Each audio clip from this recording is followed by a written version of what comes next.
None. Clerk Barry, would you call the roll? Trustee Joseph. Aye. Trustee Anderson. Aye. Trustee Vosberg. Treasurer Elliott. Aye. Supervisor Kersten. Aye. Clerk Barry, aye. Item 5, presentations. Director Bassett.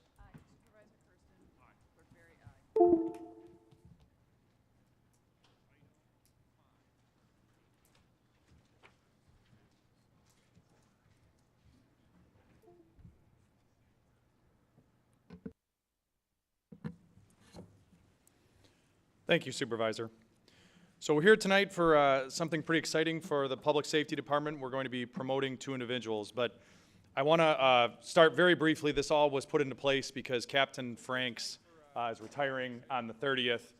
And just, I'm going to respect his wishes, but one thing very briefly, he didn't want to be recognized this evening because he didn't want it to be about him this evening. So that shows his character, that shows who he is. But he is an experienced, professional, capable individual, and I am personally grateful for everything you have done. But again, I will respect his wishes and move on. I'd like to call Sergeant Joe Lentine up. Joe has been with us since 2003. He's an experienced and competent police officer who's ready to take on the next challenge. There is no more important position in our organization than a sergeant. You will have a huge impact on the experience of our officers. Probably every officer, every adult here has had the great boss and has had the bad boss. And when you're talking about that, you're talking about your immediate supervisor. You're not talking about someone in my seat, you know, in a different position. You're talking about the person day to day that you're interacting with. That's who sets the direction of our organization, our new officers coming in. It's going to be you working with them. With that said, is there someone you'd like to bring up to pin the badge?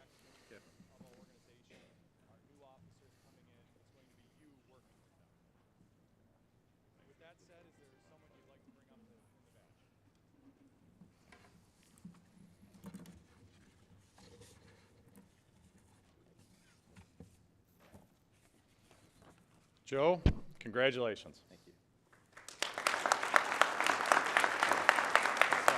Hold it that way.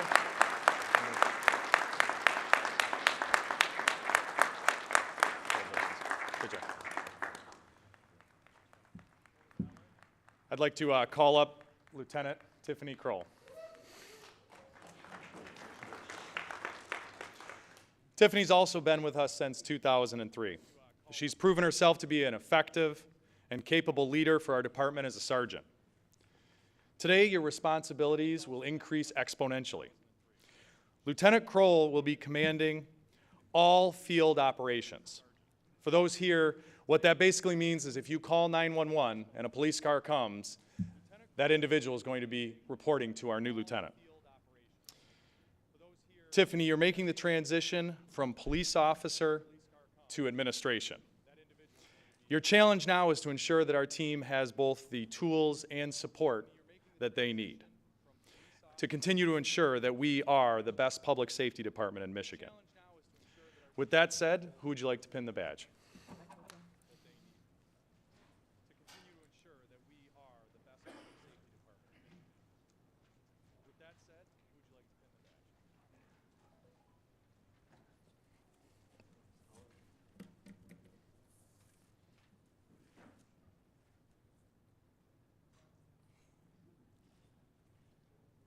Good work. I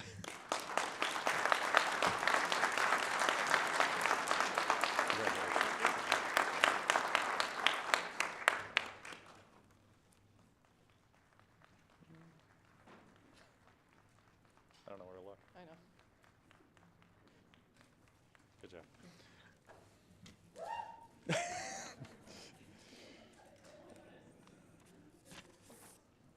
With that, I'd like to thank the board for your support in allowing us to do these promotions. It's important for our agency to continue to advance and continue to be the best in the state. Thank you very much.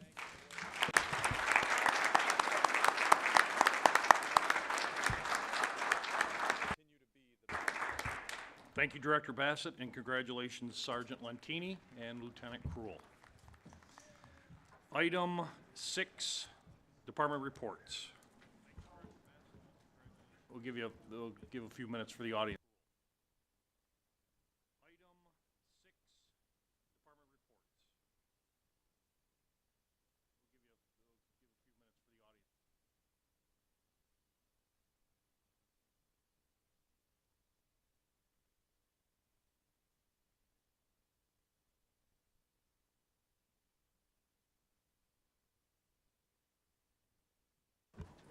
for the audience. Under department reports, Treasurer Elliott, please. Thank you, Mr. Supervisor.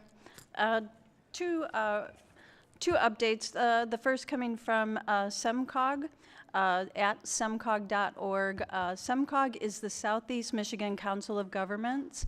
There was a General Assembly meeting that was held March 24th, and it was attended by myself and Trustee Vosberg. At this meeting, I was elected the SEMCOG on the Executive Committee.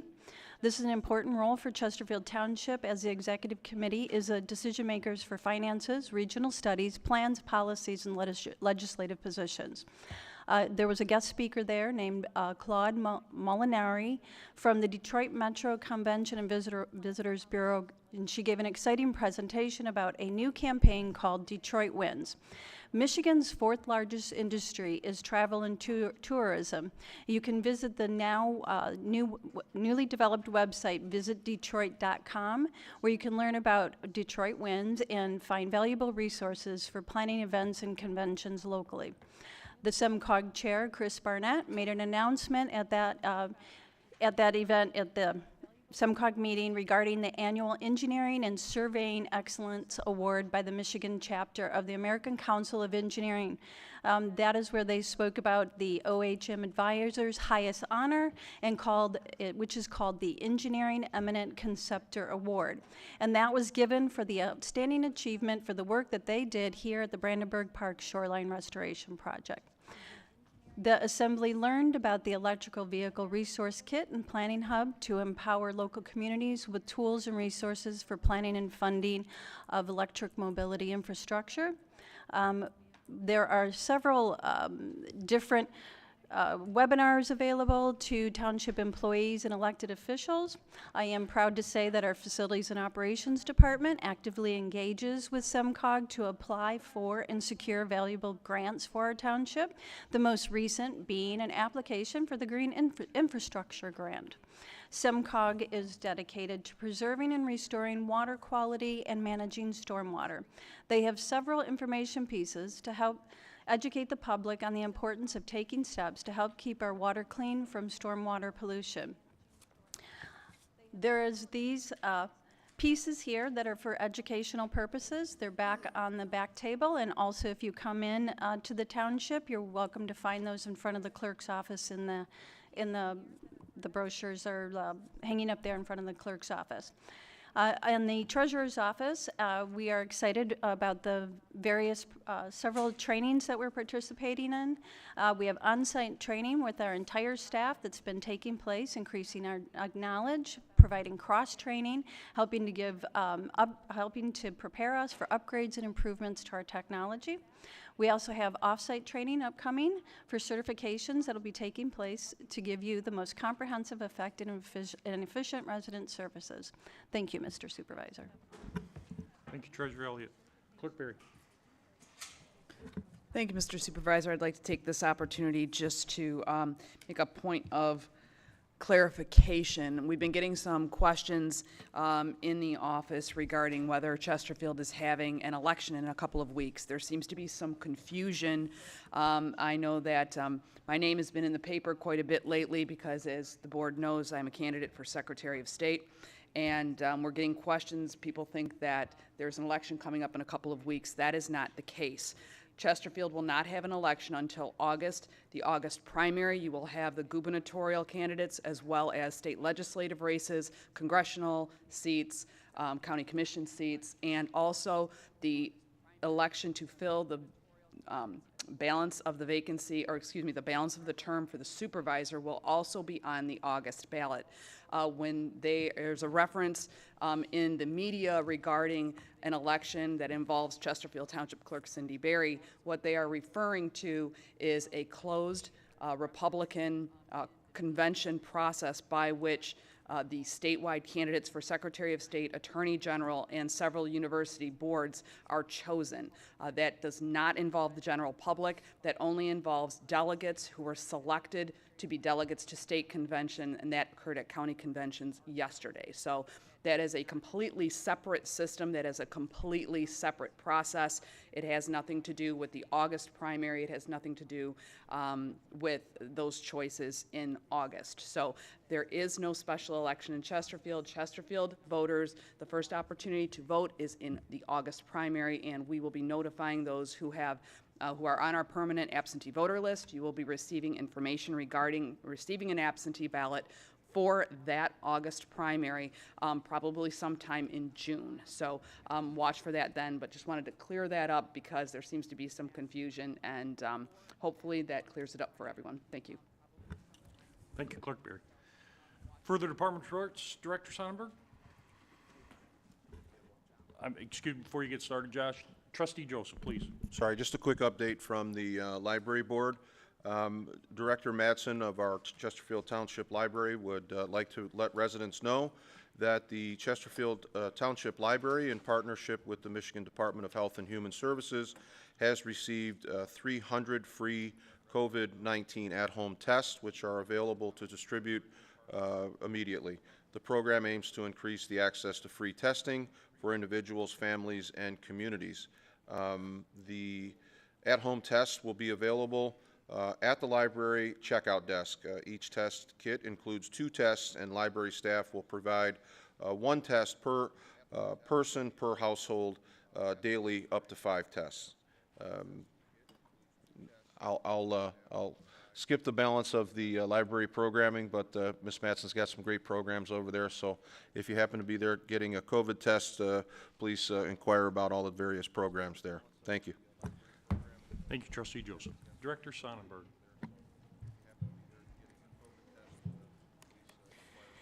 Yes, good evening. Thank you. I know we have a long agenda, so I'll be as quick as possible. I just wanted to provide some updates on a few projects that our team is working on. We're going to start with the ongoing cleanup and improvement efforts at the township entry points. These 2 photos are from the area of 23 and 94 in front of the Raleigh Place condos. As most of you know, when you drive by, you've seen a lot of debris in that area. We're in the process of cleaning that area up. Go to the next slide, Karen. We are working with the association to improve that area. We've removed growth and trees. We're letting the ground dry out now, and our plan is to put in some landscape and some signage, make it like a nice entry point coming to the township. As you can see there, that green oval represents where we plan to place the signage. We're working on right now the final design and some pricing, and once we get that pricing, we'll be back to the board. Next slide, please, Karen. Another entry point for us is our Hall Road and 94 access point. We all are aware of the unfortunate construction that's happening right now, slowing us all down, but we're gonna take advantage of that construction, and we're gonna try to incorporate some accents to the bridge. We've developed some simple aesthetic painting upgrades to incorporate into renovation plans. Next slide, Karen, please.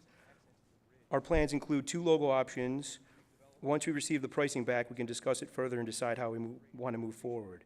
We would like to thank Jim, who has been our contact for the state project and has worked with us. He's also a Chesterfield resident, so he's a big fan of these plans. So once we get the pricing, we'll be back to the board, but it's really just a simple blue accent paint line, and then either the logo Chesterfield or Chesterfield painted across the concrete on the top of the bridge, just on the far side. Pretty simple, but we're gonna see when we get the pricing. Next slide, Karen. This is our pathways plan. I would like to thank Supervisor Kersten and Jerry Santero for being involved in these plans from the very start. Macomb County is working on a Salt River Greenway plan. Our team was asked to develop a map showing the routes to connect existing and future pathways. Sorry, it's a little blurry. If you look at the map on the bottom pink dotted line, the pink dotted lines represent alternate path. This pink line shows the potential to connect the Lagoon property path with the existing main office. These will be available on our website so you can see them a little bit clearer. Next slide, Karen. During the design and discussion phase, we discussed future mountain bike trail areas that could be located at Pollard Park and the former landfill site. The 80-acre landfill site highlighted in blue in the center lower photo, and the back of Pollard would make some fantastic trails because of the biggest hills in the township. So we're looking at incorporating some mountain bike trails into our pathway project. Next slide, Karen. This, Treasurer Elliott spoke about this earlier, this is part one of our several pages that we submitted for the SIMCOG Green Infrastructure Plan. On the lower right corner, you'll see and it's a known issue, we've had some sinking on our 2 far boat launches, and we have a storm outlet pipe. Our plan for the Green Infrastructure Grant is to relocate that pipe. I know it's hard to see, but there's a green bioswale in the middle. Karen, if you go to the next page. Relocate that storm pipe, send it through a green area in our parking lot, create a bioswale, and relocate it out of a section of seawall, and soften that last section of seawall, and then repair the boat launches with our grant. So we're hoping to get that grant. We'll keep you posted on that. Next slide, Karen. We've had some discussions with Home Depot about rebuilding the benches on our pier. We are looking at all options and pricing on redecking the current, but with the current high cost of materials, that will be on hold for now. Over the winter, our team started developing a digital model of the pier using drawings from the 1970s and site inspection data. The pier is over 500 foot long. This model will help us estimate materials and pinpoint repairs in the future. Next slide, Karen. This is our Brandenburg Park main building, a simple before and after. I would like to thank the members of our team and Home Depot for the work that got done on getting a $5,000 grant that was used on new flooring material in our main Brandenburg building. Next, Karen, thank you. The Brandenburg Shoreline project is in its final phase. We still have over $100,000 of grant and board-approved funds to spend.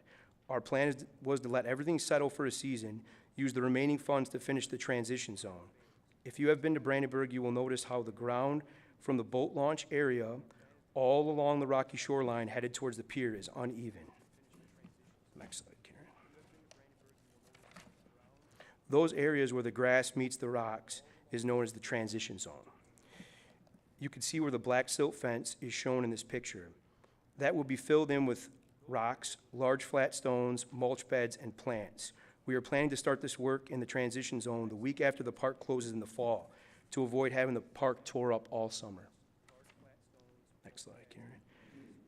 This is the Brandenburg Park Cove area. The plant maintenance and bird netting will remain in place one more season. This is also included in the grant funding. Next slide, Karen. Treasurer Elliott also spoke about this. Our Brandenburg shoreline concept started with our in-house team. And with help from our project partners, we were all able to fix a failing shoreline and create a unique natural habitat. We received this year's EC award. Only one is given out every year. Valerie from our team had told us it's like the Oscars of engineering, so we were pretty proud. We are grateful for this, but it's not about awards. Any good press and public feedback help us show the current and future funding partners a positive return on their investment in Chesterfield. And most importantly, it's under budget. Next slide, Karen. Our senior park project. For those who have not seen, it is just outside of our senior center here at the main office. We took an unused area and designed a park concept with a phased approach to maximize grant funding. Phase 1, which includes everything at or grade below and the fence. Phase 1 is just about complete. We need to install the turf in the spring. So you can see the picture on the right represents the before, and the picture on our left is our concept, and we're pretty close to finishing that. Next slide, Karen, and this is our last one. This is our pavilion that was planned to be installed for Phase 2. The vast majority of Phase 1 and Phase 2 are funded from a CBG grant program. Sorry, I always mess that up. As all of us are unfortunately aware, everything has increased, almost doubling the cost of this pavilion. We have to stay under budget on our projects. We are currently discussing all options, including delaying this project and waiting till kind of prices come back around before we proceed. But that's ultimately what we would like to build in our senior park. So we're just going back and forth. We're having some discussions now with our team. We'll bring it back to the board once we have a better idea on cost, and then we'll decide how we want to move forward. And that's it. Thank you for your time. Thank you, Director Sonnenberg. Deputy Duchesne. Your presentation.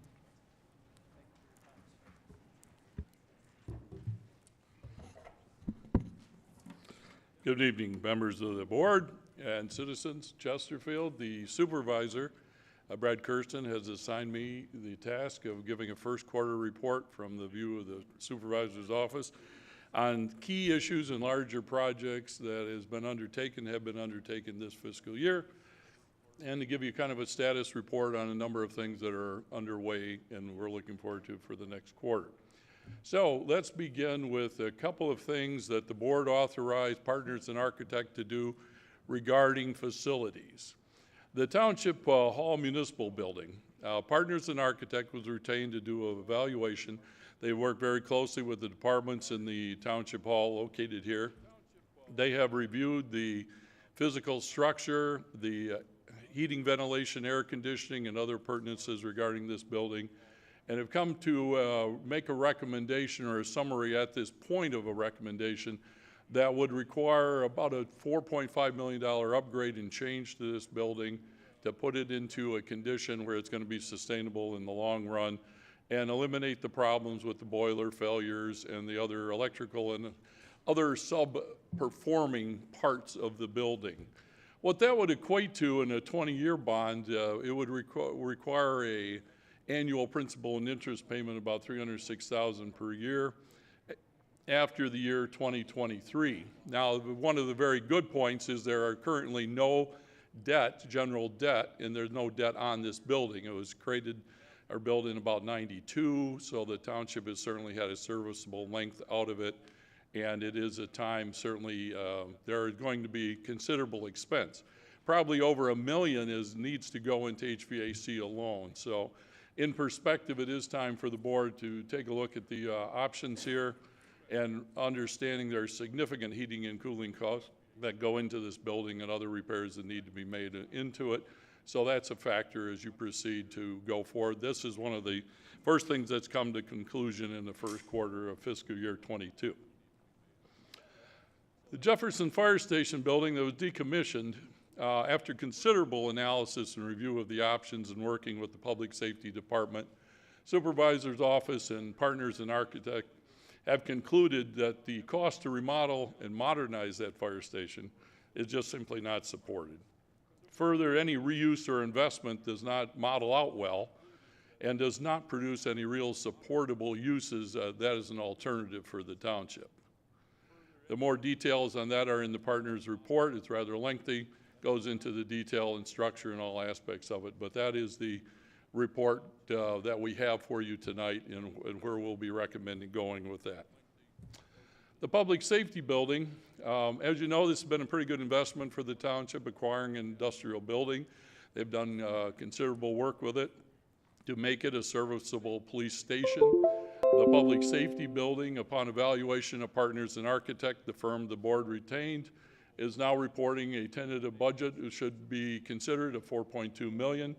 That would result in a 20-year bond with an average payment of principal interest about $350,000 beginning after the year 2023. Current debt payments will be completed by 2027 on the building, relieving the public safety fund of about $102,000 in debt obligation it currently has. So with as we look forward, we can conclude that the renovation and upgrades will result in less building cost than the historical expenses as we proceed after 2027.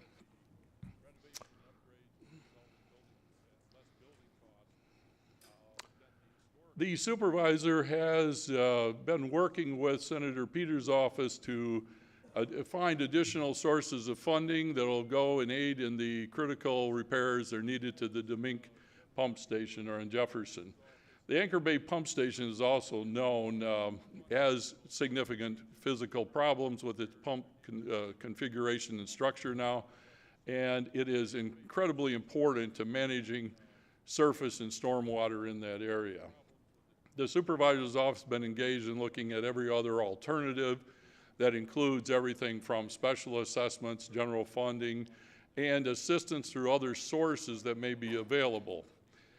With some of the changes that have occurred, both at Washington and Lansing regarding water and surface management, it does appear there is an opportunity, and an application has been made now by the Supervisor's Office to seek some funding to provide some relief in going forward in this pump station renovation. It is not simply something that's convenient. It's going to be something that is critical and necessary to preserve property values and manage stormwater in that area in the very near future. Excuse me.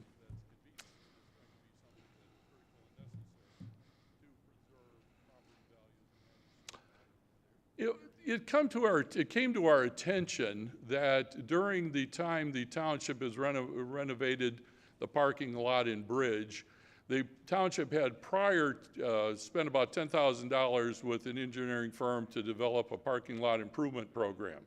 Some of that was never implemented or moved ahead. But in our inquiries, when the supervisor held some initial meetings this first quarter of this year with our financial advisors and bond counsel, that there was already in 2015 a authorization to issue bonds for, in fact, improvements to the township's municipal offices, which include parking lot improvements and site improvements, and parking lot improvements at the Chesterfield Police Station, together with all appurtenances and attachments, according to Patrick McGow, attorney with Miller Canfield. So there is an option that the supervisor's office offers to discuss with the trustees and go over possibility of two things occurring. If there's a concern about cash flow, the projects that were already initiated regarding the parking lot and structures around here may be refunded and put into a bond issue, spreading that over a 20-year period. At that time, we also could consider actually implementing what the board had already received as a recommendation from engineering firms regarding the rest of the parking lots in the Civic Center. Clearly, those lots have reached and have gone beyond their serviceable age and not are manageable anymore in the condition they are. They're not as bad as all Michigan roads are, but they're getting very close to it in the back parking lots now that the front has been done.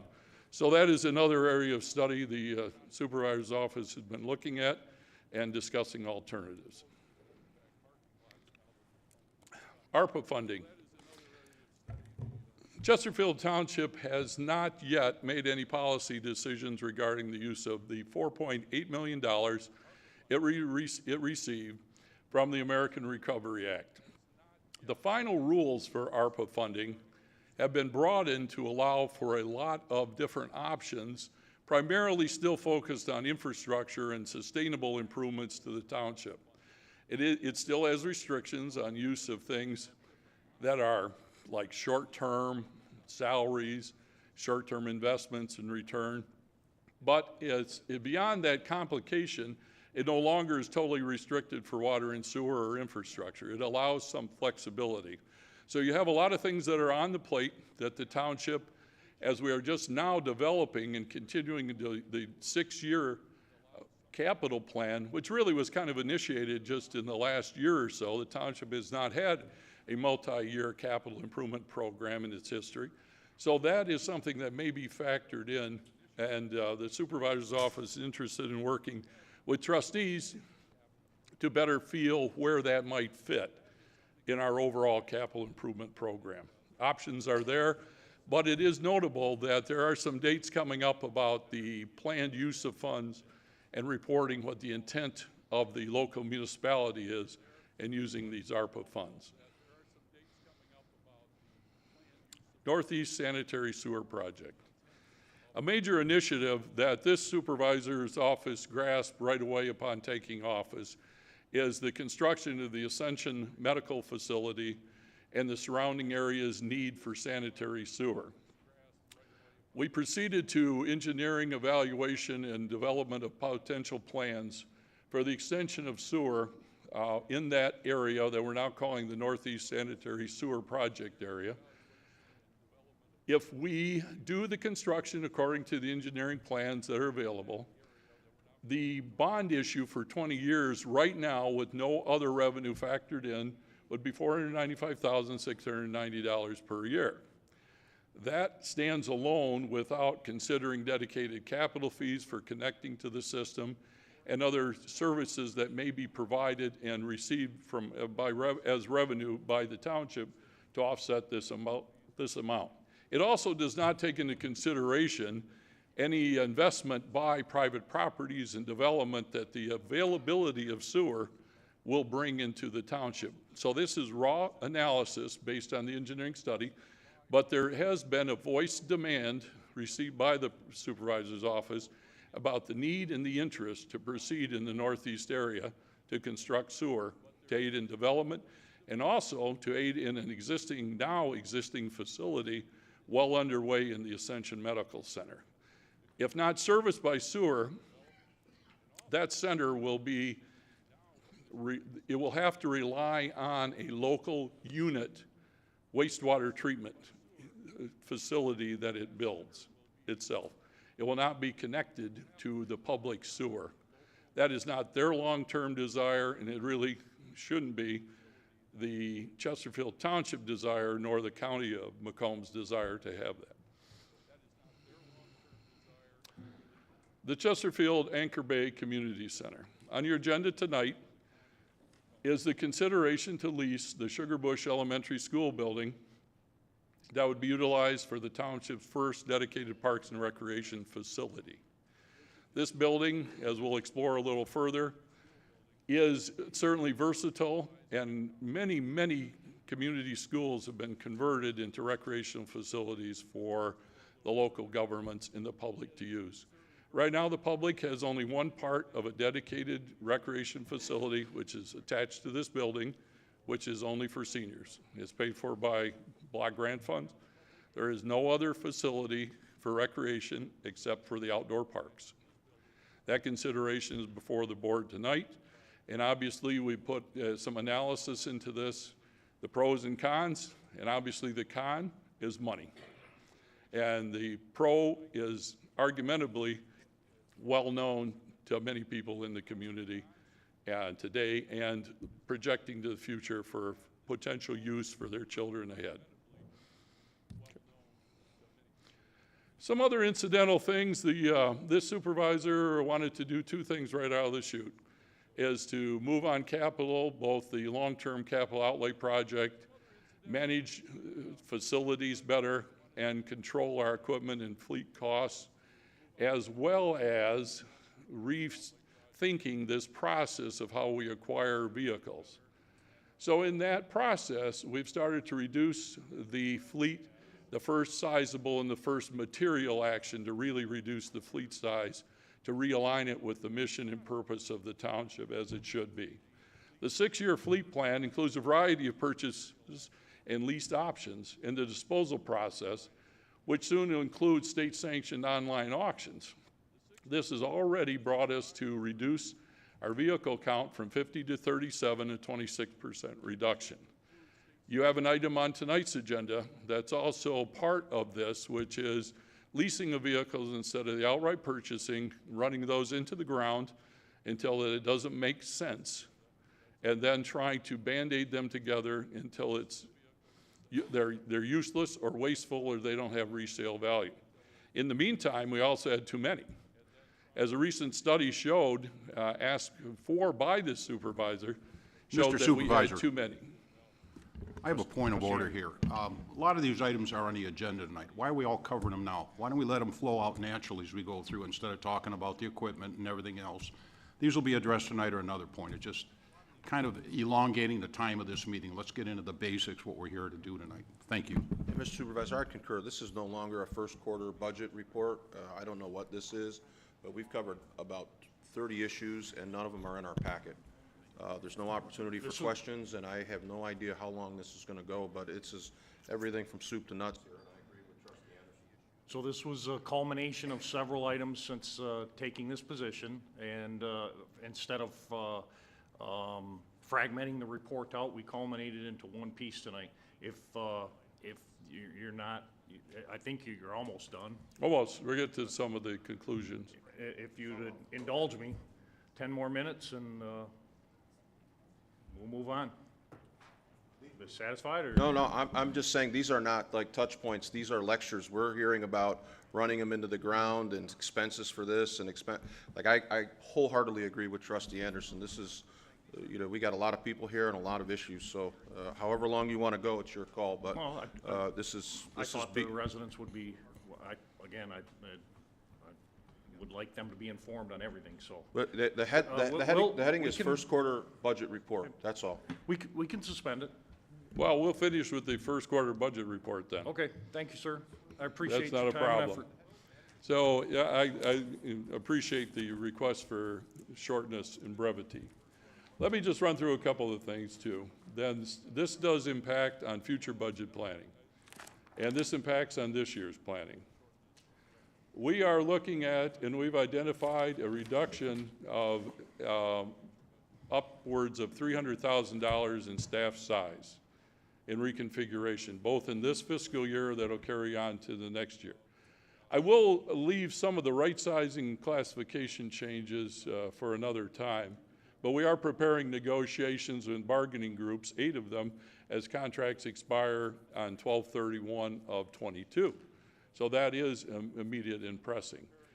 Below that, I was going to give you some insight into the several pieces of software and systems that have been brought online that the board has indicated is an alternative to improving our efficiency and effectiveness. But again, we can return to those at a different date and time. Karen? I will skip this part. It's detailed. It deals with an alternative method of saving money regarding pensions and costs in pensions. We'll come back to that. So here's where we are to date.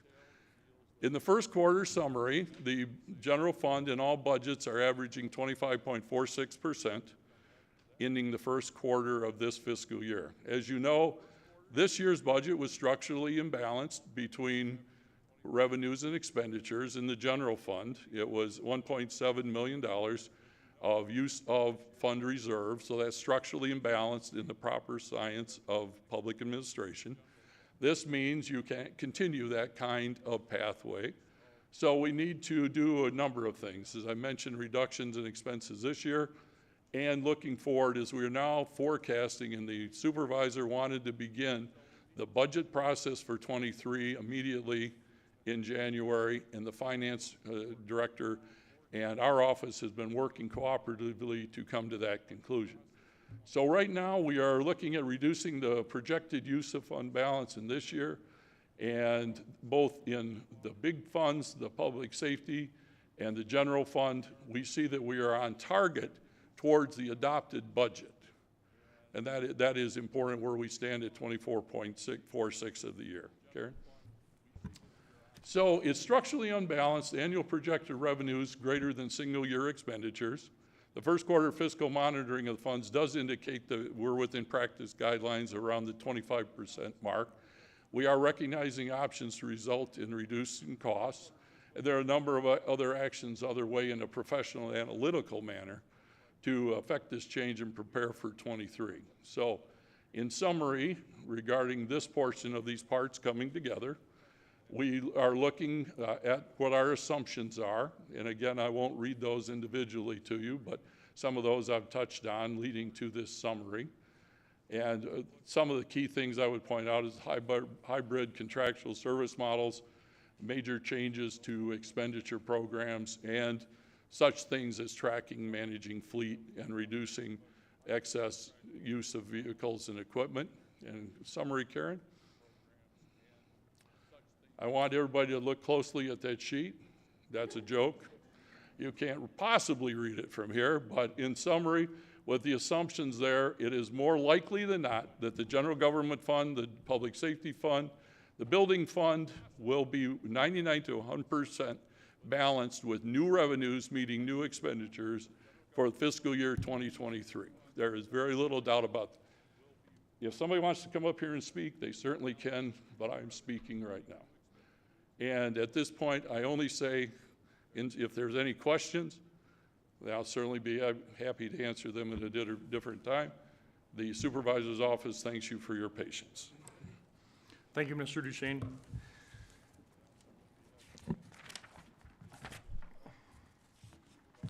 Item 7, consent agenda. Clerk Berry. All items under the consent agenda are considered routine by the board and will be enacted in one motion. There is no separate discussion of these items. If discussion of any item is required by a board member, it will be removed from the consent agenda and considered separately. Public comments on consent agenda items are permitted. A, approval of the minutes of the regular board meeting of March 22nd, 2022. Item B, approval of the payment of bills as submitted by the Finance Department. C, approve a recommendation from Public Works to authorize Supervisor Kersten to sign an agreement with the Macomb County Department of Roads to participate in the 2022 Dust Control Brine Program for county roads in Chesterfield Township and allow the supervisor to order additional applications at $12,420 per application, not to exceed 3 applications if necessary, from GL number 101-446-929000. And item D, approve a recommendation to allow administrative review of residential building elevations for single-family homes in Brookview Estates development. Do I have a motion to approve? Mr. Supervisor, I'd like to make a motion to approve the consent agenda as presented. Support. Motion by Clerk Berry, supported by Trustee Vosberg, to approve the consent agenda as, I'm sorry, Treasurer Elliott, I am sorry, to approve the consent agenda as read. Comments from the board? Comments from the public?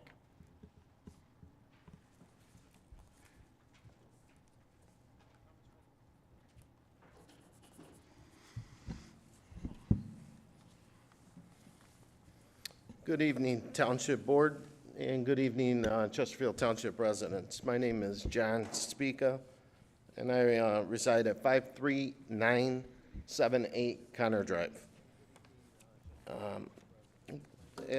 We've been through this a couple times with the bill run. Again, a waste of taxpayers' money and being fleeced just drives me insane.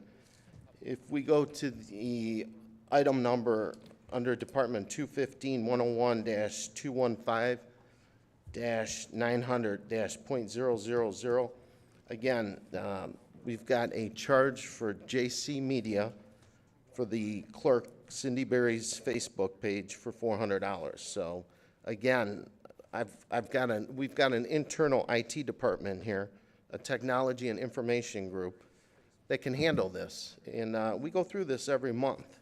So we've got a $500,000 information and technology IT department. So we can handle a simple clerk's Facebook page. So again, at $400 a month, that's $4,800 a year that we're wasting, so I'm not happy with that. As we go through the bill run and we look under water and sewer, we've got vehicle repair and maintenance bills for oil changes and tire rotations. I get that that's got to be done, but we also have an in-house fleet manager that is supposed to be able to handle this, and every month we have these charges. So this one here happens to be $71.98, but if you do the total for the year, and I don't have to tell you guys, it's in the thousands of dollars. So we've got, again, like I said, we've got an in-house fleet manager that we're paying to make decisions instead of doing tire rotations, oil changes, and proper maintenance. These are simple repairs that we can handle in-house. Under janitorial services, for the DPW, we've got that $2,600 charge that I've constantly complained about on top of the charge for the municipal building. So between the two, it's almost $9,000 for the month. Again, we can bring in 2 part-time people and cut that cost in half. Again, when we're operating at a negative $4 million operating budget deficit, every dollar and every penny counts, especially taxpayers' money. Thank you. Thank you. Any further comments from the board or public? Paul LaFata, 48055 Mallard, Chesterfield Township. I go through the bill runs just for checks and balances, and I found something I never come across before. It's got in the payment of bills, Department 248, General Administration, 101-248-956. there's miscellaneous, and the description for the goods and services is overdraft fee. And then there's another one. It's an overdraft fee for Jesse Anton for $35, and another one from Home Signs for $12. And overdraft means that you wrote more checks or you spent more money than you have available in your savings or your checking account. I've never experienced that on a bill run before, and I'm trying to figure it out in a township that has ample funds and fund balances, how this could happen, and I'm hoping that we put some kind of corrective action in place so that this failure never happens again. I'm assuming, like I said, overdraft, everybody knows what an I've never seen this on a bill run before.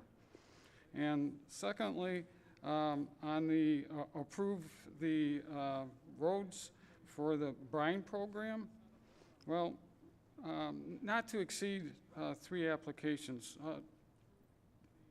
Trustee Vosberg tells us all the time that the roads are county responsibility. Chesterfield residents on their taxes pay a millage rate of 4.372100 on the taxable value of their homes. I pay $450 some plus every year on my home. If you do a little bit of extrapolation based on the 2022 budget, and you use the public safety budget at 9.5 mils with an assessed value, property value, it yields $14,194,395. At 4.7321 mils, that's 49.5%. That means that we give the county $7,026,244 of Chesterfield's money every year, and one of them is to fix the roads. And there's one other problem. If you use 3 applications, you're going to add another $2,540 to the budget deficit. Thank you.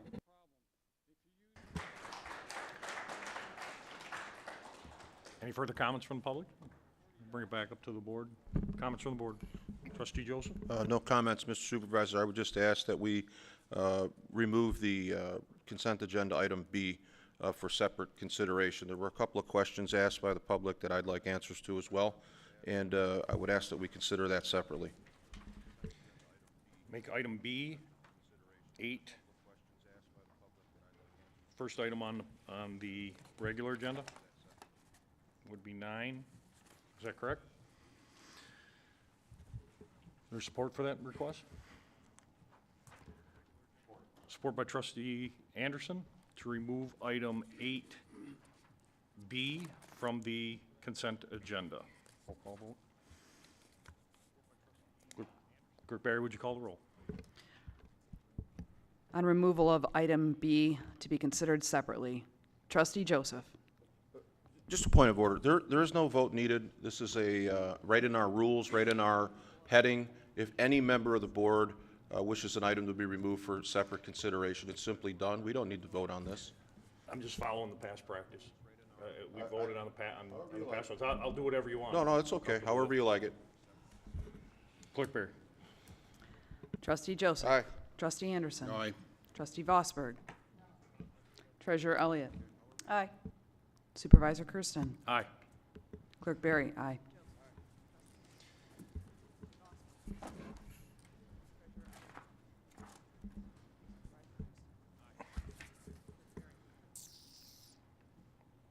I have a motion by Clerk Barry, supported by Treasurer Elliott, to approve the consent agenda with the removal of 7B,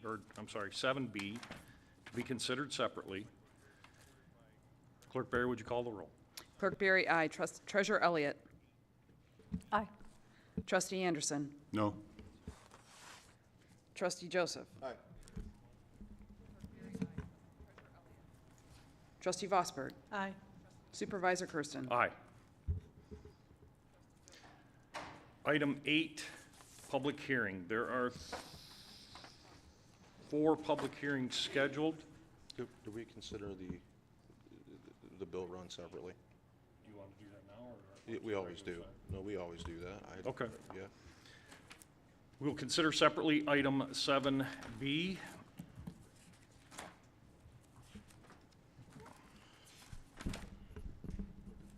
The approval of payment of bills as submitted by the Finance Department. Trustee Joseph. Thank you, Mr. Supervisor. My questions are brief. I don't understand the $400 IT payment for the clerk's office. I thought we resolved this months ago.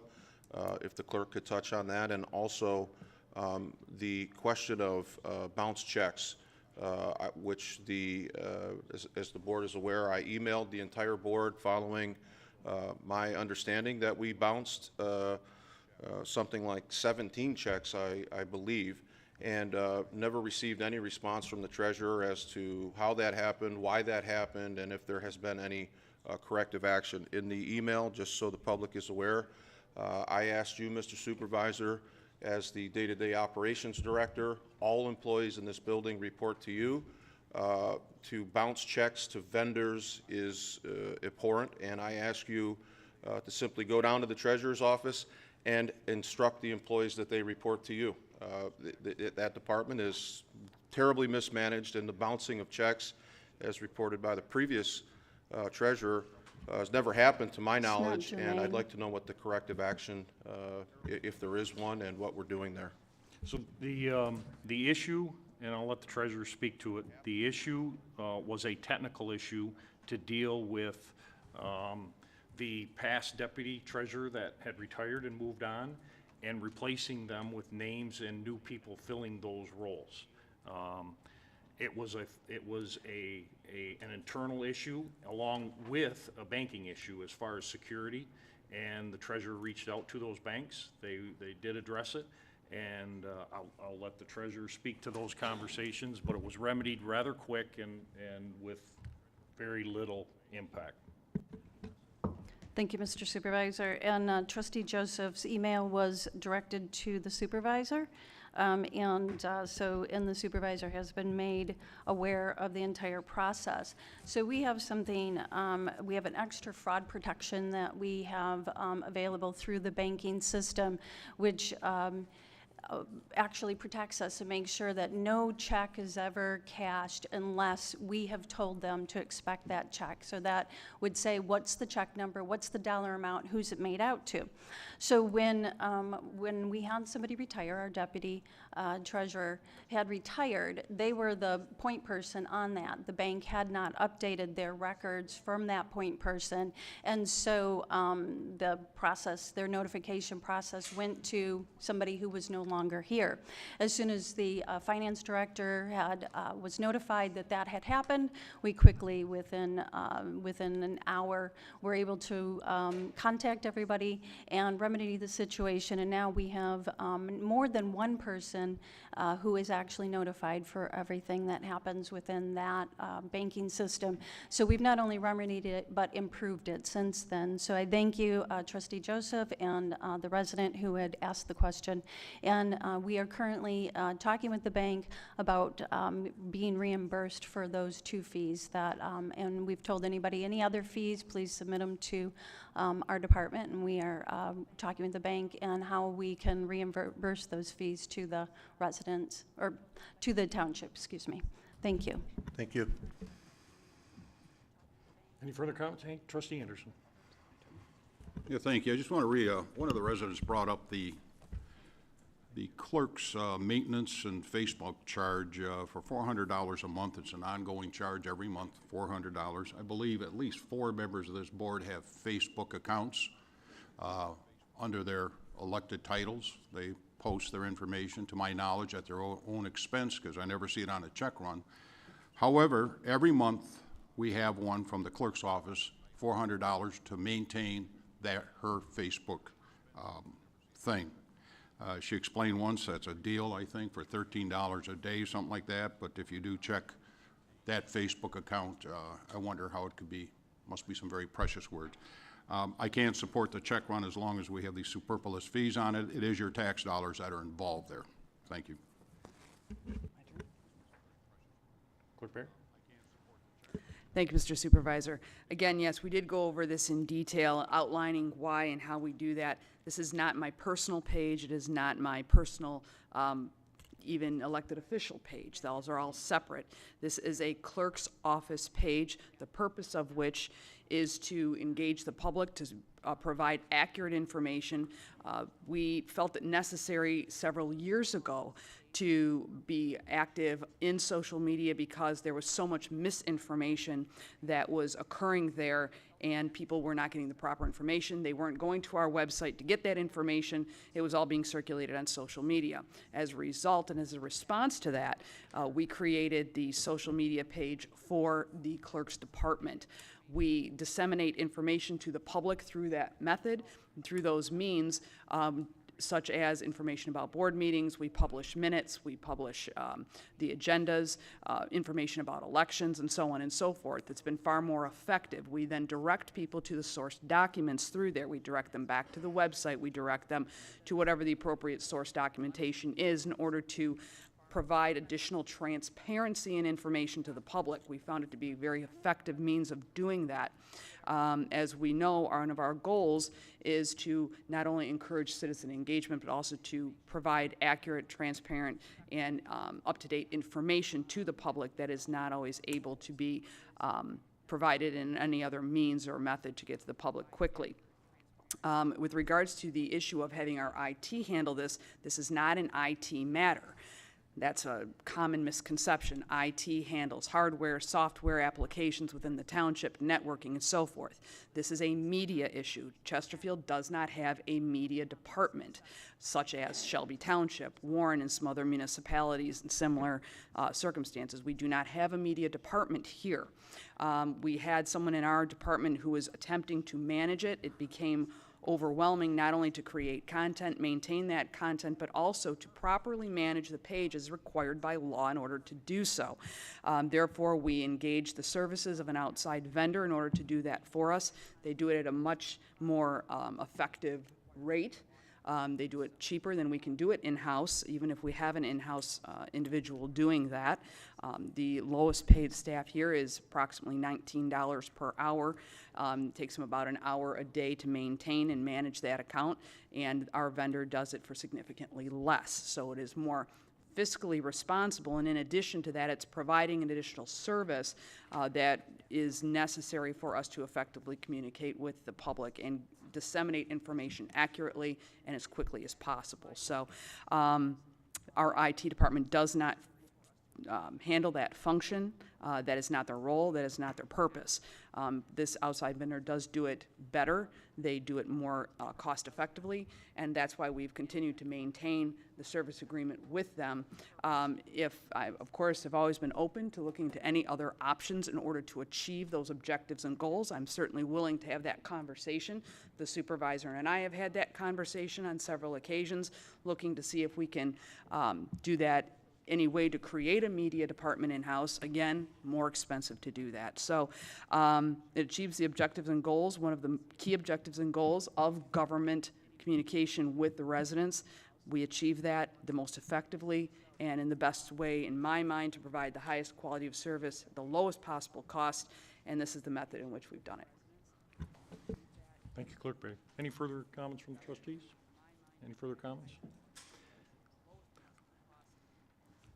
With that being said, do I have a motion to approve the payment of bills, item 7B? Mr. Supervisor, make a motion to approve the payment of bills as submitted by the Finance Department. Support. A motion by Clerk Barry, supported by Trustee Vosberg. Clerk Barry, would you call the roll? Clerk Barry, aye. Trustee Vosberg. Aye. Trustee Anderson. No. Trustee Joseph. No. Treasurer Elliott. Aye. Supervisor Kersten. Aye. Item 8A, public hearings. Item 8A is to conduct a public hearing for the proposed Brookview Estates installations of street lighting special assessment district, SAD, to consider objections to the petition for the improvement and the creation of the special assessment district. Motion to open the public hearing. Motion to open the public hearing, Mr. Supervisor. Supported by Clerk Barry, or motion by Clerk Barry, supported by Trustee Voss.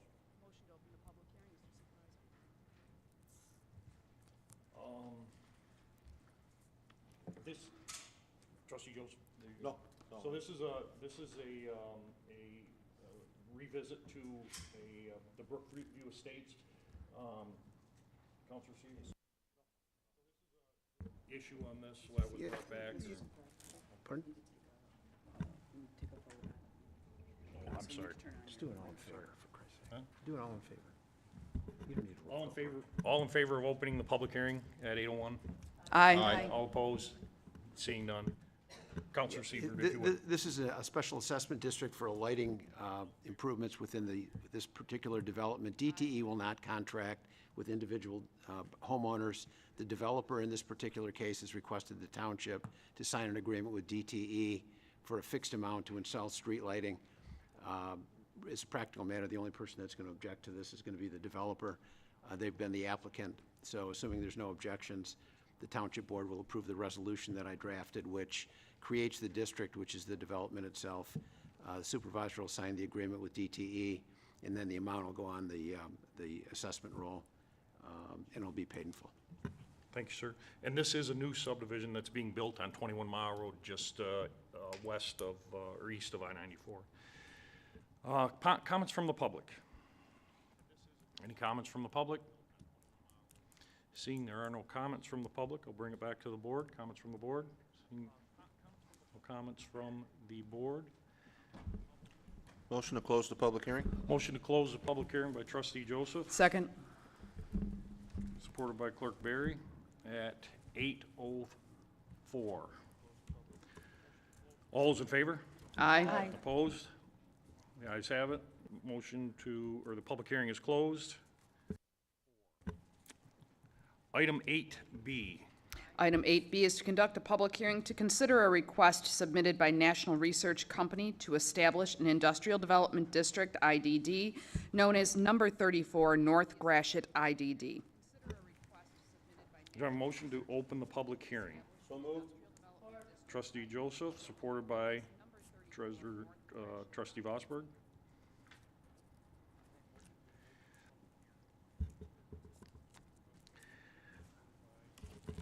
All in favor?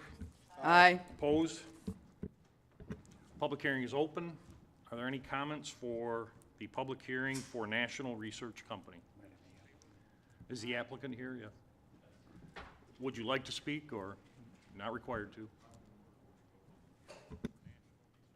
You want to describe what it is? Sure, yeah. Can you hear me? All right, I'm Bill Fisher, 55911 Gratiot, National Research Company, also Torrent Properties, which is the owner of the property there. We're looking to create an industrial development district so that we can bring in some new investment to our existing business, which is to enter the green economy and to process one of our waste streams, bringing in scrap materials from the industry and turn them into EV-ready and battery storage-ready components for cathode active materials. So this district allows us to do that and expand our business there. Thank you, sir, for your description. Any further comments from the public? Any input from the public? Seeing none, I'll bring it back up to the board. Any comments from the board?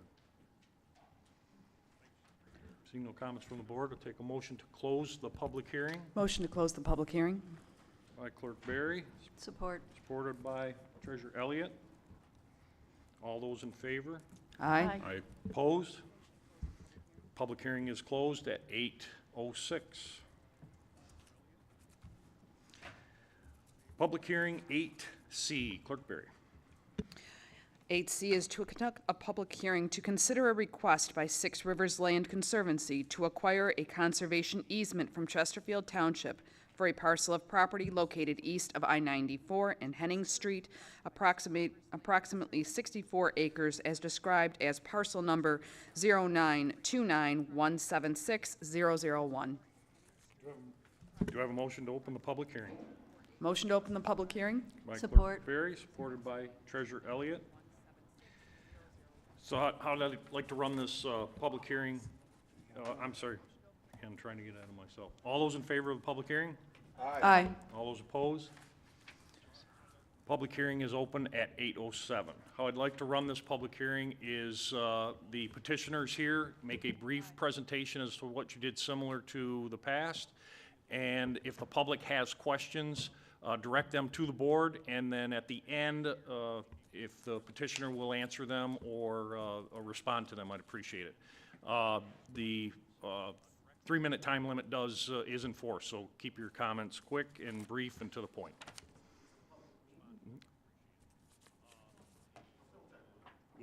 Yes, yes, sir, there is. Floor is yours, Mr. Bunch.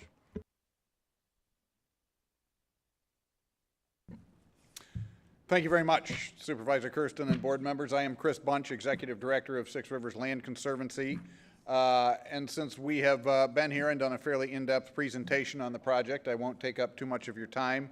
The 30,000-foot view of it, not quite, a little higher than what you're getting from the drone there, but the 30,000-foot view of the project is that Selfridge has been awarded a grant from the Department of Defense to purchase a conservation easement on this property, the 64 acres of what you know as the North Lagoon property, your former sewage lagoons and dump site.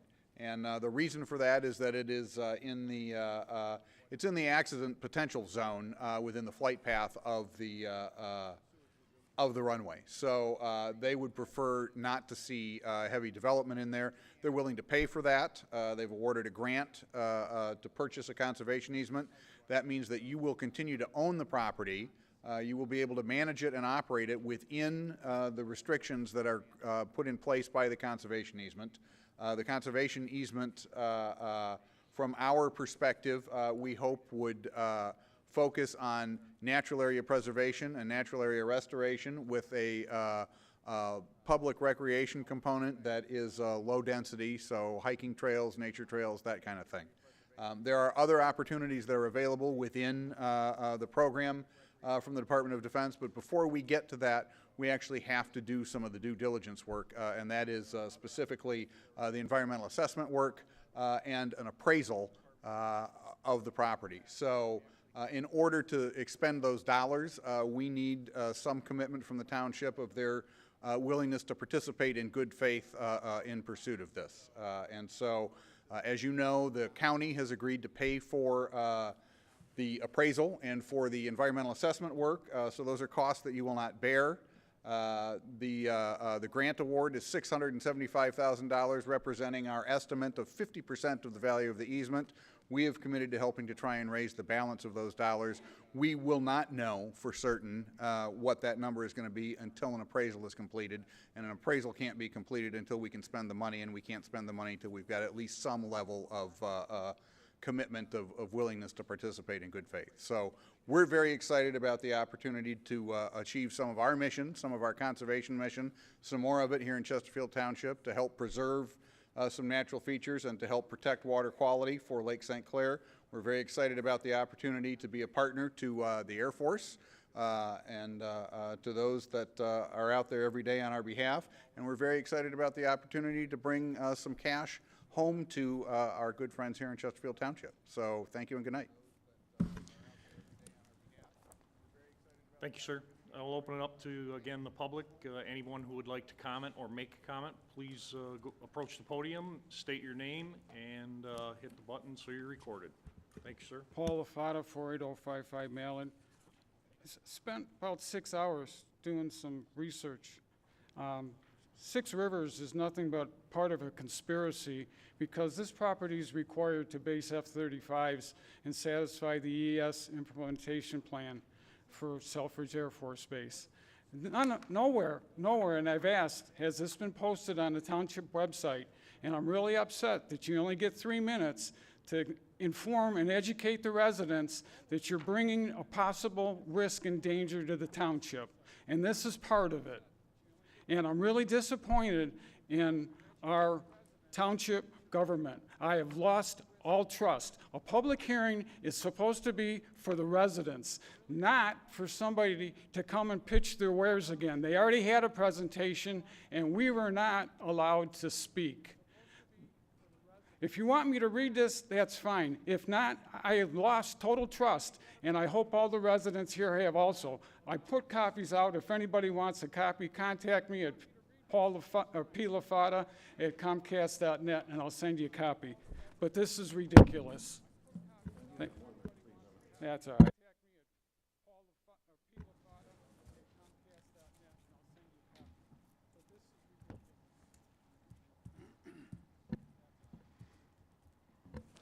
My name is Joe Kadich. I live at 32825 Sutton. Following along Paul's line of questioning, this has been brought up. Essentially, people probably should realize that this is a done deal. What he's referring to is the suffrage implementation plan in order to get the F-35 fighters in here. There's a number of problems we have with that. They're listed in the implementation plan, and they're starting to cherry pick the ones that they want, the things they can get through. He's right. This is going to be a crash zone. And I guess, you know, if you're going to have a crash zone, it's better to have it in a place but there's no houses. But when you look at this, why is the money only, what is it, $650,000?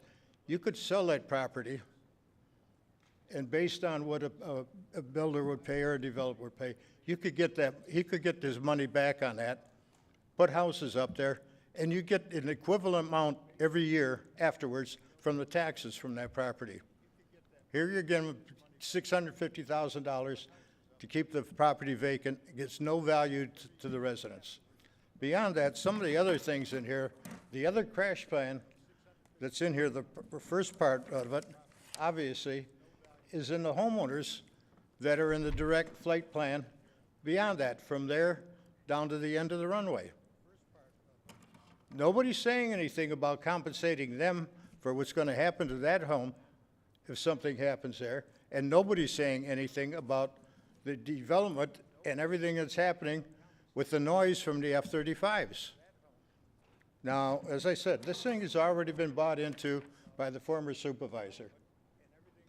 He and 3 other members that are still on this board signed off on this implementation plan. So it's a done deal. Regardless of what you say, Paul's right. He asked that this to be posted on the website and everything, so people knew what was going on, not just on this site, but everything that's happening in regards with this. My big problem I have with Selfridge is the fact that the F-35s are coming in here. They're known to be very loud, probably 3 times as loud as the F-16s. And directly over from the takeoff, over the 1.5 miles, including this, you're going to get high noise levels. They experienced it in Burlington, Vermont, when they brought them into Burlington probably 6 or 7 years ago, and they're still having problems. They had to take houses off the tax rolls because of that. It's even mentioned in here about the noise level. And what the suggestion is that the residents apply for grants to insulate their homes, sound insulate their homes. Basically, like I say, you're not going to stop this. It's a done deal. Accavetti signed off on it with the rest of these people. It's probably why he's gone, because he sold out the township. Got a reward for going out of here. Mr. Kadich, time's expired. I'm sorry? Time's expired. I thought there was no time limit. Oh, you missed the first part. Time expired. 3 Huh? minutes. 3 minutes.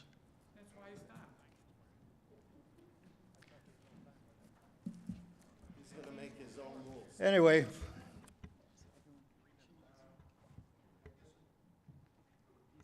I guess I wanted to close with one thing. Mr. Kadich, your time has expired, please. Your time has expired. Please, let's do this orderly.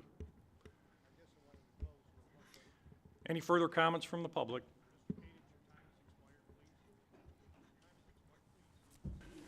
John Speaka, 53978 Connor Drive. Mr. Supervisor, you're not entitled to make your own rules when you want to. This is a public hearing, and there is no time limit on a public hearing. Mr. LaFata spent Unfortunately, you're wrong, sir. No, correct, I'm not you're gonna wrong. debate it. Your Mr. clock's LaFata running. spent Your 6 clock is running, hours so on start this. talking. Don't interrupt me, please. Number one, Chesterfield Township would receive $675,000 for 64 acres. That equates to $10,546.88 per acre in the area that has water and sewer infrastructure capacity for future development. Two, Chesterfield Township will forego competitive bids for private developers for true market value of property. Future fixed tax revenues needed to support public safety, a current budget concern, and the primary responsibility of Chesterfield elected officials is the safety of our residents. Number three, Chesterfield Township is responsible for the annual maintenance. What is the projected annual dollar amount based on the current inflation rate of 8.4 for the general ledger item expenditure in the 23 annual budget to accurately track the cost of maintenance in perpetuity? The residents of Chesterfield living adjacent to the North Lagoon property will experience environmental noise pollution from the F-35s above with jet engine noise levels above 115 decibels, 4 times louder than the F-16s. The F-35's engine size and power are unprecedented in the fighter. That has a consequence. Environmental impact studies in Florida show that the F-35A is approximately twice as noisy as the larger twin-engine F-15 and over 3.5 times as noisy as the F-16s. They're scheduled to replace. This has led to noise complaints from local communities in the USA and abroad and seems likely to create broad sweat of local political issues and may add costs as governments are forced to compensate or even buy out nearby homeowners affected by the noise. Number five, the residents of Chesterfield living adjacent to the North Lagoon property will experience the F-35 fuel consumption estimated 60% higher than today's F-16. Each flight hour is 5,600 liters for the F-35 compared to 3,500 liters for the F-16. That's up to 36 F-35 fighter aircraft will be based at the selected training locations with up to 3,600 flying missions yearly. That translates into thousands of tons of carbon dioxide emissions. The Pentagon admits that global warming is a national security threat. Yet the USA military is the single largest user of fossil fuels on the planet. Mr. Speaker, your time's up. Again, Thank you, sir. Next, any further comments from the public? Please, sir.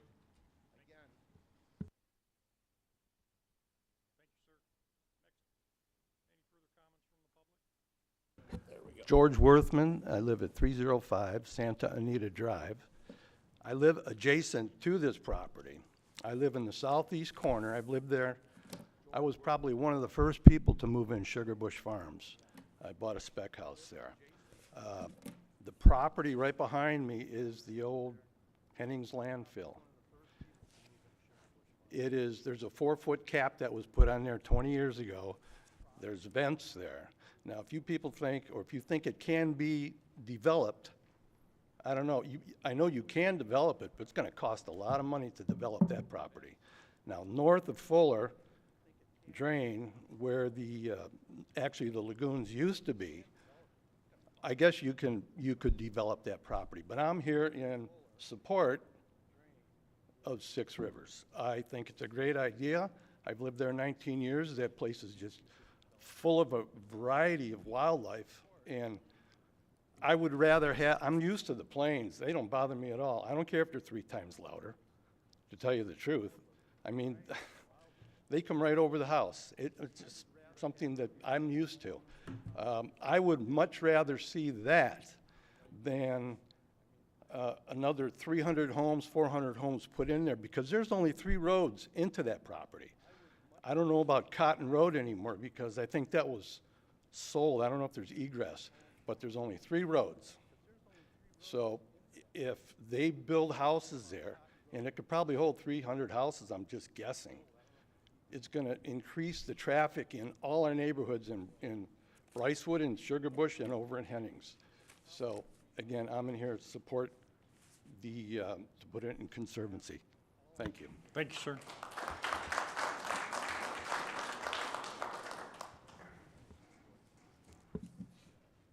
I guess, is this on?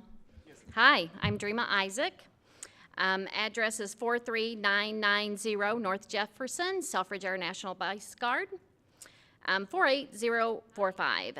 As president of the Selfridge Base Community Council, it's my pleasure to represent more than 250 businesses devoted to supporting Selfridge Air National Guard Base and the men and women who continue to defend our nation and support our state.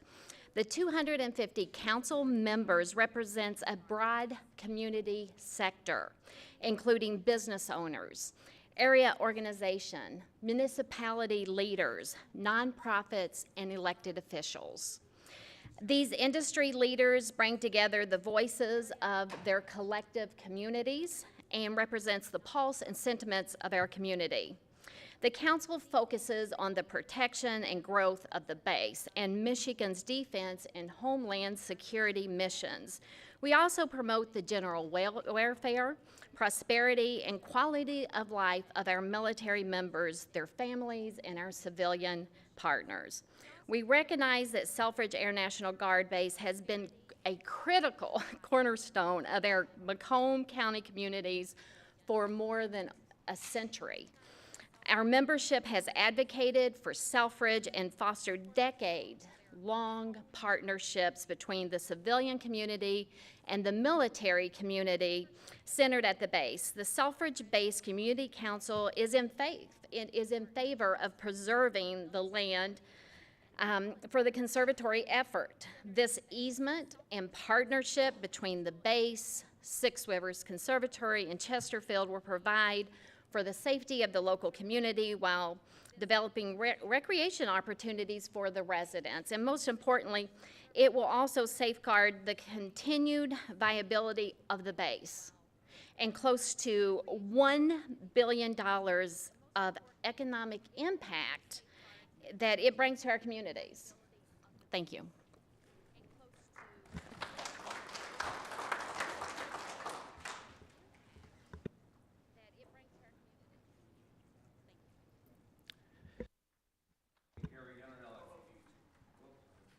Wrong.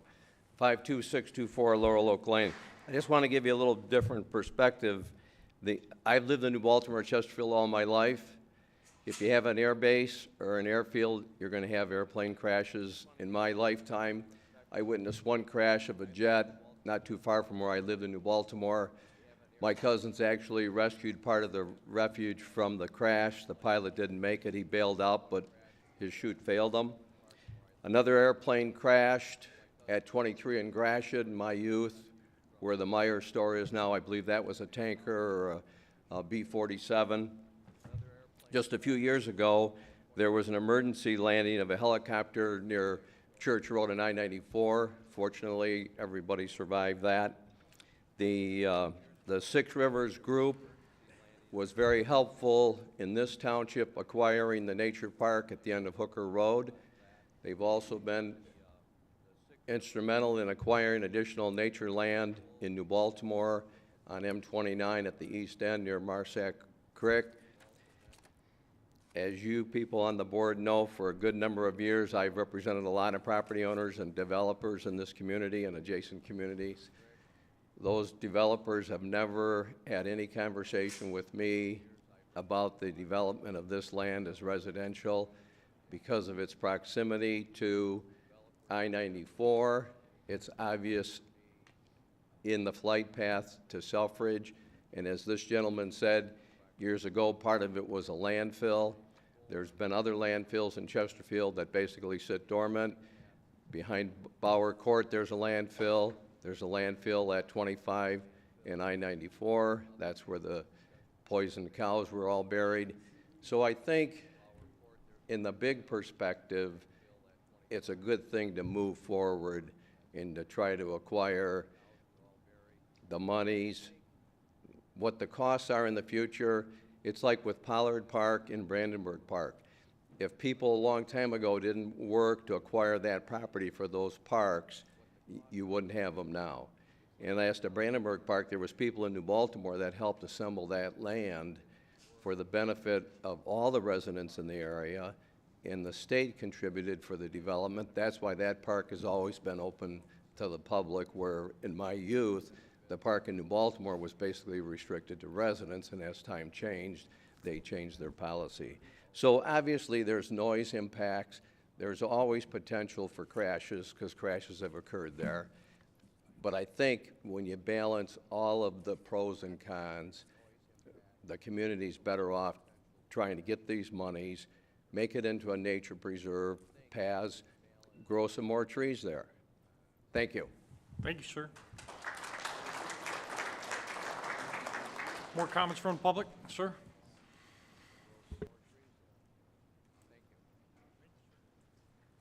First off, thank you for leaving this on. I probably couldn't find the switch.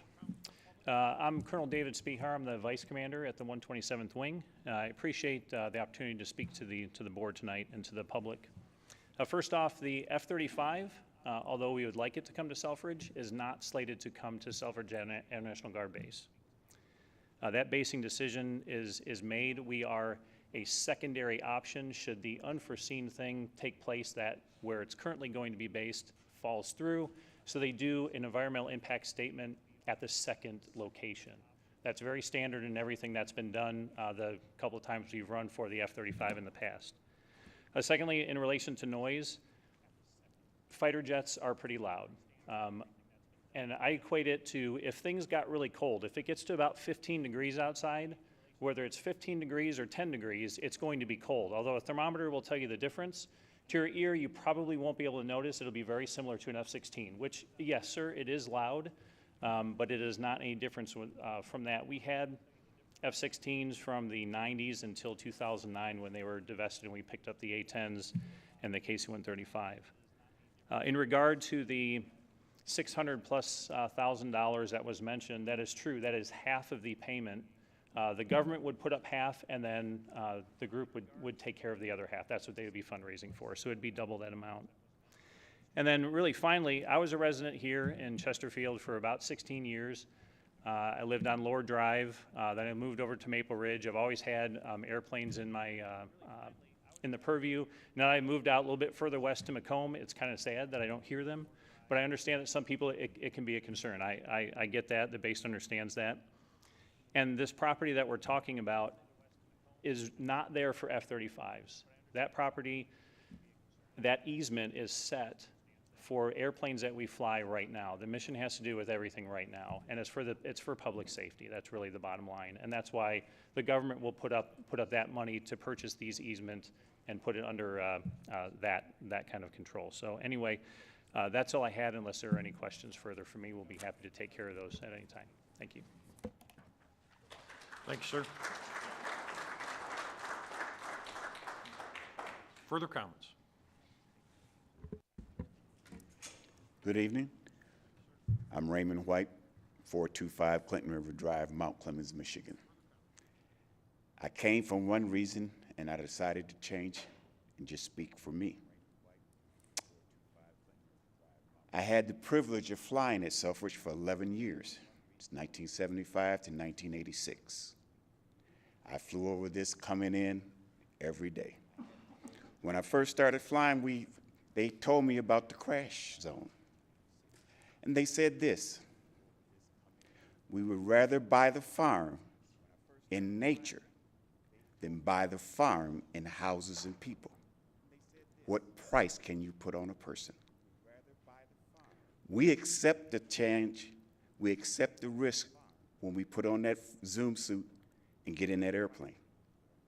But having a safe place to crash it, you can't put a price on it. And as far as the noise, I was a load master in the 130s, 927th, not the Air Guard. When they run up on the runway, I could sit in my house and tell you by the noise which one was running. And you have to remember one thing. The base is over 100 years old. You moved to the base. The base didn't move to you.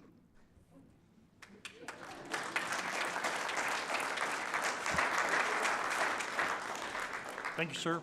Any further comments from the public? Any further comments from the public? Hi, I'm Patty Grieger, 28292 Charlene. I live in Brycewood subdivision. My house backs up to part of the lagoons. What I don't hear on the table right now, because I wasn't really aware of everything that was going on, and can you hear me now? Okay.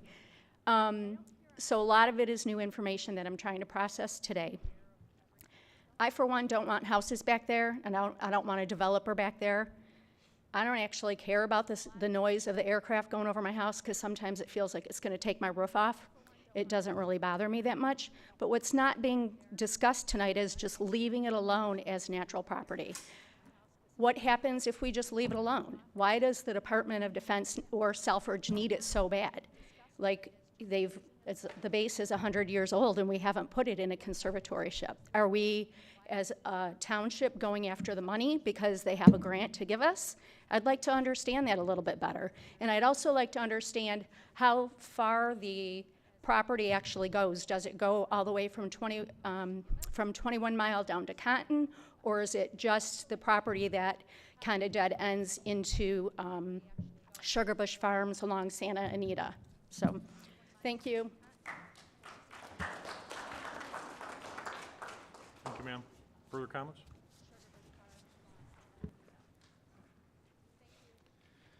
Adam Veschek, 47468 Bayside Circle West. Oh, sorry. Adam Veschek, 47468 Bayside Circle West. This project really doesn't affect me. I live nearby this lagoon area somewhat. I see the airplanes, I hear them. I think they're cool. I don't really have a problem with it. But my concern kind of ties in with the previous comment of the public awareness of this issue and how it's communicated to the public. My understanding is that typically public meetings, public hearings in Chesterfield are communicated through the local paper, The Voice. This particular meeting went out through the Macomb Daily. I'm curious to know why the change in direction this time. It seems like The Voice is more pertinent to this area, who's mostly affected by this project, as opposed to a broader publication like the Macomb Daily. And furthermore, was it communicated anywhere else to the public? And I ask that because it leads me to a further thought that I would think that the public, the citizens who are particularly involved with this area of property, would be communicated to by the township in a better fashion than a simple classified ad in a public newspaper. I would think that it's important enough to, if you truly seek public dialogue and interaction, take the time, take the cost, and send a simple postcard to their house describing the issue and inviting them into the meeting to discuss it and hear more about it so that they're better educated.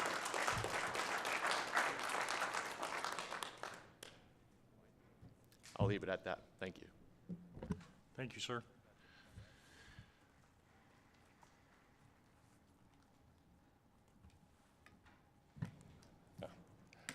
Joe Davidson, 49323 Santa Anita Drive, a neighbor of George's and this lady over here. How you doing, George? I agree with George and a couple of others that I think it's a good idea. I'm just concerned that the future plans that they have for the light recreation, how is traffic going to move in and out of that? I'd love to see a walking path or a dog walk or what have you, and folks in the neighborhood walk right past my house out there, or they used to, and I don't mind.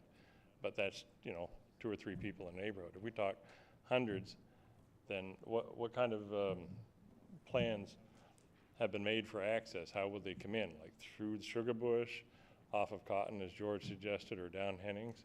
Or is it too early to think about that? But personally, I'd like to see it just left alone or modified as little as possible, because as George said, it is nice to look out there and see wildlife and trees. That's all I got. Thanks. Thank you, sir.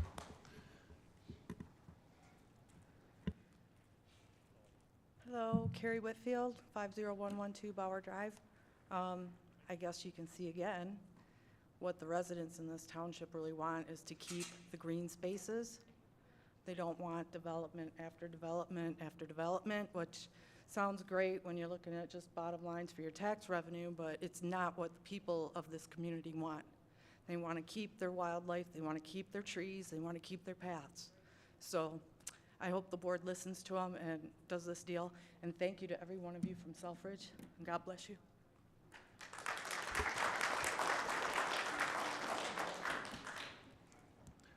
Thank you. Any further comments from the public?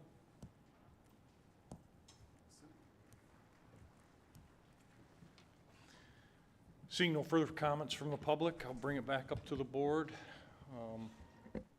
Do I have a motion to close the public hearing at 8:37? So moved. Support.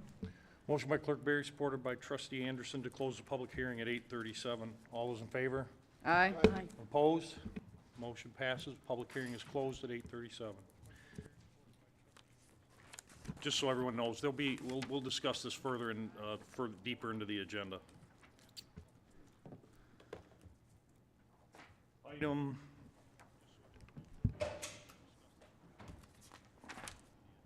(8D). Clerk Berry. Item 8D is to conduct a public hearing of necessity for the 2022 sidewalk replacement program. I have a motion to open the public hearing for the sidewalk replacement plan. Motion to open the public hearing. Support. Support by Trustee Vosberg. Do I have all those in favor of opening the public hearing? Aye. Opposed? Motion to approved at 8:38.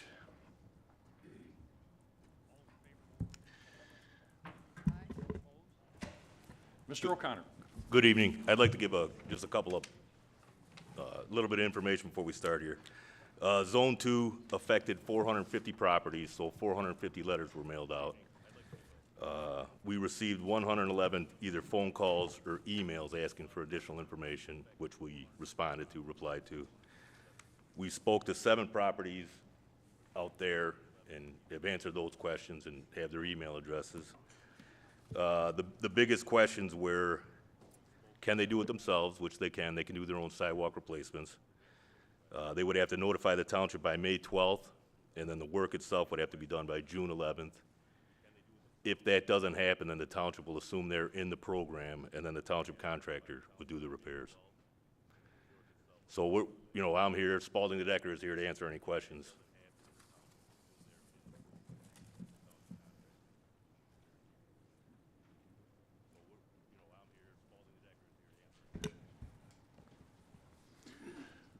Thank you, Mitch. Sorry about that.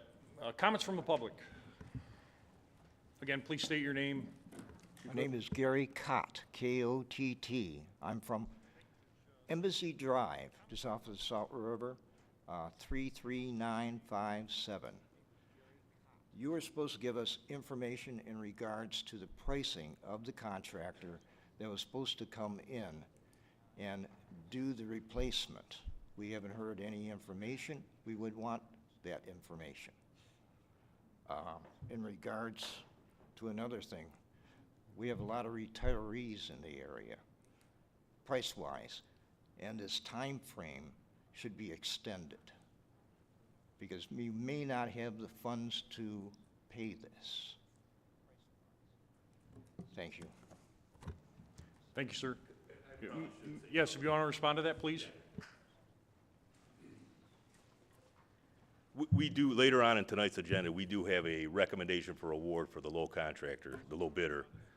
It's L. Anthony, and the prices are reflected in the letter that was sent to the residents. So we received bids. We have L. Anthony as a low bidder, and those bid price numbers were used in the letter sent out to the residents. Thank you, sir. Any further comments from the public? Paul Lafata, 48055 Malin. Based on the last township board meeting, we made a payment about $48,000 to Spalding Decker I question the fact that in the best practices quote-based selection process, that we have 3 vendors, AEW, OHM, and Spalding D. Decker. None of those returns or those quote bids confirm a 25% fee in any project cost range. Best practices added by Supervisor Accavetti to the Chesterfield purchasing policy, board approval isn't required for contractual engineering until over $20,000. After that, it requires a competitive bid and it requires approval by the township board. There's been no motion by the majority of the township board in an open meeting to waive the purchasing policy requirements. Township board approval is required by motion or resolution at an open meeting and is required for expenditures over $20,000 for a contractual service vendor. No township meeting minutes on record. I FOIA'd all the information that I just rattled off, and Supervisor Kersten said that the board approved this 25%, and there's no information that the board ever approved anything. They didn't go by the best practices quality-based selection so that the residents get the best cost. Right now, at 25%, the residents are getting overcharged. APO process and procedures are not just to spend township funds, they are meant to be followed and protect the Chester residents from being overcharged. No FOIA information, no approval at an open meeting for 25%. It is on this agenda item, but on the previous ones, residents got charged more than they should, and they're still getting charged more than they should because the proper processes haven't been through. So if I was you guys, I'd be previous ones, residents got charged more than they should. Thank you, sir. Any further comments from the public? Any further comments from the public in regards to the open hearing, public hearing for the sidewalk replacement? Seeing none, I'll take a motion to close the public hearing for sidewalk replacement. Motion by Trustee Vosberg. Support. Supported by Clerk Berry. All those in favor? Aye. Opposed? None. Motion carries. Public hearing is closed at 8:44. Mr. Supervisor, the staff will still be here if people have additional questions in the lobby. Thank you.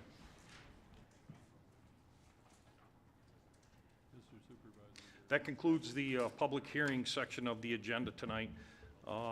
There will be action items on the sidewalk and other the North Lagoon discussion in the regular agenda, which will begin now. Item 9A, regular agenda. Clerk Berry. Item 9A is postponed from the March 22nd, 2022 regular Township Board meeting, and that is a recommendation to approve the changes to APO 15-2021 Investment and Depository Designation Policy effective immediately. Motion to approve. We have a motion to approve by Treasurer Elliott, supported by Trustee Vosberg.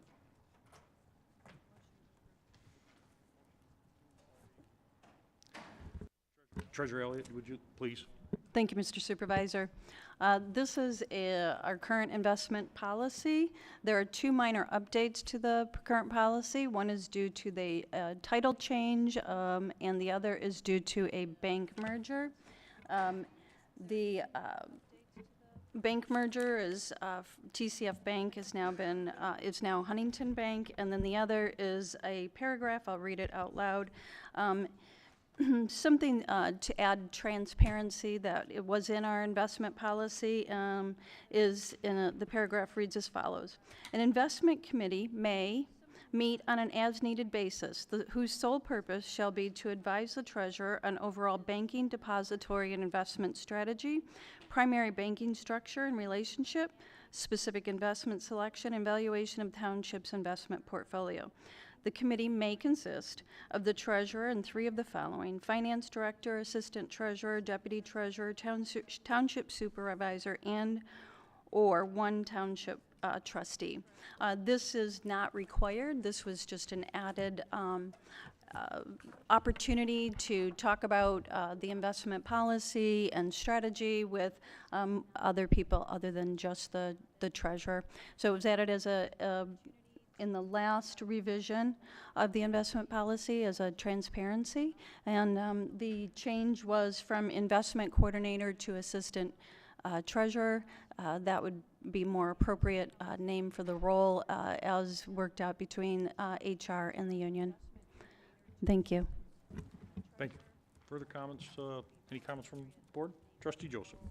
Thank you, Mr. Supervisor. The request to postpone this agenda item was a motion that I made, and I'm not sure what the treasurer's referencing in terms of the paragraph regarding discussions with peers or trustees. She free to talk, I guess, in caucus with whoever. My reason for postponement was the previous APO had to do with an issue involving signatures and whether or not that individual needed to be bonded.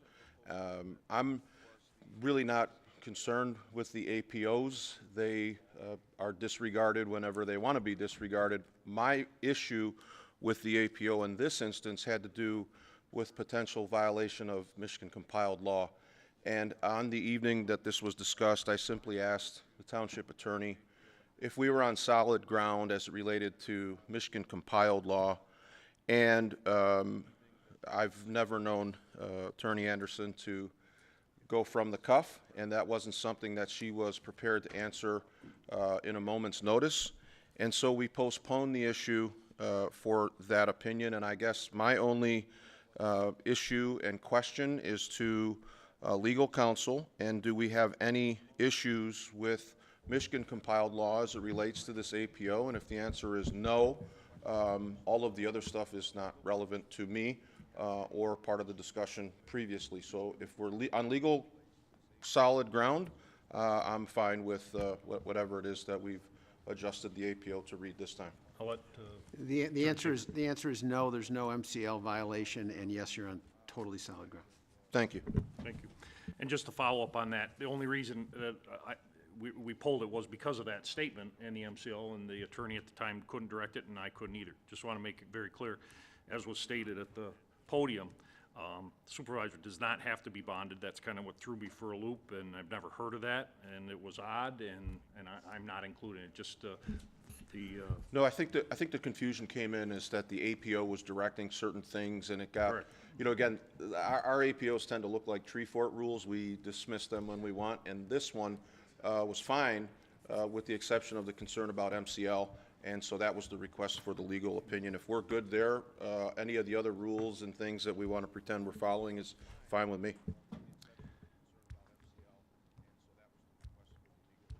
okay. Any further comments? Any further comments from the board? This is the exact same agenda item as it was before, and the question was that the entire paragraph was not looked at, and the entire paragraph has now been in there, so that any questions in regards to what it says would be clear. This is the second time the attorney reviewed it last year when it was presented, and reviewed it again this year. And other than that, I'd recommend that we'd move forward with the corrections and the changes. Thank you. Thank you. Comments from the public?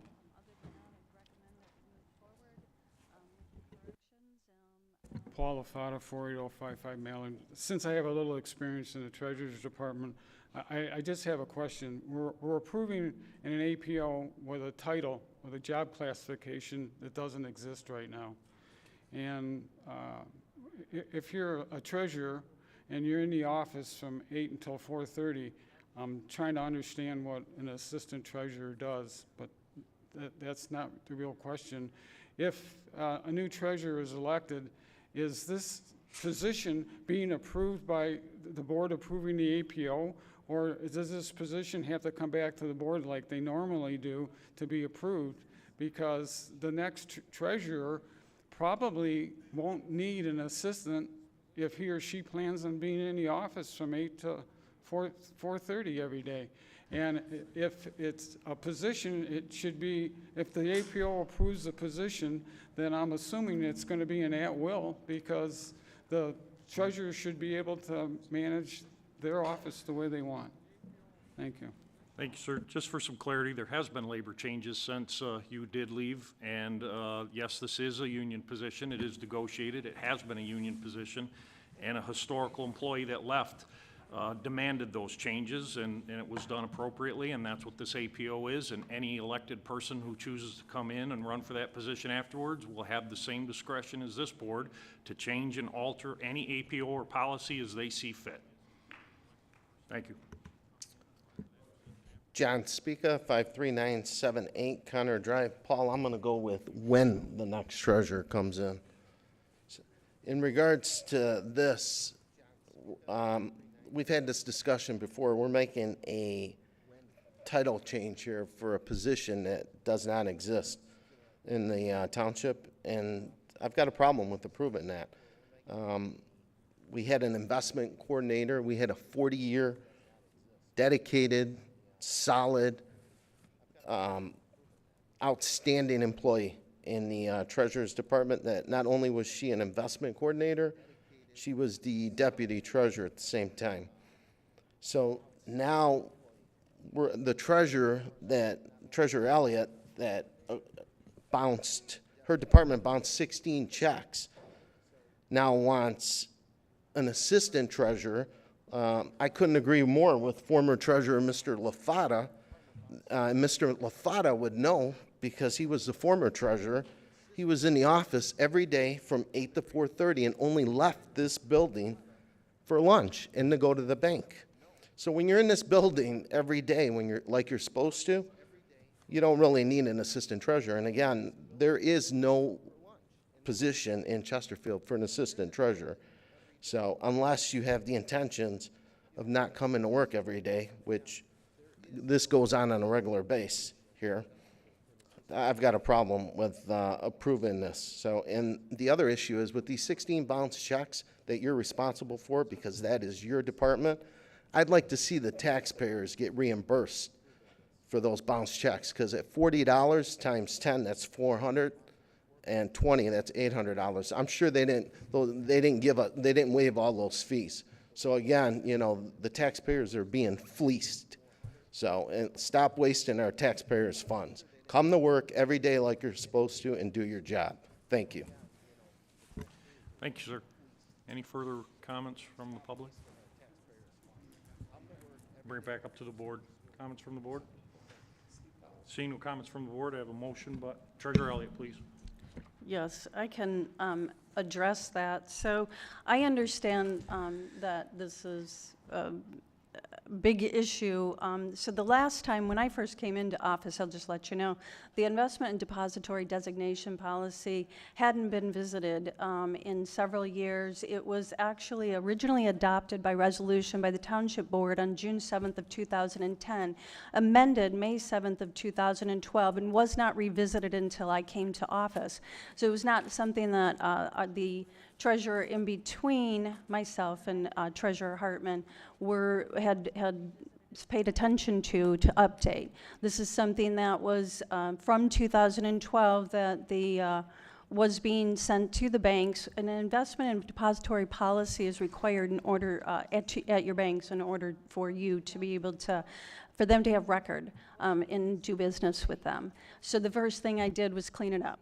And one of the things that I did do is I went to several different places like the Michigan Township Association, the Michigan Municipal Treasurers Association, as well as award-winning townships across the state, and I pulled investment and depository policies from all of them and took the best.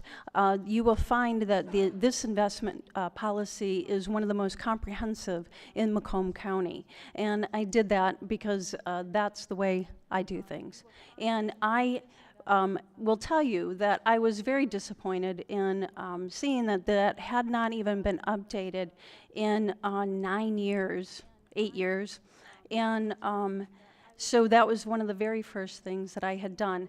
The other thing is in order for an employee to be able to be certified under the Michigan Municipal Treasurers Association, they have to be titled something like Assistant Treasurer. So I thank you for the work of the Human Resources Department and also for the work of the Management Union for giving the opportunity for that role to be renamed from Investment Coordinator, which is not recognized by any organization, to Assistant Treasurer, so that the new person who is now an employee is able to go and get those certifications required. And this person has come in. They're doing a fantastic job, and I support them, and I thank them for the very hard work that they've done while they've been here. Thank you, Mr. Supervisor. Thank you. Any further comments from the board? Seeing none, I have a motion by Treasurer Elliott, supported by Trustee Vosberg, to approve item 8A. Clerk Berry. Treasurer Elliott. Aye. Trustee Vosberg. Aye. Trustee Anderson. Aye. Trustee Joseph. Aye. Supervisor Kersten. Aye. Clerk Berry, aye. Item 9B. Item 9B is to adopt Resolution 2022-04A, Number 2, for the Brookview Estates Street Lighting Special Assessment District, SAD, confirming the special assessment role and providing for collection in annual installments, which is the final determination of approval. Do I have a motion to approve? So move. Trustee Anderson. Second. Supported by Clerk Berry. Is that Yes. Clerk Berry? This is the resolution that's related to the public hearing that we held previously. So I'll again defer back to the attorney. I don't think there's really any more that needs to be said. With that being said, comments from the public. I'm sorry, Carrie, please. I didn't. Thank you, Mr. Supervisor. Tonight's request is on behalf of the developer of Brookview Estates site condos to approve and finalize the special assessment district for street lighting. I have it also included in your packet an agreement for the street lighting between DTE and the township, and I am available to answer any questions the board may have. Thank you, ma'am. Any further comments from the public? No comments from the public? Bring it back to the board. Any further comments from the board?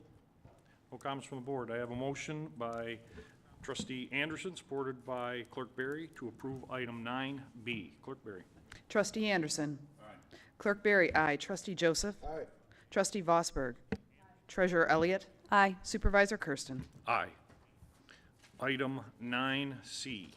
Item 9C is to approve a request from National Research Company, NRC, to establish an Industrial Development District, IDD, known as Number 34, North Gratiot IDD, and adopt Resolution Number 2022-09. Do I have a motion to approve? Motion to approve. Support. I have a motion by Clerk Berry, supported by Trustee Vosberg. Again, this is related to the public hearing that was previously held earlier tonight. The individual the petitioner did speak, and again, I don't think there's any further explanation that needs to be unless the board has any requests. Comments from the public? On item 9C, seeing no comments from the public, I'll bring it back to the board. Are there any comments from the board? Seeing none. I have a motion by Clerk Berry, supported by Trustee Vosberg, to approve item 9C as read. Clerk Berry. Clerk Berry, aye. Trustee Vosberg. Aye. Trustee Anderson. Aye. Trustee Joseph. Aye. Treasurer Elliott. Aye. Supervisor Kersten. Aye. Item 9D. Item 9D is the Six Rivers Land Conservancy conservation easement, to consider whether to execute a letter of intent with Six Rivers Land Conservancy dated March 1, 2022, to initiate the process for Six Rivers to request funding for the acquisition of the conservation easement from the township. Do I have a motion to approve? Motion to approve as stated. Support. Supported by Treasurer Elliott. Again, this is an action item based on the public hearing that was previously held earlier in the agenda. Just some comments I want to make real quick. Number one, this is not a done deal, as has been stated. This is the first step in a request that the township made, or that was made to the township by a party. This is consistent with the APOs that are sometimes, I guess, followed or not followed, but since I've been here, we're going to follow them. And the APO is online. It is on the website if you choose to read it. It is available to anyone, and we will follow that policy as directed. And with that being said, I'll bring it back to the board for comments. If there's any input, Treasurer Elliott, please. The Six Rivers, you're saying that you're just going to follow the APOs, right? Which means this is the, So the APO. You're saying that you're just going to follow the APOs, right? Which means this is the. That every, we've done in the past, or has been done by previous boards and supervisors. The APO reads that once the action, whether approved or disapproved on this, we have a 45-day window to bring it back to the board for a discussion. That's just our internal process. What I envision this process being, we're gonna have to sit down and negotiate with the Conservancy and see what we can and can't do, what is allowed. Is 675 or the amount that they're offering, is that reasonable? Yes, it fits into, and I'm going on, I don't want to take anybody else's time. Does that fit into our pathways plan? Does it fit into development of a developer, which it's been there for 40 plus years, 30 plus years, I don't see anybody coming forward, it's never been marketed. So this is all new, much to as the residents. What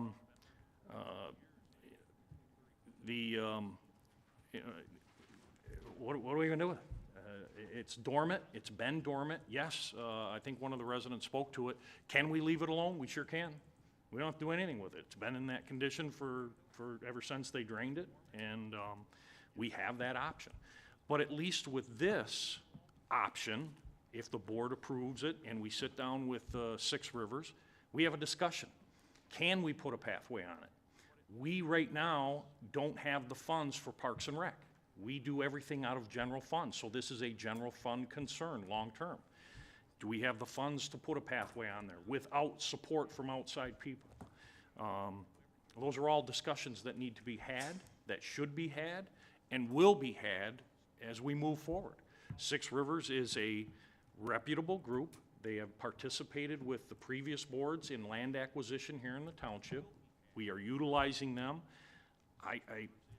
Whether they're a front or an arm, I don't know. They're a group that is concerned about conservancy. So we need to have those discussions. I'd like to enter into those discussions. I'm disclosing my position. I'd like to sit down with them and see what they can do for the township and what they can bring to us as a space. Again, we don't have any money. We're not doing anything with it now. So again, the comment of can it sit dormant and remain? It sure can. That can be an option that's discussed. But again, following the APO, this is the initial step. First part of the process is getting the residents involved. Obviously, it worked. I did walk that neighborhood. I've had exchanges with residents there. I know what they say and the people that I did speak with. So with that being said, I'll offer comments to any other board member that wants to input. Treasurer Elliott, please. Thank you, Mr. Supervisor. So I'm in support of the letter of intent.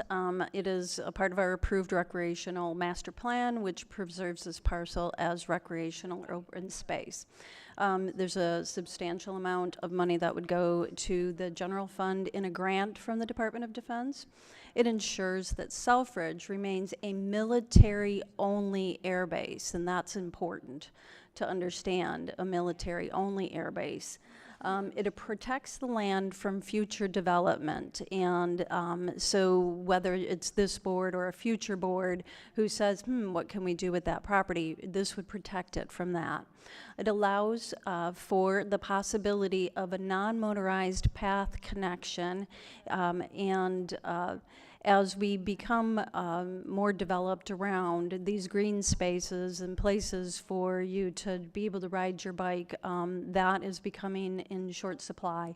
And so there is the possibility for that. And I believe in the presentation at the very beginning in the department report by our facilities and operation manager, Josh Sonnenberg, he did show, so if you rewatch the video, I think you'll be able to see at the beginning where there is a picture of a possible non-motorized path that could go in there. I am also a big proponent for trying to get some sort of path to connect over the Cotton Road bridge over I-94 so that we have a safe pathway to cross from the Gratiot corridor where I live. I do live in the flight path, and yesterday, and maybe one of you guys from Selfridge can tell me what my kids who have grown up here heard flying over and ran outside. I don't have the ability to hear that, so to be able to recognize what they are, but my kids do. And I appreciated what Dreama Isaac had said when she said Selfridge is highly beneficial, and I do know how highly beneficial it is, as I have mentored many robotics students, high school robotics students who have gone on and who most of them are excited about aerospace or engineering or something, and the economic benefit regionally that Selfridge brings, and also the educational benefit to locally. So I'm a big proponent, and somebody said that we moved, and I absolutely did move from Sterling Heights to Chesterfield over 20 years ago, and also the very first thing when I was on the phone with my mom and I said, what is that? And I opened up my door and I thought a plane was going to land in my living room. I remember the shock of that back then, and now the excitement, and I look forward this year to the air show coming back, and very excited about that, and that is July 9th and 10th. Yep, okay. So I think it's a great move, and this property has been sitting doing nothing, and so I think rather than development, letting the Department of Defense give us some money and to put it to good use or to keep it as green space makes a lot of sense. Thank you. Further comments from the board? Trustee Joseph. Thank you, Mr. Supervisor. I wanted to kind of address a few things that were said by the members of the public. First, the heartfelt gratitude to Mr. White.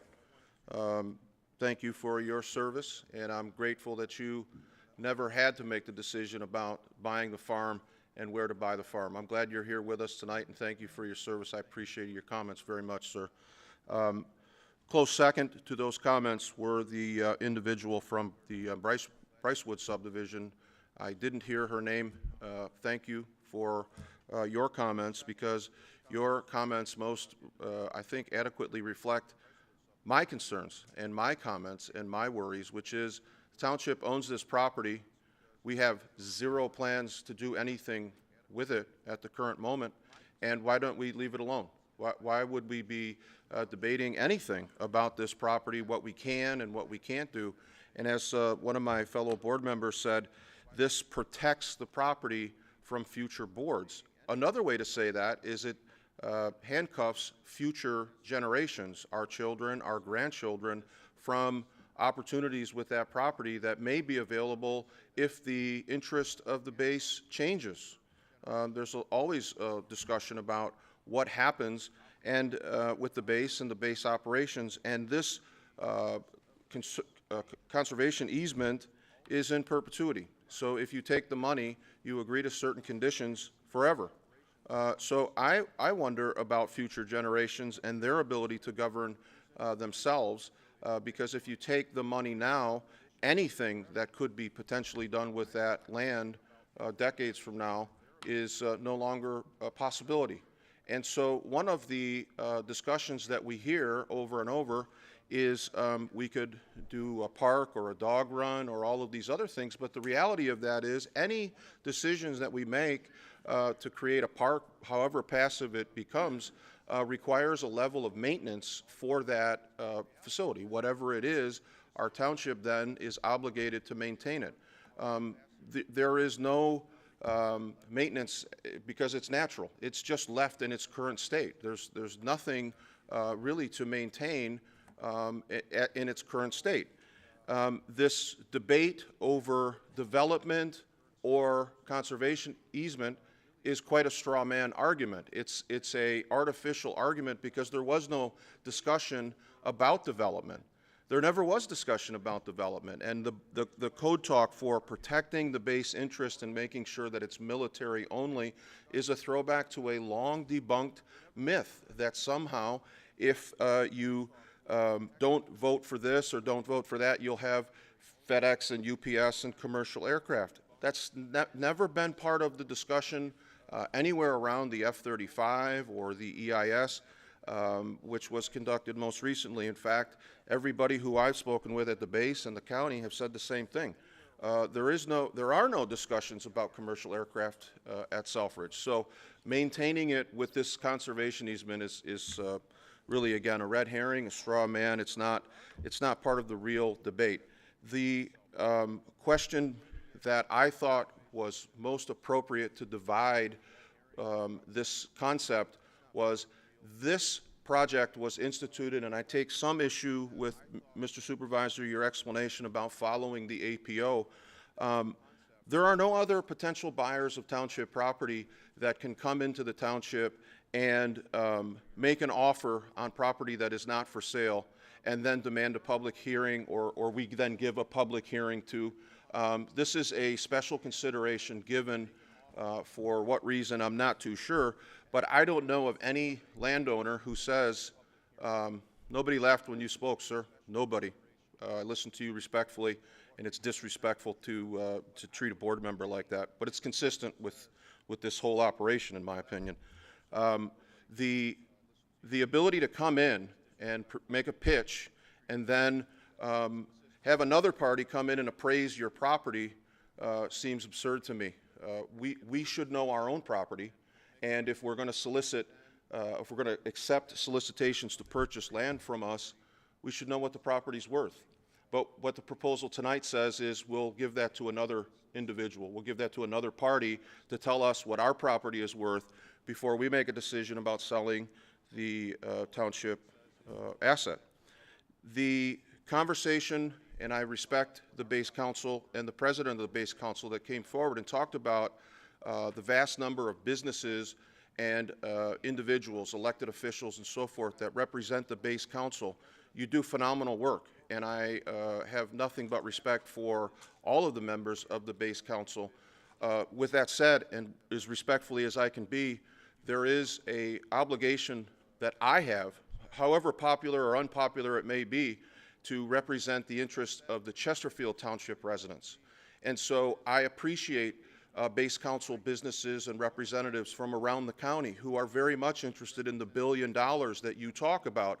But to say that the base council has a monopoly on representing what is good for Macomb County, I'm not sure is entirely fair when you're talking about the impact in Chesterfield Township. So if you happen to be a developer that has spent significant revenue and time on a 2-acre parcel, a 200-acre parcel that you're trying to develop, which brings tremendous revenue to the benefit of the Chesterfield Township residents, and you say that the base council, that the other 250 members of the base council think that it's a great idea, again, I respect that, but it's not necessarily a democracy if you have 6 wolves and a sheep voting on what to have for dinner. Yes, they all get an equal vote, but I don't know how good it works for the sheep.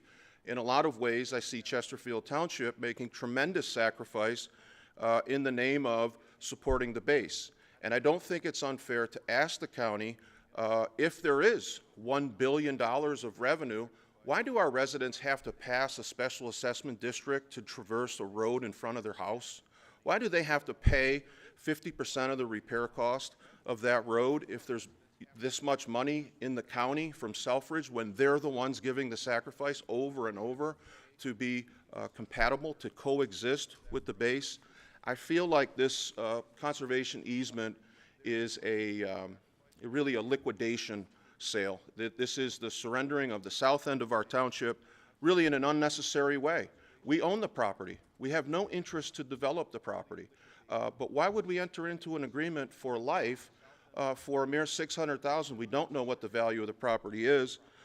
You could have something as simple. I remember being on Planning Commission and listening to Mr. Arroyo. We had Josh talk about it earlier. The branding, Chesterfield on a overpass. There was conversations about something as simple as a billboard on that property with a marquee to Chesterfield Township alerting motorists along 94 that they were entering into Chesterfield Township. That potentially brings advertising revenue. It's low impact. It doesn't impact the neighbors. There's nothing to disturb the property. The conservation of the property is still there, and there's revenue. There's 1,000,001 ideas, but this is an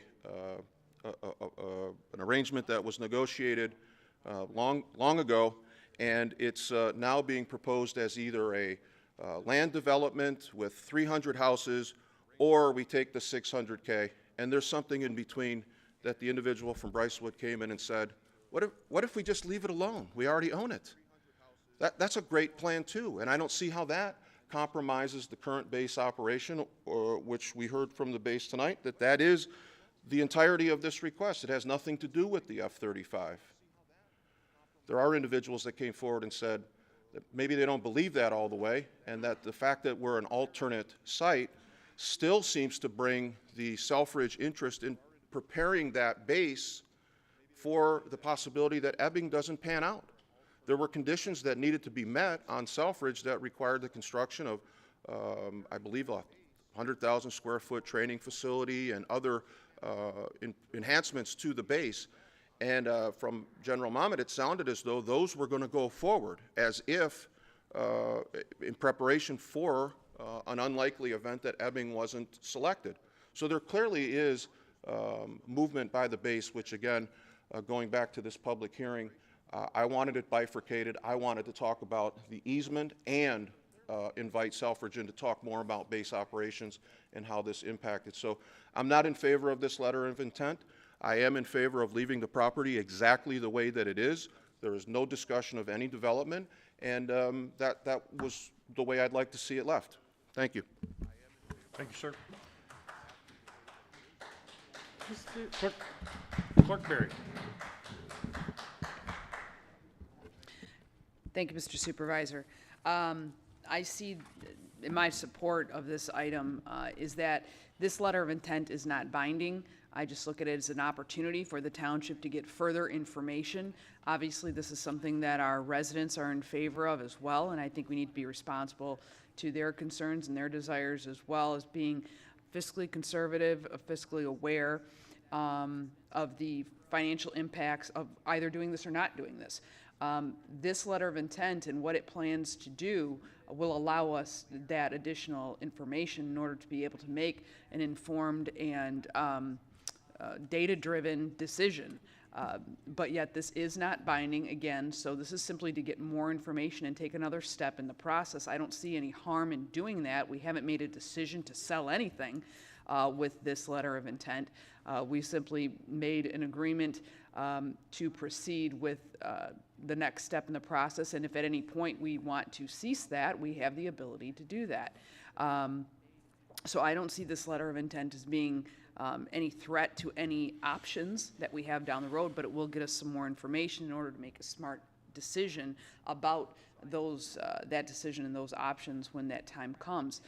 Mr. Supervisor, I'd also like to make it known that we did receive several letters from the public regarding this issue. They were received from Paul Lafata, which was a letter of opposition, Kenneth Verkest, the Harrison Township Supervisor, a letter of support, Vicki Rowinski, the Director of Macomb County Planning and Economic Development, letter of support, Ron Lamparter, Founder and Chairman Emeritus of Defense Corridor Center for Collaboration and Synergy, letter of support, and State Representative Pamela Hornberger, letter of support, Public Works Commissioner, Macomb County, Candace Miller, letter of support, as well as from Mr. George Worthman, who also spoke at the public hearing. We did receive an email as well from him, and we have recorded those in our records with regards to this agenda item. Thank you.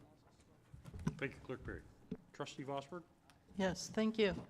I support this, and I think is for myself, after listening, especially after listening to the public that was here today and other comments I've heard over the years, that this is a good project to consider to put into a land conservancy. And I think one of the things we've also talked about is we have a lot of different properties that the township owns throughout the township.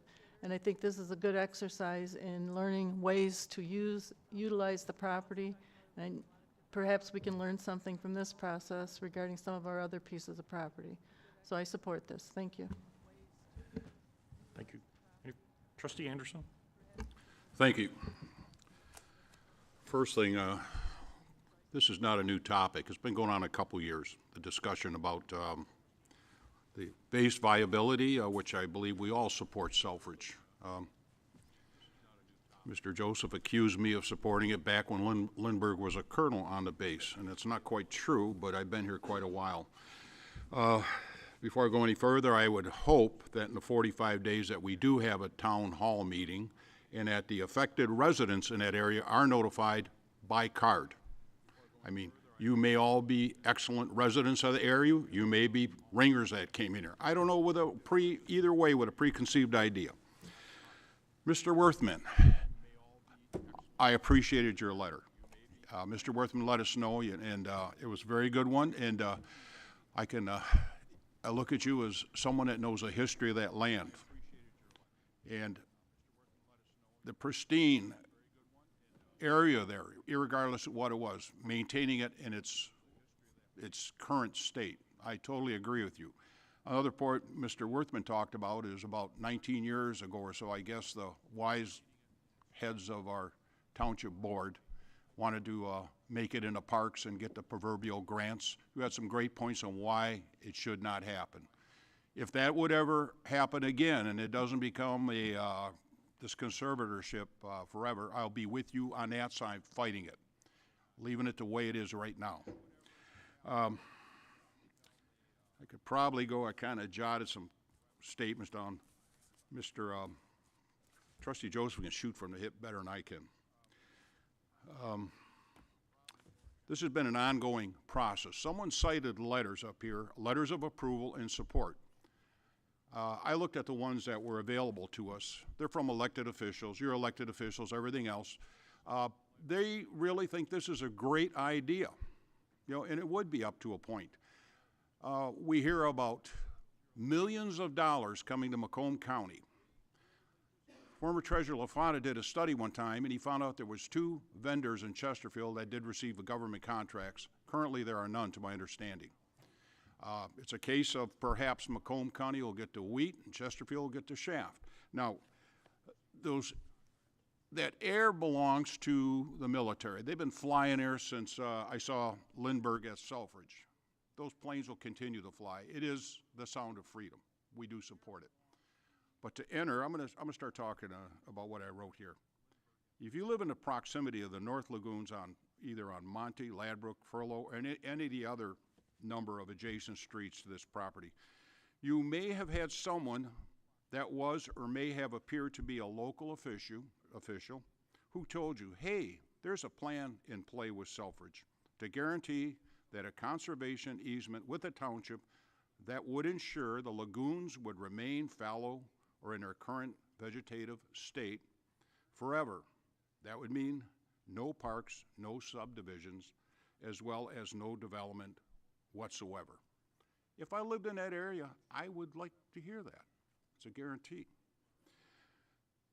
To approve this project, public and elected officials at various levels of your government, our government, heartily supported this plan in glowing letters of endorsement, although none of them reside in the affected area. Almost none of them live in a township. There may be additional plans in place for real estate between the lagoons and existing base properties to be acquired for runway approaches and departures. That's in the future, true or not. I was going to cite out of these letters that talked about, and embellish it here. Some of these letters from our elected officials talked about the flora and fauna and all the natural things and everything else that goes on with that property, which historically, prior to the late 80s, it was an engineered dump for the township's runoff of water. The only one, Mr. Lamparter, he's a founder, chairman emeritus of the Defense Corridor and Collaboration and Synergy, was specific to the issue we are addressing tonight. And he said things like, he says, I'm writing to express my enthusiastic support for Selfridge Air Base and a unique project identified as Chesterfield Township North Lagoon Conservation Easement Project. Rarely does one encounter such opportunities. I'm paraphrasing, I'll go on. Selfridge certainly wins as a result of enhancement runway approach, departure, clearances, and improved safety for everyone. Chesterfield, we get paid for not doing any construction there. I'm going to leave it right there.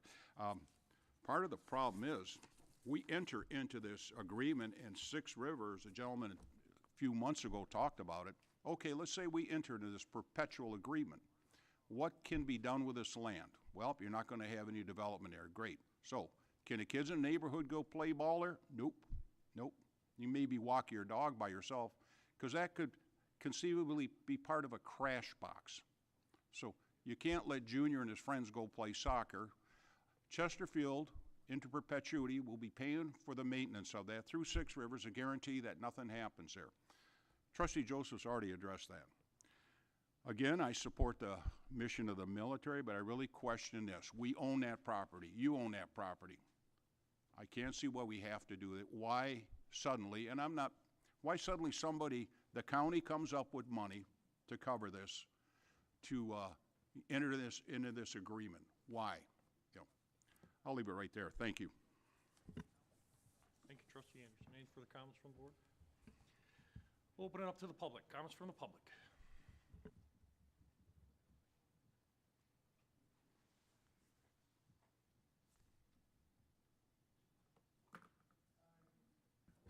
Joe Kadich, again from Sutton. When I came up here, I pretty much said that this is a done deal, and I think it is. The only thing you're going to do to change it, I agree with Trustee Joseph and Trustee Anderson, is you're buying something that you're going to have to take care of, and they're going to give you probably what I essentially said initially was market value. We're going to give you $600,000, and then you maintain it, and whatever you want to do with it afterwards. Now, look what we've run into with all of our recreation areas. You look at the park. You look at the last piece of property we bought through Six Rivers. This is supposed to be a nature center. Got money for it. Can't get to it. Nothing's been done there, and there's no money in our budget any place to do anything with it. That's what, 30-some acres, I believe? And we're stuck with it. And what do you do with it?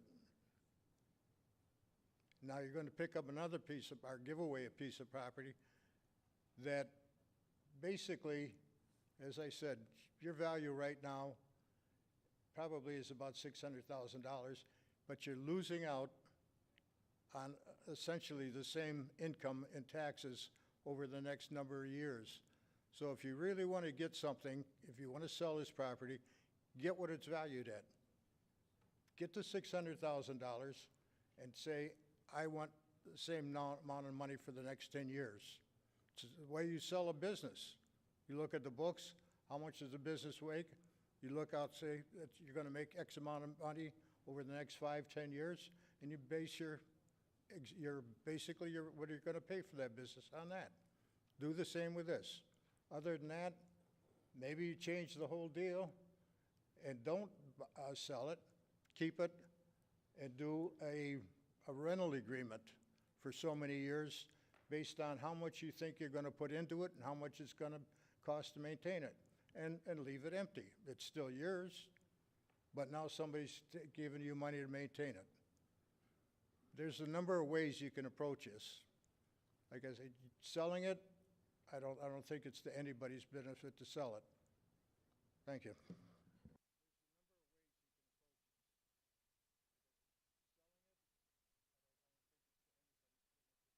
Paul Lafata, 48055 Mallard. I really don't understand what a non-binding letter of intent needs a signature. I would never sign anything that somebody tells me that I need your signature, but it's not non-binding. That doesn't really make a lot of sense to me, not whatsoever. There's got to be some repercussions to that in itself. Six Rivers was the third party in the Nature Center. We started out with a $30,000 fee, and lo and behold, 6 months later, they hit us with another $31,000 to close that out. So I don't know how binding and non-binding works, but somehow it costs us more money for the Nature Center. Like Trustee Anderson said, all the letters of support all came from elected officials that were outside of the township. They have no vested interest in the township at all. And most of the, DOD dollars that were in the township left in 2008. They don't exist here. What Chesterfield gets from the Department of Defense isn't worth the aggravation. Previously, the townships already brought the theory or thought of selling Veterans Park. That didn't go over too big. There's another agenda item to lease a school building so we can get rid of the youth center. And then we have the lagoons. And that's all part of the puzzle that is in the ES plan to satisfy bringing F-35s here.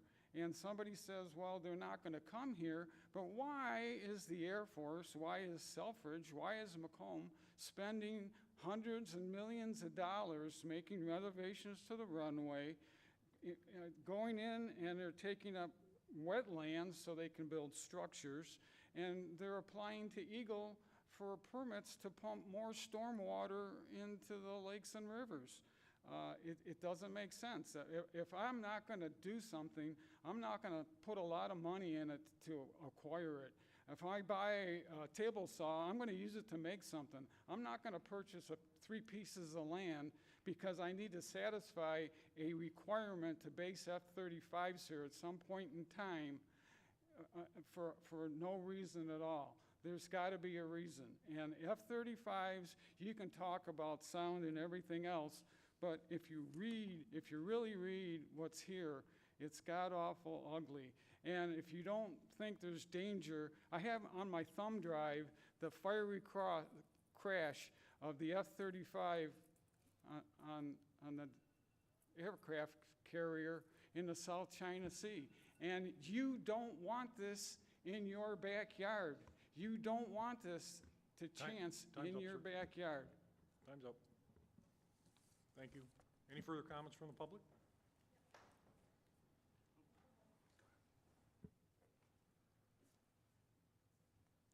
Okay, you guys are, Patty Grieger, 28292 Charlene. You guys keep talking about Six Rivers being a conservatory ship that they're going to give us money for, and then Cindy Berry comments that we're selling it. So can somebody clarify, is it a sale to them? Is it? We'll address that. Okay. Understandable question. Okay, and it's then- a lease agreement. It is a lease agreement.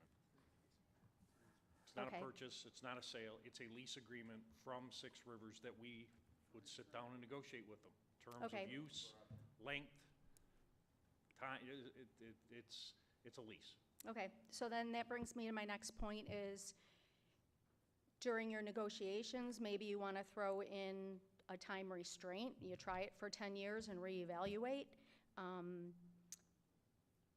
Or look for alternatives, because what I hear from the community is that we really don't want either one of them. And we would like to see that property left as a natural habitat for the animals and the green space. So we would expect that you guys would also look into alternative options for that.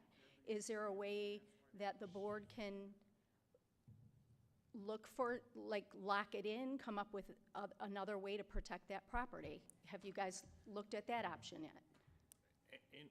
I'm just going to, in any terms of the lease, anything that is determined or negotiated with them will come back to the board and be presented in a public manner. This isn't, we aren't walking out of here today and agreeing to the terms of the lease and it's done and over with. We have 45 days based on our past rules of the board to sit down with them and see what they will offer. What we can do, what we can't do, what their belief is, what our belief is. All of your concerns will play into this, into the discussion, but it's not a done deal until we think that it's, we negotiated it. The terms, obviously the attorneys, the Six Rivers reps will sit down and we will all come to some sort of agreement. No matter what we come to an agreement with, it comes back in front of the board and we'll have this public hearing again to discuss what it is and disclose it publicly. If at that meeting there isn't support for it, we move on. We are simply responding to a request for a lease of township property. And we haven't even had first discussions yet. And in the packet, if you look, that's online, there is model draft agreements that they have sent to us that they have implemented in other communities, but they're not fully descriptive of what we want here. And again, it's our property, as was stated, it's our property. We own it. We'll sit down and see what we can do and what we can't do in the length and term. Okay. I just am throwing it out there as an alternative, is I'd like to see you guys Ma'am, I promise look for you. alternatives, because honestly, I don't trust any board member not to have a developer in their pocket, ready to, after all this stuff is said and done, and maybe your letter of intent doesn't go through, that in a year from now, a developer is gonna want that property. I can So- tell you from my perspective, there is no developer that has expressed interest in that property. Okay. Thank you. Further comments from the public? Yeah, George Worthman, Santa Anita Drive. If this is a non-binding agreement, I think you guys should just do this non-binding agreement if it's not going to cost any money. Then it'll give you time to look at this property. Come to my house, I'll show you around what I know. And if you do come to an agreement, and then we're going to have this forum again, I wish, as you stated, send a letter or a card to everybody in Brycewood, everybody in Sugar Bush Farms, and everybody over in Hennings and Wiley and all that, everybody surrounding that area. The only reason I'm here tonight is because somebody put something on my mailbox. I knew nothing about it, and that was 3 days ago. Thank you. Thank you, sir. Further comments from the public?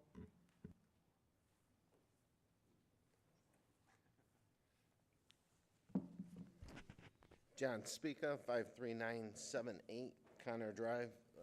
I want to start off by thanking Trustee Joseph. Great presentation, spot on, and thank you for looking out for the residents of Chesterfield. So whether you like him or not, he's always looking out for us the majority of the time, and he does, in my opinion, what's in the best interest of the residents. My take on this is, you know what, let's keep the lagoons as green space. We own that property. Why do we need to sell it or do anything with it? It's like Trustee Joseph said. I mean, 10 years from now, with a new board, a future generation, we don't know what's going to happen at Selfridge, and the whole thing could change. But if you listen to former Treasurer LaFata and what's said here tonight, it's about putting pieces of the puzzle together. In order to bring the F-35s here, you got to have the lagoons, you got to have the youth center, which is on the agenda tonight, and you got to have the Veterans Center. So without those three pieces of property, the former supervisor had a chart in his office and had those three properties already marked. So why would he have those three properties marked in red? Without those three properties, you can't move forward with the F-35. So you got to put the pieces of the puzzle together. The other issue that I have is, Mr. Supervisor, I don't think you should be making any decisions right now on selling township property, because you were appointed by 7 people on the board, and we're a few months away from an election here, a special election. So until the residents decide who they want as a permanent supervisor, I think we should put this on hold till after the November election. The other issue that I have is that Trustee Joseph brought out, why would we sell the property when we don't even know what the true value of the property is? I mean, would anybody in here sell their house to somebody without knowing what the value of the house is and take a third party's word? Why would we do that? That makes absolutely no sense. That's called, Mr. Supervisor, due diligence. So we gotta know what the property's worth if the intent is there to proceed and sell a property. Well, that hasn't happened, and it's evident tonight that due diligence, again, has failed in Chesterfield. The other issue is, again, we own the property. We shouldn't be giving anything away. We could leave it dormant. We could leave it as green space. And again, nothing should be done till after the November election. Thank you. Thank you, sir. Any further comments from the public?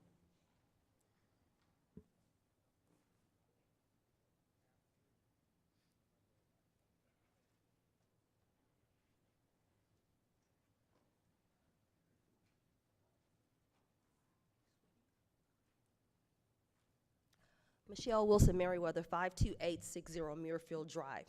I just want to get a couple of things clear to make sure I understand. Number one, a non-binding letter of intent. I think that's what everyone is getting hung up on. Now, myself, I was a college athlete, and I signed a non-binding letter of intent, and I ended up not going to the college that I did the intent with. So I get it. It's an exploration. So I just want to make sure I was clear on that. Then the other piece is I keep hearing about the selling of the property. I want to make sure I'm clear. Are we just in the exploration process? I just wanted to get that clear and on the record if that is correct. Those are the two things I want to clarify for the residents, because as we sit here and we go around and around, as we usually do at these meetings, at some point you begin the conversation at this end with the nice gentleman in the cranberry, and by the time the word gets all the way back to, all the way here to the nice gentleman with the shirt on with the yellow insignia on it, the whole word and the telephone game has changed. So can we just please make it clear to the residents so we can get out of here on time what exactly we are talking about? Thank you.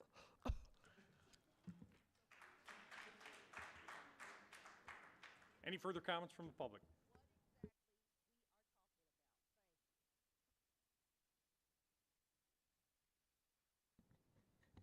All right, Mike Martin, 50393 Bauer. So living next to a former landfill myself, I really am constantly confused as to everybody's arguments in this whole debate. And frankly, I do have one thing to ask for the township in general. Before this option was even on the table, was there anything planned, short-term, mid-term, long-term future, for this site at all? Because to be perfectly honest, this is really the first time I think a large chunk of people have even heard of this property in this whole debate.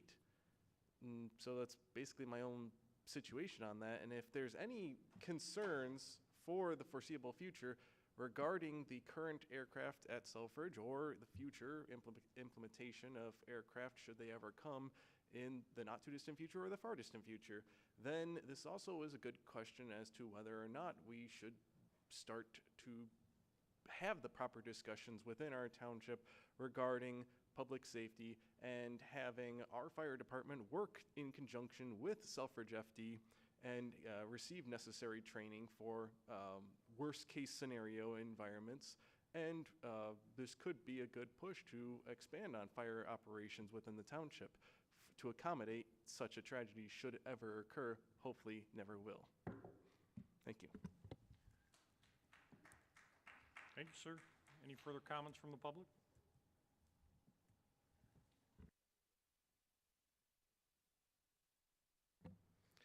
Adam Veschek, 47468 Bayside Circle West.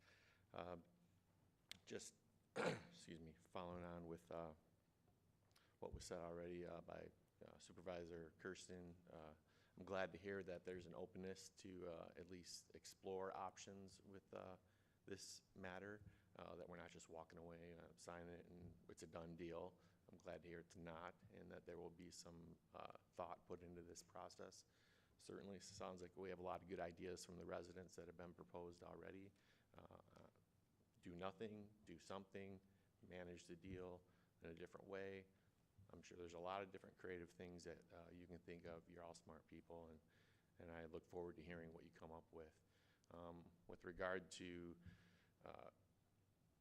you know, comments and scoffing at, you know, conspiracies and such, from my perspective, I mean, I've been to these meetings on and off. I've read a little bit about the issue.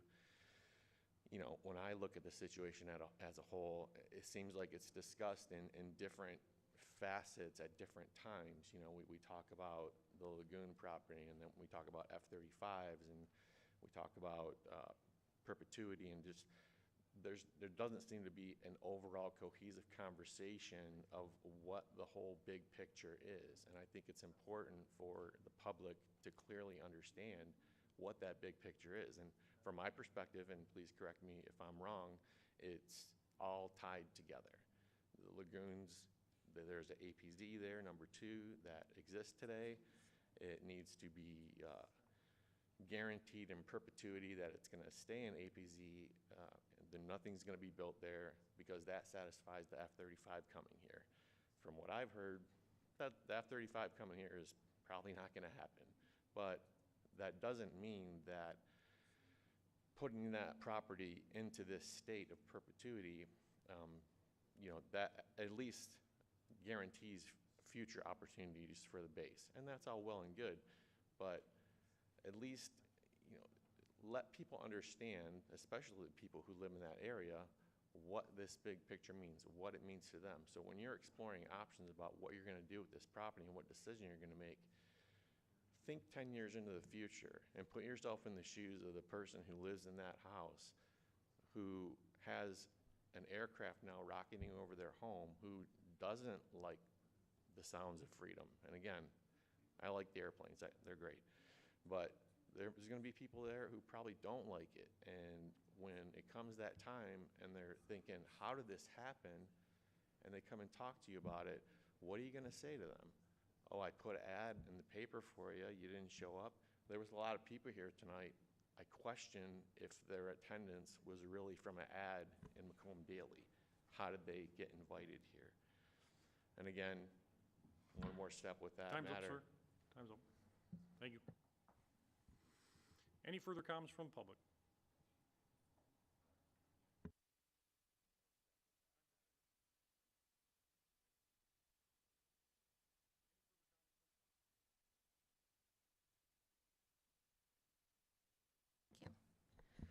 Brianna Disselrath, 27221 Cara Marie Drive. I live on the opposite side. I've just been gathering a lot of information today. It's my first time coming to a board meeting like this. I bought my house in 2018, so trying to be more involved. I do understand that this is not a non-binding agreement, but as Ms. Merriweather said, I would appreciate a little bit of clarification. It seems to me that we could get our own appraisal without entering into this agreement to know what we're dealing with. I am in support of leaving the property as it is, but I would like guarantees that it would just be nature. I don't think that the Six Rivers agreement gives us any recreation possibilities, because if it is a crash test zone, I'm not going to have my baby in the future playing or walking in that area. It just doesn't seem very congruent to what you're trying to propose that it would be used for. So I just wanted to make it known that I support it being left alone, and would also agree with Ms. Merriweather to get the clarifications that she asked for. That's it. Thank you, ma'am. Further comments from the public? Seeing no further comments from the public, I will bring it back up to the board. Comments from the board. Trustee Vosper. Thank you. I'm wondering if we could just get some definition or answer on I don't want to give my understanding if it's not accurate either, but perhaps through our attorney too, what a conservation easement is, first of all, and then there's what is Selfridge looking for? That's not what I'm interested in right now. What does a conservation easement, if we could just describe that, and then perhaps the other point of the other goals that are trying to be met through the same thing. But first of all, what is a conservation easement? Let me address a couple issues. What this is not. This is not a sale of property. And despite getting in maybe hot water with the supervisor, this is not a lease of property. Six Rivers has come to the township and said, look, we have an interest in conserving property throughout the state of Michigan. And this is a piece of property that we are interested in acquiring a conservation easement for, and I'll explain that in a minute. And they have submitted what they call a letter of understanding. They don't want to go out and start working with the base, the county, the other federal agencies to try to get grant money to pay us to give them this easement if we don't have any interest in it at all. And so they've prepared a letter that they call a letter of intent. An agreement to agree or a letter of intent is a letter that says nothing. It's not binding on anybody. From our perspective as the attorney for the township, if I thought that we were getting into harm's way by signing this letter, I would have written a letter to the board saying, we're not signing any letter of intent. We're not going to sign anything until we have a binding agreement. But I don't represent the Conservancy. I wouldn't do it if I was on their end. I represent the township, and this puts us in no harm's way at all.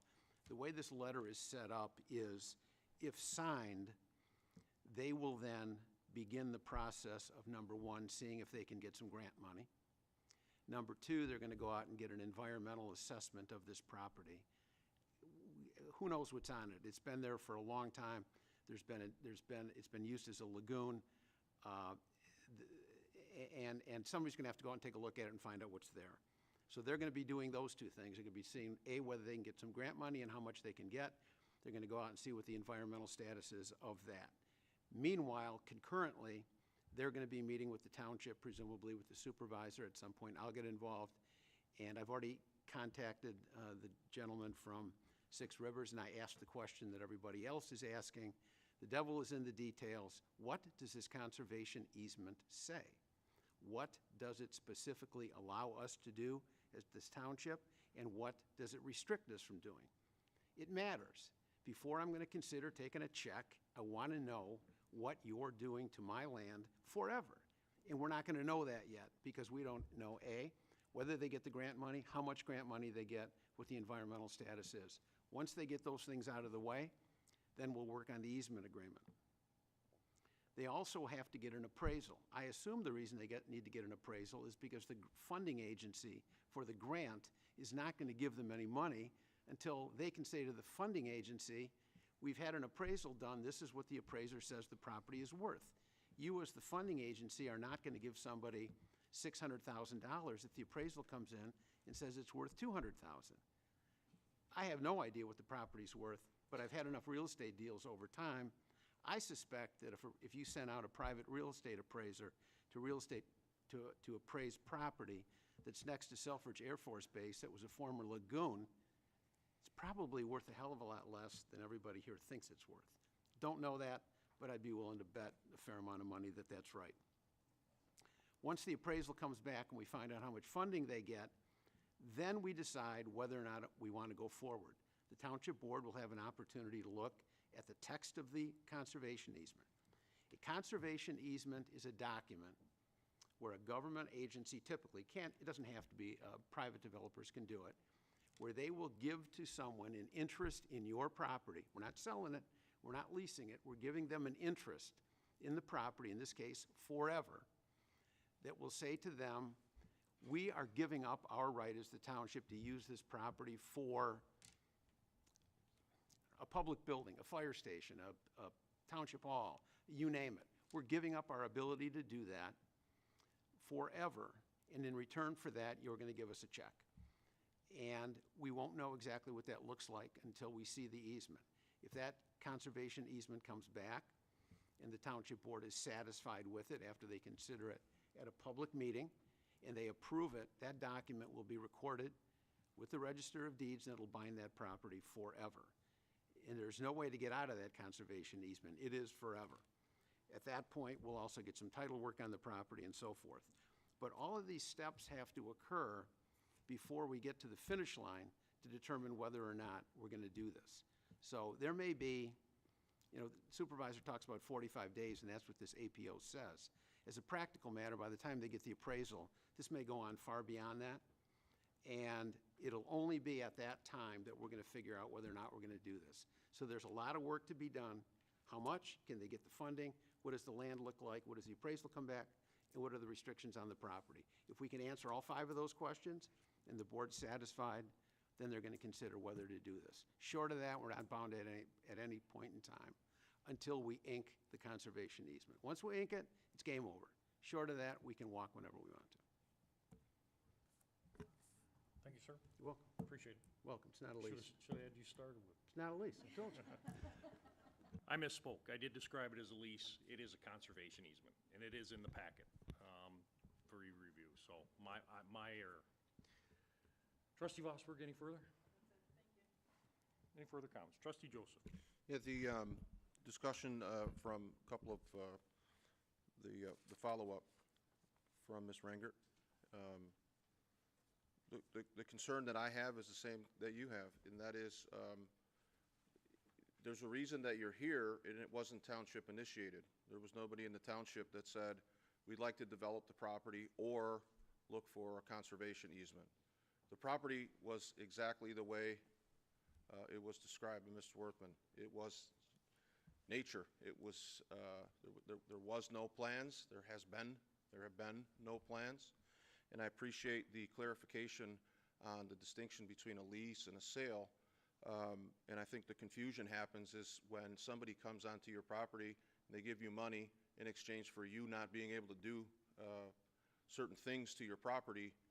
Do you own it, and is that the equivalent of a sale? Do you still have maintenance obligations? These are all questions that we have to sign a non-binding letter of intent, and I appreciate Mr. Siebert's description in that there is no legal binding, but I've been in the township for a while, and I've seen a lot of projects that start out with an information gathering phase. And so if you have apprehensions then, your apprehensions are met with, well, this is just the first step. And then when you get to step 3 and you go, hey, I don't like this, well, you voted for it before. So I'm concerned that if there are conditions associated with this easement, what do we have to sign anything for? We were clipping along. You were walking that neighborhood. It was nature, and there was nothing. Somebody approached the township board with an offer and then said, you have to sign a non-binding letter of intent before we'll tell you all of the details about. So I respect we need to perhaps get an appraisal to see what it's worth, but we don't know what we can and can't do with the property now.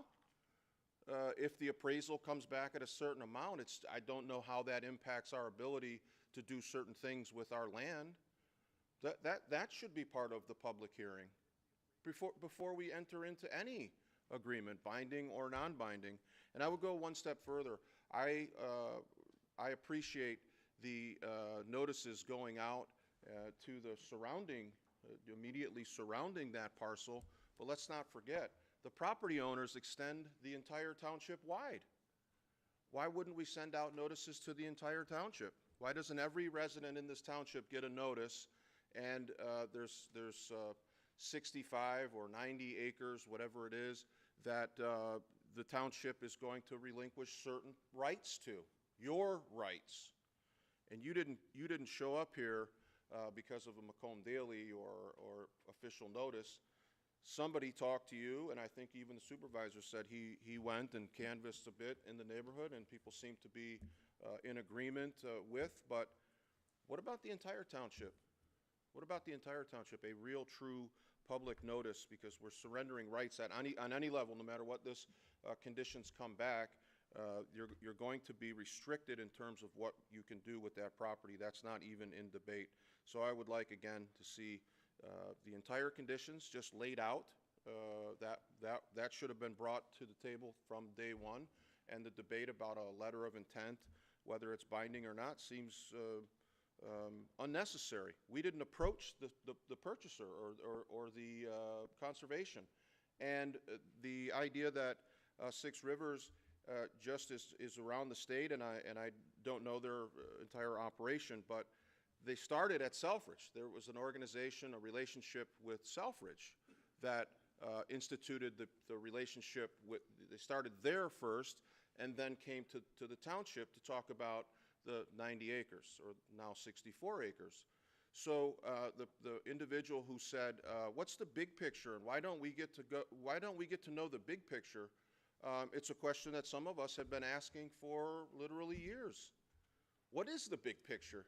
Why does Six Rivers show up at the same time we're talking about potential base expansion and F-35s? We're not talking about F-35s. We're just talking about, they're linked, and we don't get the big picture. And that's I think, the source of the greatest resentment that I've heard from residents is we don't get the big picture.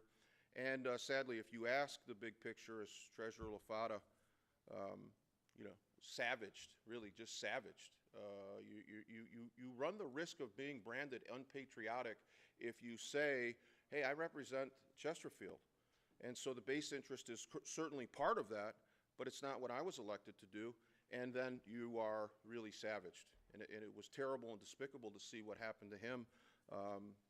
Trustee Anderson and I were front row seats for that. It won't dissuade me from asking tough questions, asking for the big picture, and continuing to press for answers, because this impacts our community, and that's what I was represented to be here for.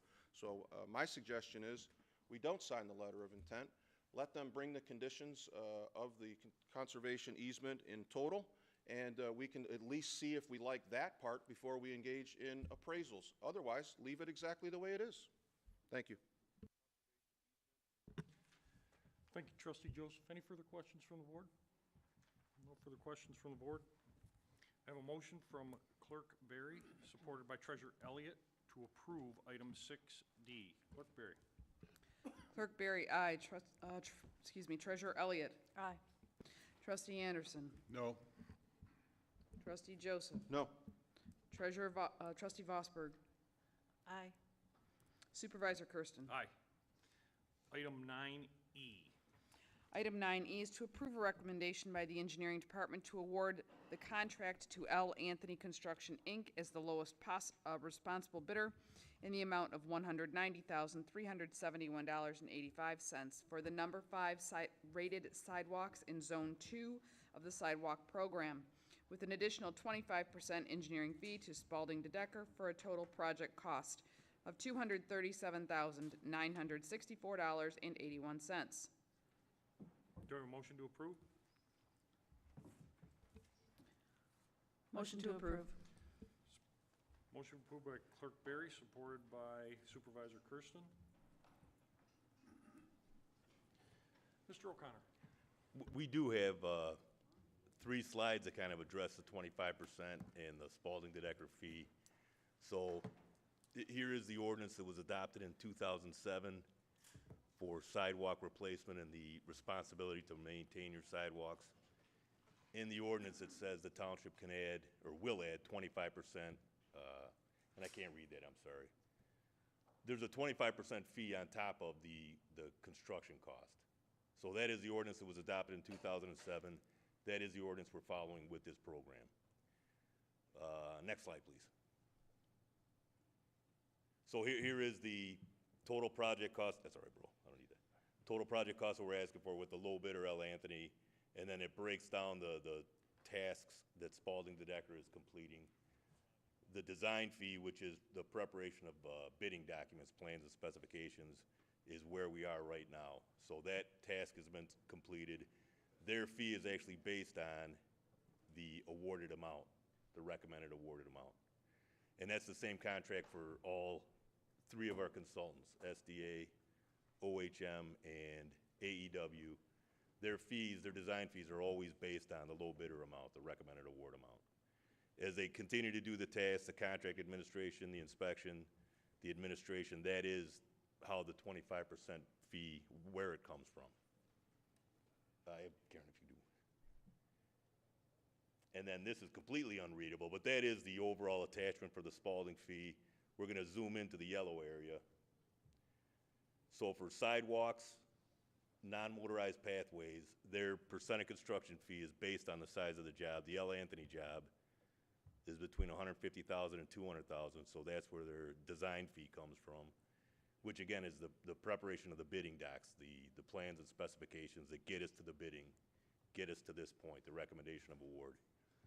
The contract administration is during construction, they administer the contract. There's also a construction observation component, which is typically 6%. And then the administration is right around 1%, so that is how the 25%, that's where it's generated from. And again, it's per the ordinance that was adopted in 2007.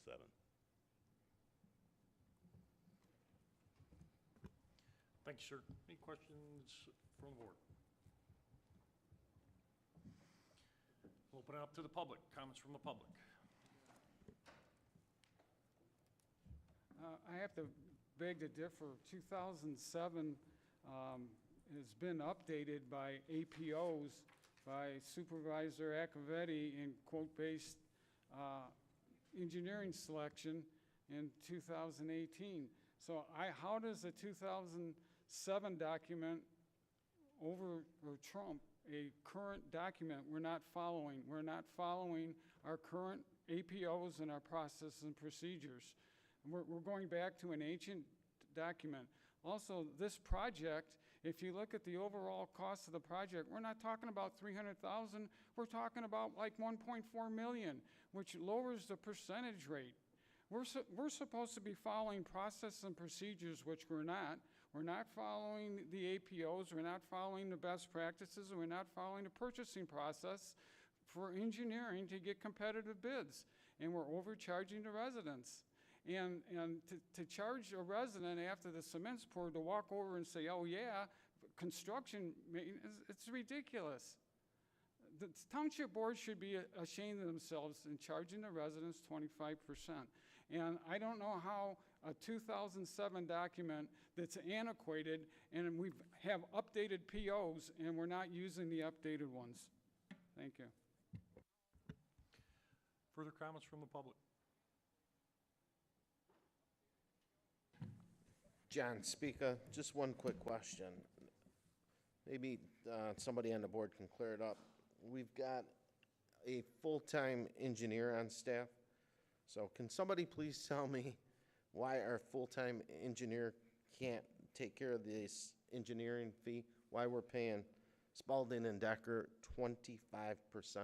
It's a ridiculous amount. It's a ridiculous fee. I mean, if we're not going to utilize our engineer, our full-time engineer, then we need to cut that position and save the taxpayers money. Thank you. Any further comments from the public? Seeing no comments from the public, I'll bring it back up to the board. Trustee Joseph. Just for the record, I'm going to continue to vote no on anything to do with this fee included, whether it's a bill run payment, Zone 2, Zone 3, Zone 5. There are no other vendors that I'm aware of that get 25% of the cost of the project. And when I look in the audience, and I don't want to assume to know anything by a glance, but there are people in the audience who handle multi-million-dollar projects for a living. And I can see the mechanics working, that if they got 25% of just maybe 10% of the jobs they've done in their life, how wealthy they would be, because it's absurd. And yet we do it, and we pass it on to our residents, and it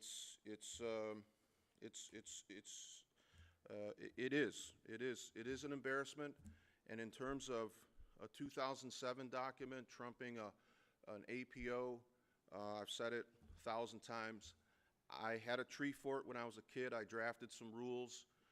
They were more solid and more sound and more enforceable those tree fort rules were by far superior to the APOs that we pass with some degree of bravado, and look at us making rules and following them. They were, they're not worth the paper they're written. They're disregarded whenever it's appropriate. So how can one trump the other? Because it really isn't all that meaningful. We're going to do what we want to do.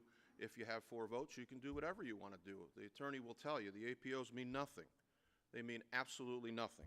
So 25% year in, year out for every piece of sidewalk that is put in is just exorbitant. There's no other vendor that has that relationship, and I appreciate, you know, Mitch's breakdown of this is the actual work that's done, and it's not really 25%, it's 11% plus 2%, plus there's all these tasks now that are in there, but the bottom line is to get 25% of every slab that gets poured here, and people that work construction trades on a high level look at this, and it's laughable, but it's sadly, it's not funny because it's real. Democrat or Republican, man, you got to get up here, because this can't go, but it is. So I'm a no. Thank you, Trustee Joseph. Trustee Anderson.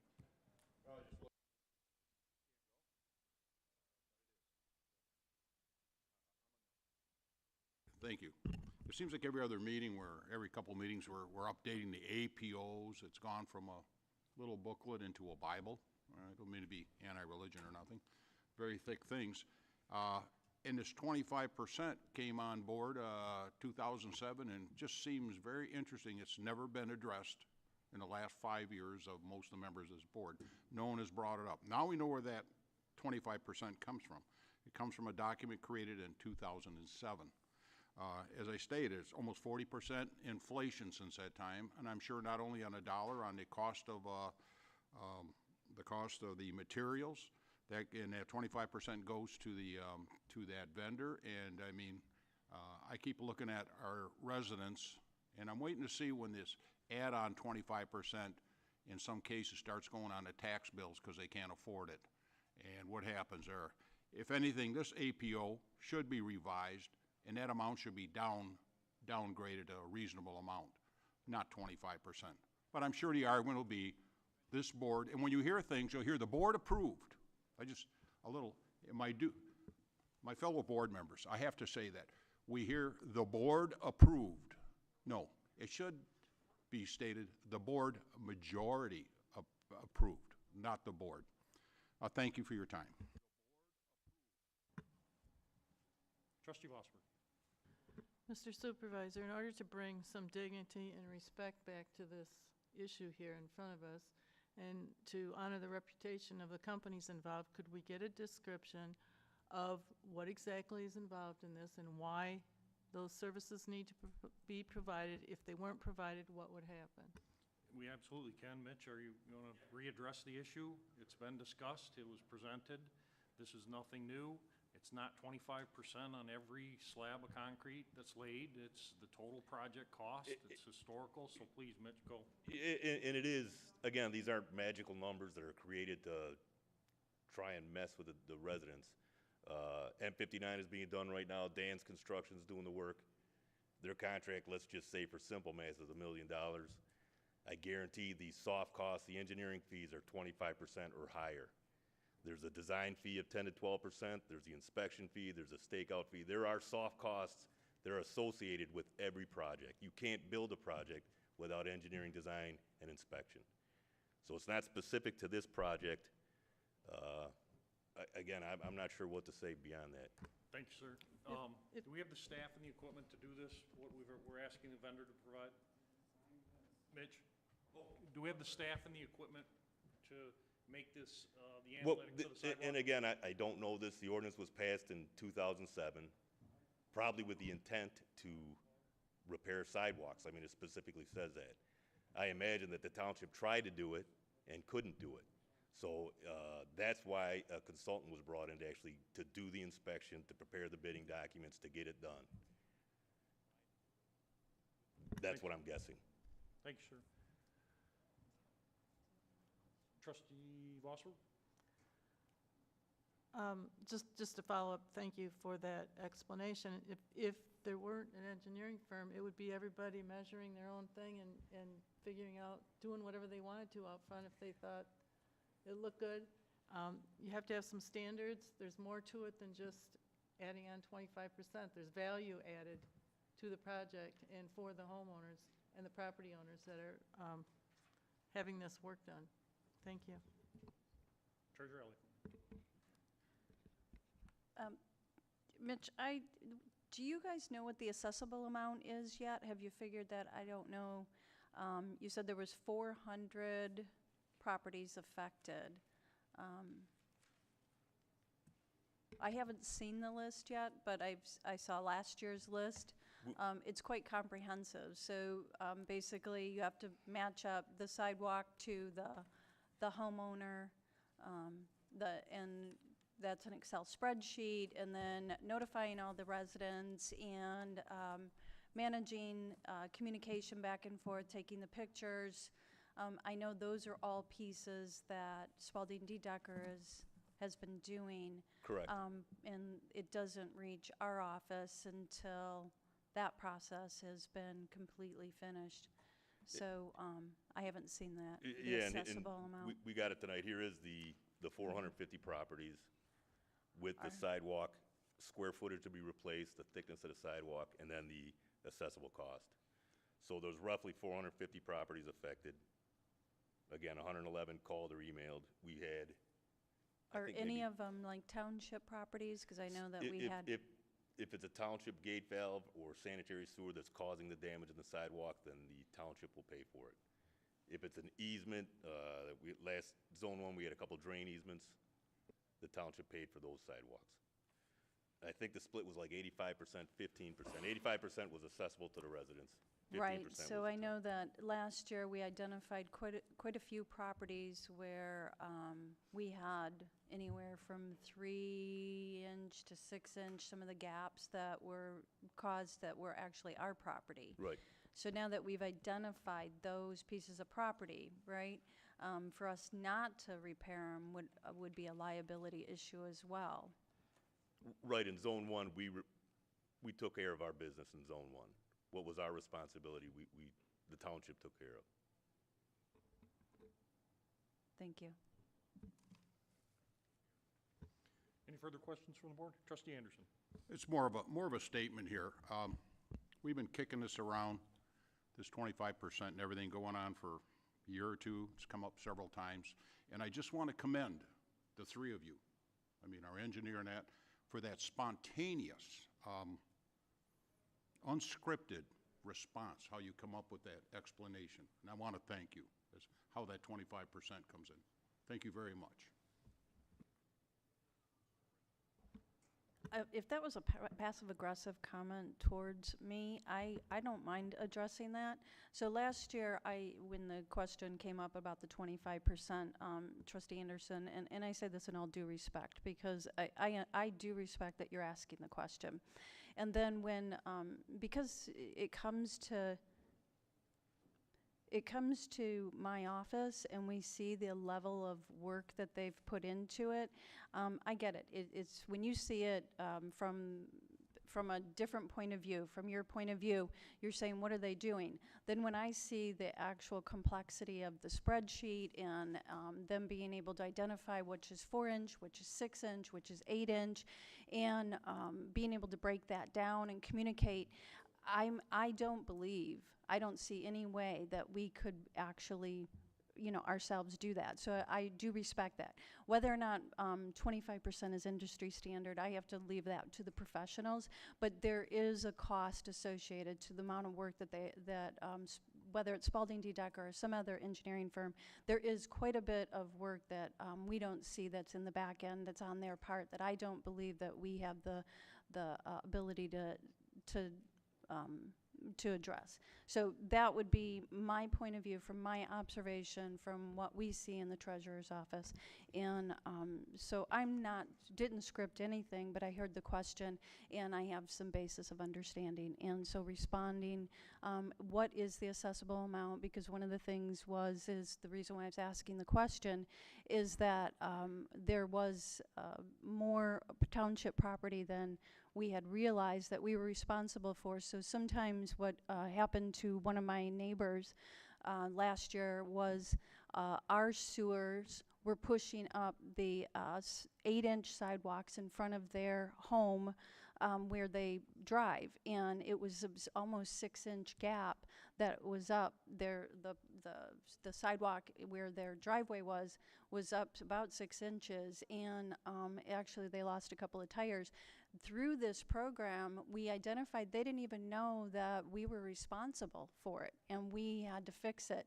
And it was a very severe liability issue for them, and thankfully that is taken care of now. So that was the basis of my response and question to the engineer. Thank you.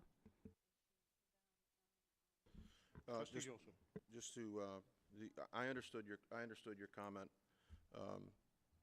In essence, you're describing what I see. It's just kabuki theater.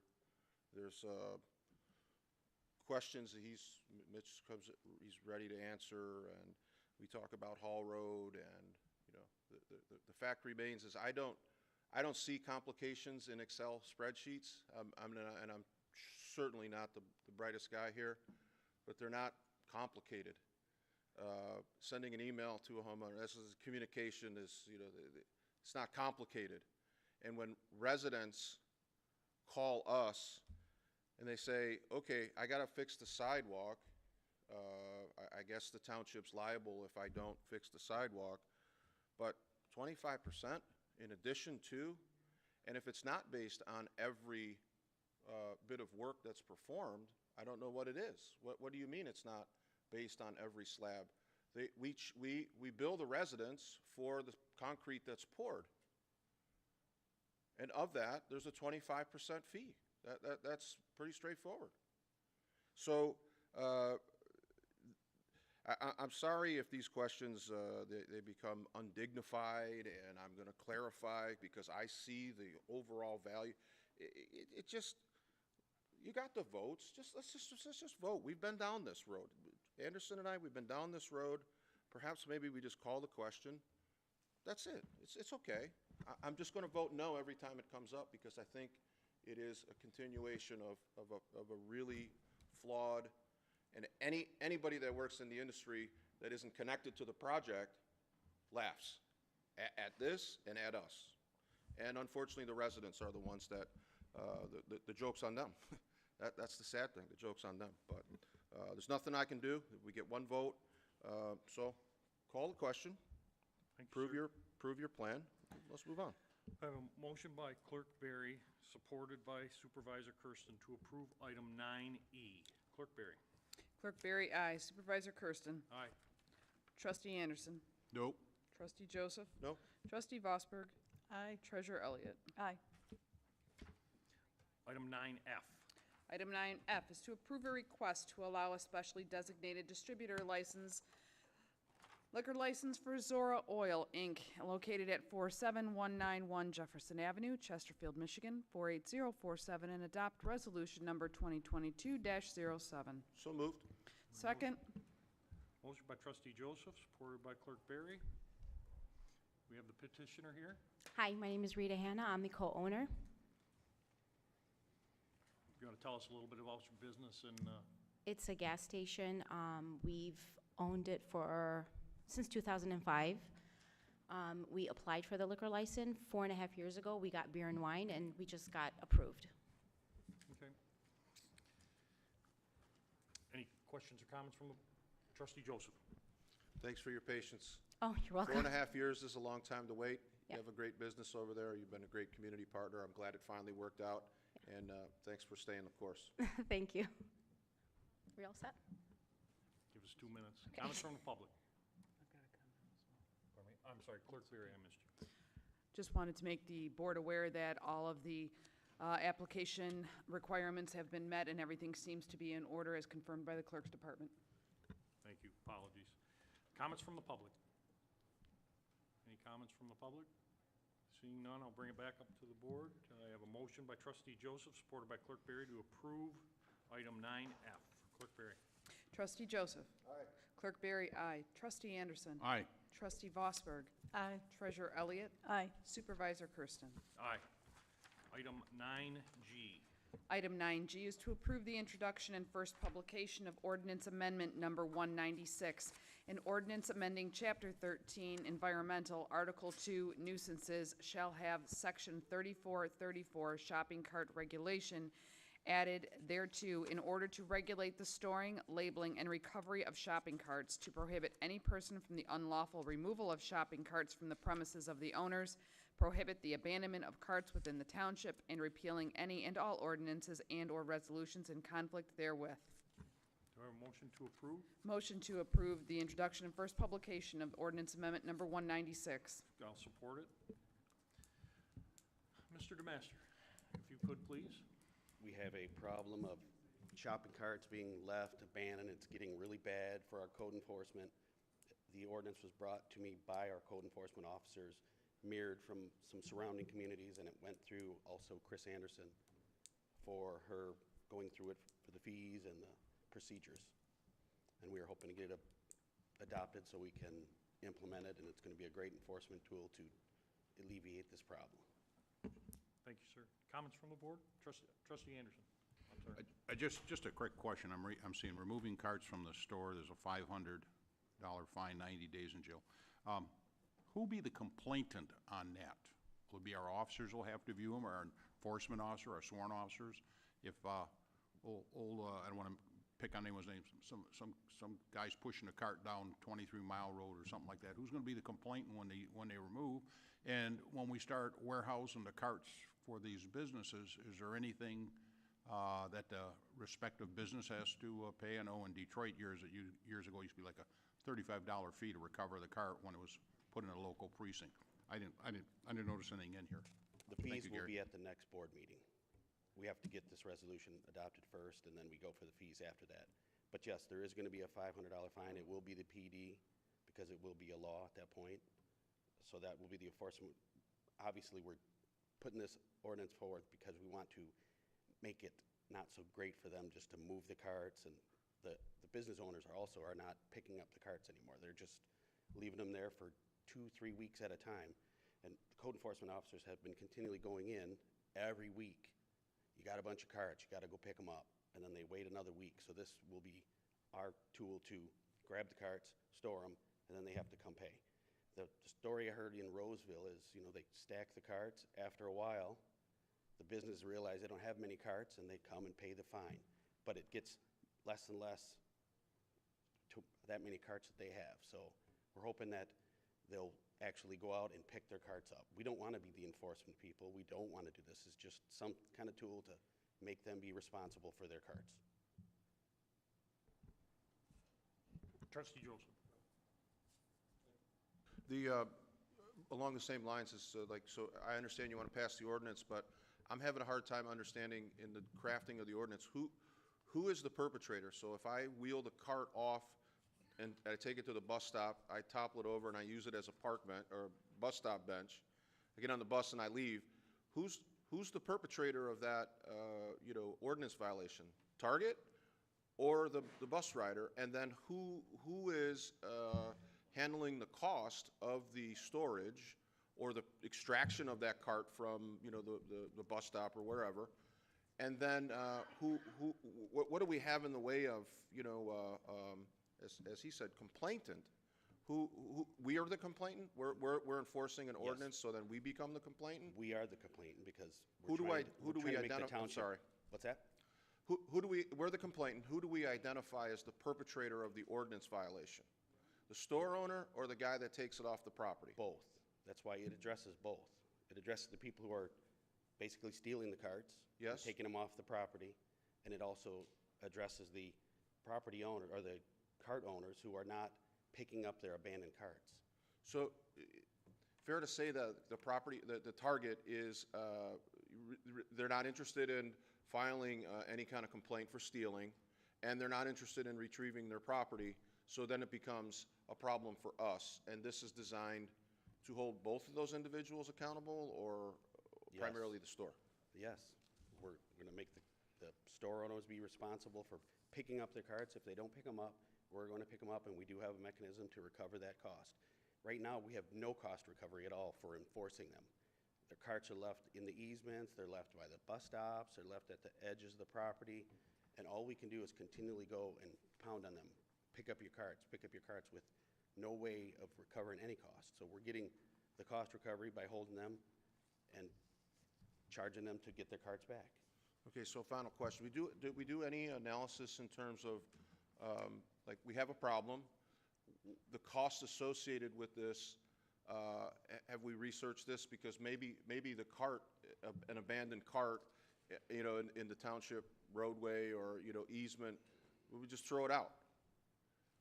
We actually did speak with Chris Anderson, and she went to many different communities. It wasn't just us making something up and making up the fee. So this is a... Okay, so then I guess if it's done in other communities, there's a return on the investment of the enforcement of this, because once we get on this path, we allocate hours in court to enforce the ordinance on a $500. There's an analysis of this, and it's seen as a good practice?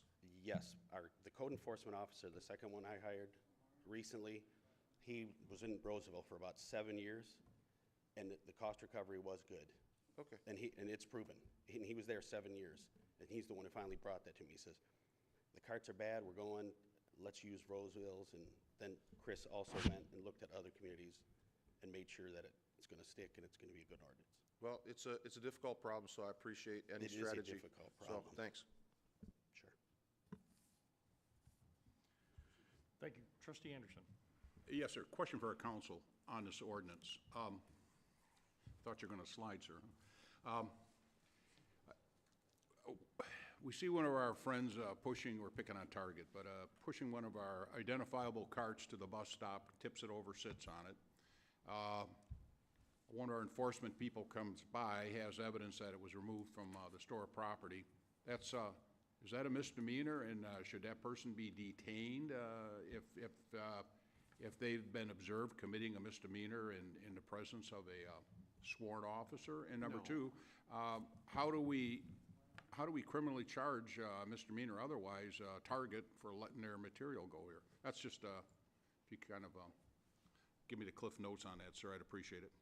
Yeah, these aren't going to be cliff notes, because to be candid with you, Chris Anderson worked exclusively with Mr. DeMaster in code ordinance on this, and I did not, which I know is passing the buck, but Chris worked on it. You know, our code enforcement officer doesn't have the ability to arrest anybody, so that's out. Nobody's going to jail over one of these. The purpose of it is to clean up the right-of-way, essentially. And by impounding the carts, at the end of the day, the owner's going to want the carts back. And over time, the idea is that we're going to change their course of conduct. Agreed. We want There's to no change the judge, habit. there's no district court judge that's going to put anybody in jail or hit anybody for a $500 fine. You know, it's going to be an incremental amount, less than 500, and nobody's going to jail, I guarantee you that. So, but code enforcement's not going to arrest anybody. This is an attempt to eliminate a nuisance, not to arrest anybody for a misdemeanor, period. Agreed. And we're also going to go to the bus company, and we're going to ask them if we can post in all of their bus stops the $500 fine. It's going to be a deterrent. It's our last resort. That's not how we want to do it. We really want to make the store owners pick up their carts. I mean, it's Kohl's, it's Meijer's, Home Depot, it's Target, it's all. Sometimes there's 10, 15 carts at that bus stop at 23 in Gratiot.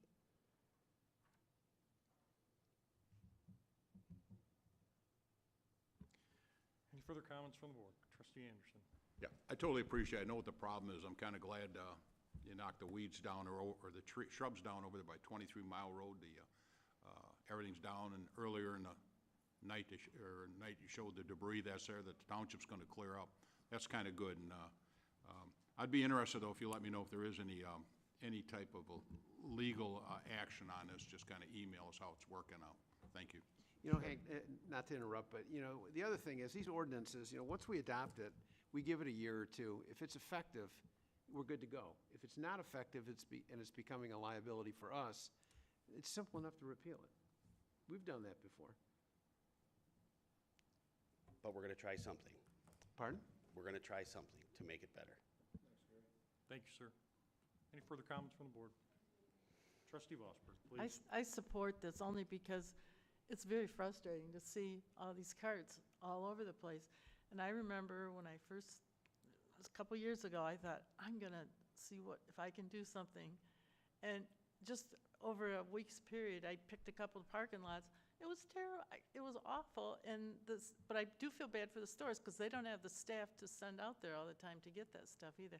One question, are we picking those? Who? Code enforcement, or are we sending DPW or somebody out to? It's facilities and operations, and we're gonna try to limit it to once a week. I mean, that's something that, as Bob stated, we're gonna figure it out over the year, what works, what doesn't, and we're gonna do the best we can to not make it a terrible thing for the store owners, but Well, I hope it still works. make it nice. If it's not this, that it leads to something that will work. So thank you.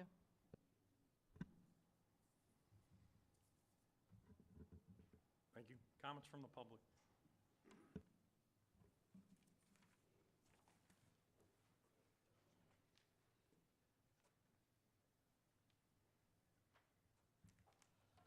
Michelle Merriweather.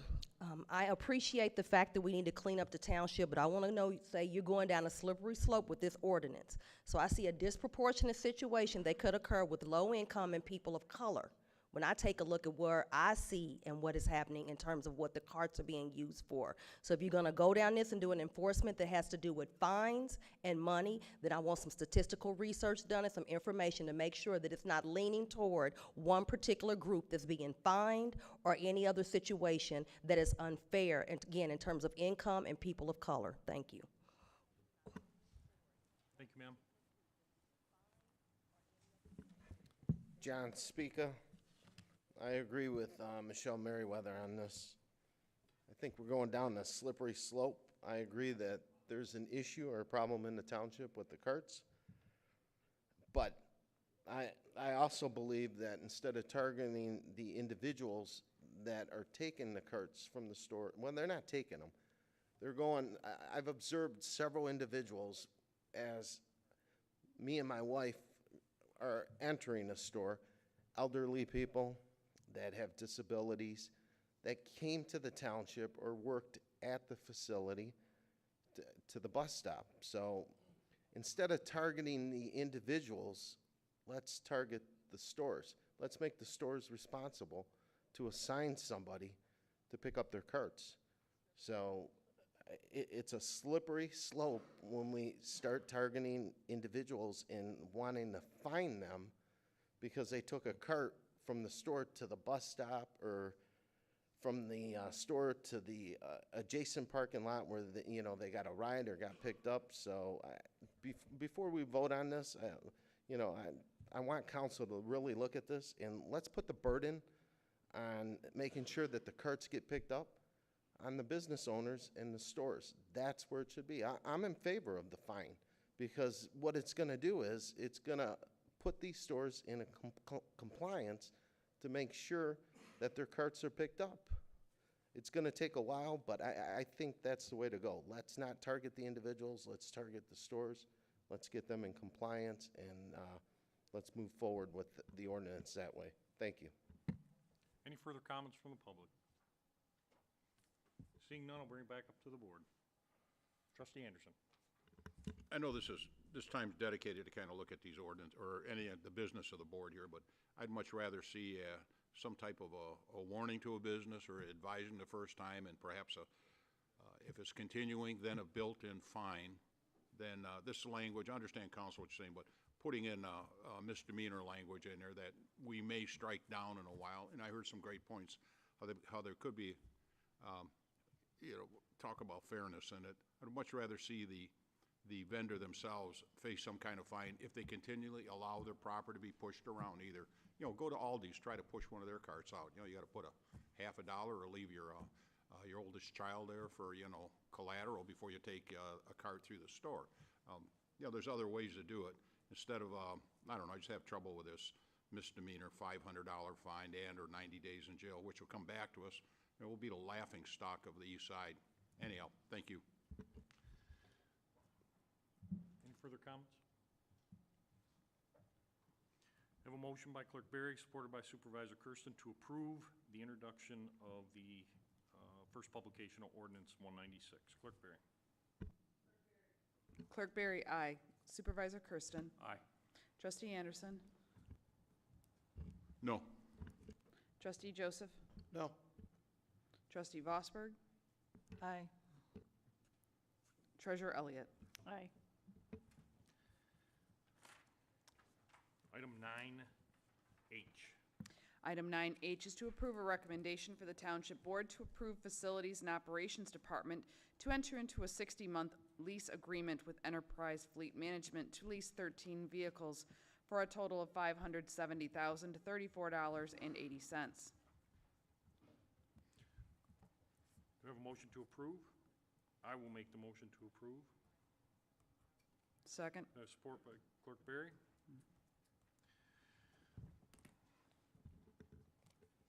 This is a follow-up to a presentation that we did a month ago on the options for leasing our fleet vehicles.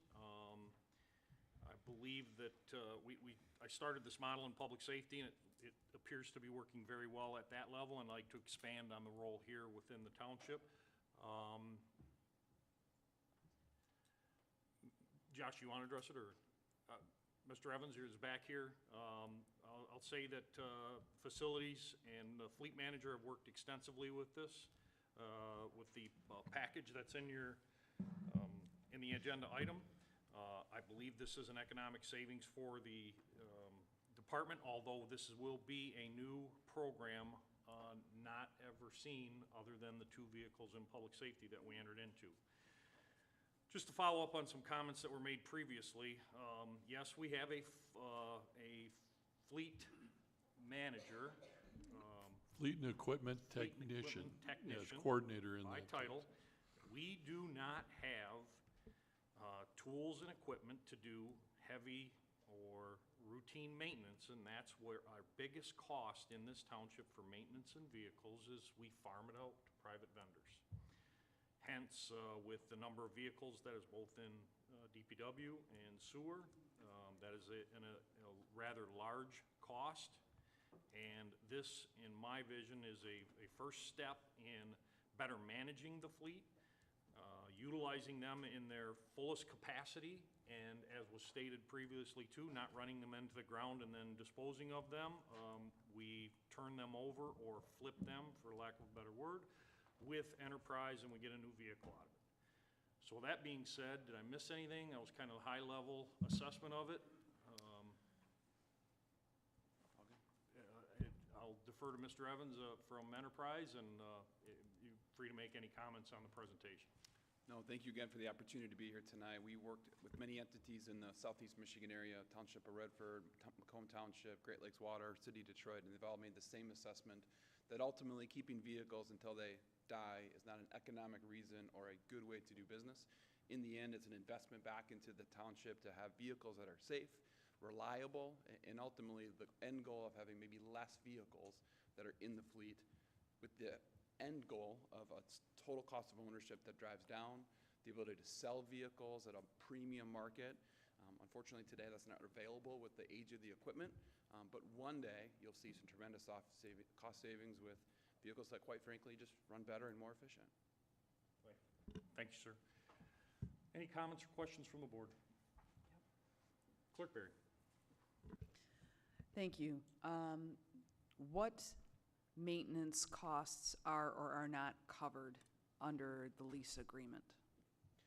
The maintenance cost isn't included at all in the lease agreement. Ultimately, we're just funding the vehicle itself. Any of the vehicles that are purchased follow the standard manufacturer warranties. That includes a 3-year 36 factory, basically bumper to bumper. There's also a powertrain warranty that depends on the manufacturer.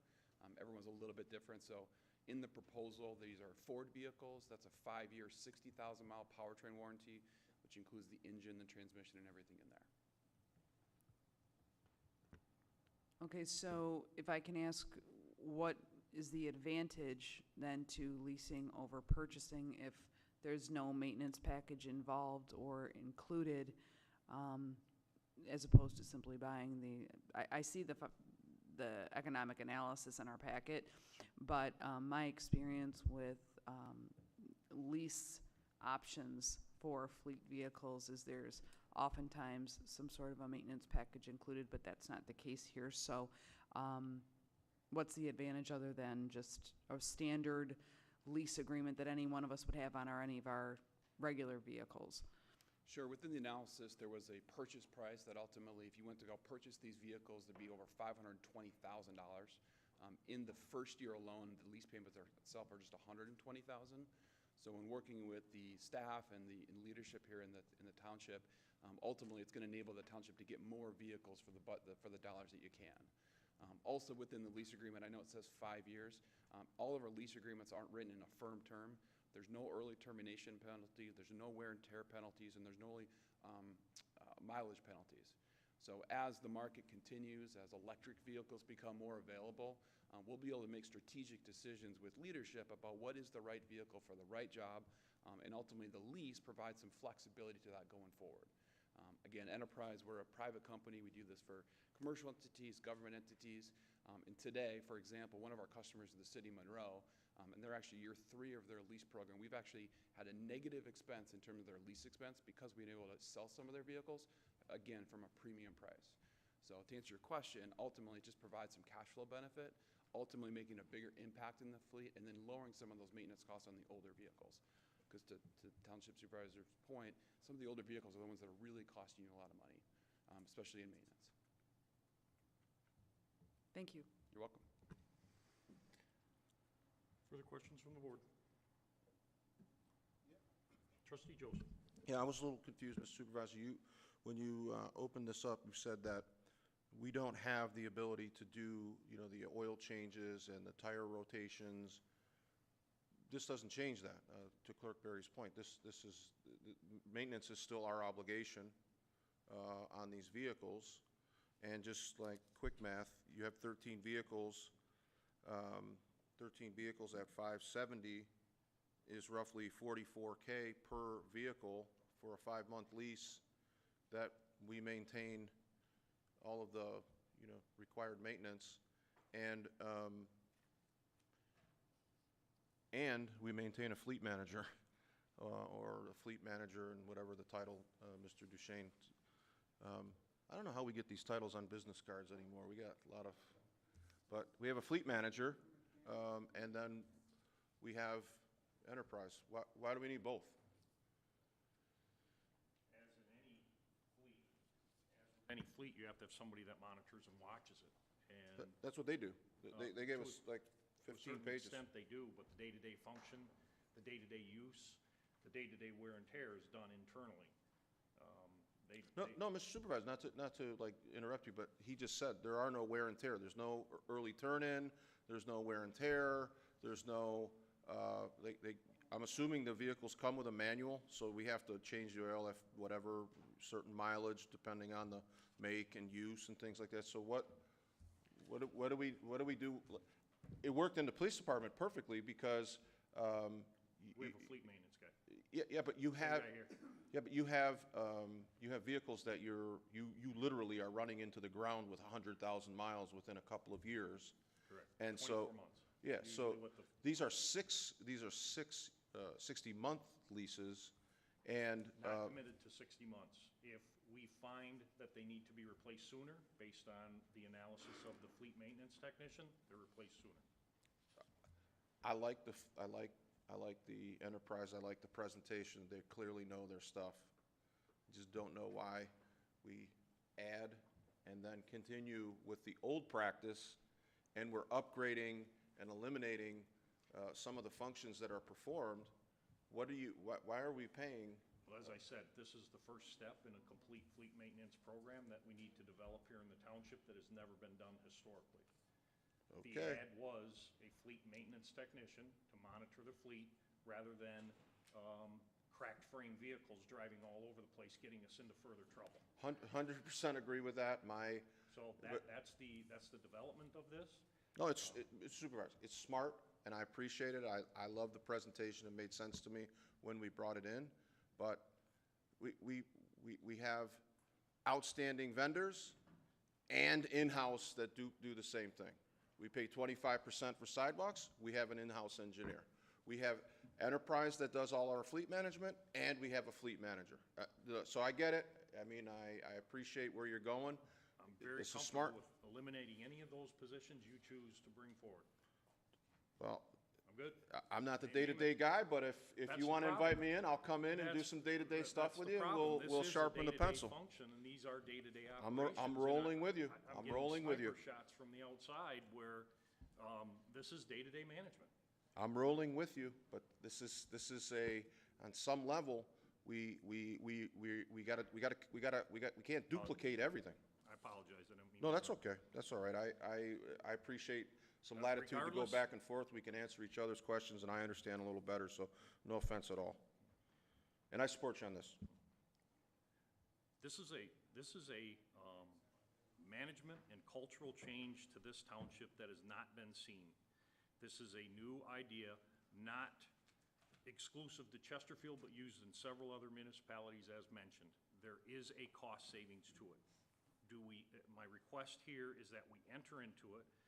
Our fleet maintenance technician monitors it, utilizes it along with Enterprise, and we get the optimum use of municipal vehicles that, as our history is proven, we drive them into the dirt and we pay high dollar for repairs. True. So that's the initiative behind this. That's my ask. I appreciate you being here, and I'll take, I guess, any further comments from the board or additional comments from the board? Treasurer Elliott. Thank you for, your presentation. Just a couple of quick questions. So as I'm looking at each of the individual lease rate quotes, I'm seeing the top price is the capitalized price of the vehicle, and then, and then there's an other charge, and I'm assuming, I didn't look at that. But anyhow, there's some different charges that are built in there, and if I look at quote number 5972037, the total amount there is $25,403.55 for that vehicle.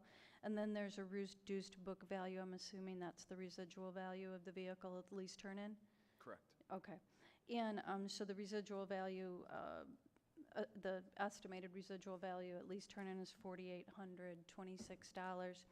So I think quick math, both I heard Trustee Joseph and also Trustee Vosberg had said that this is about $40,000 per vehicle per, is that correct, per lease agreement? I mean, there are different vehicles tied into that. So I think see you're that, yes. pointing one that's less, but in the end, yes, I mean, there is an added expense to leasing, if that's what you're asking.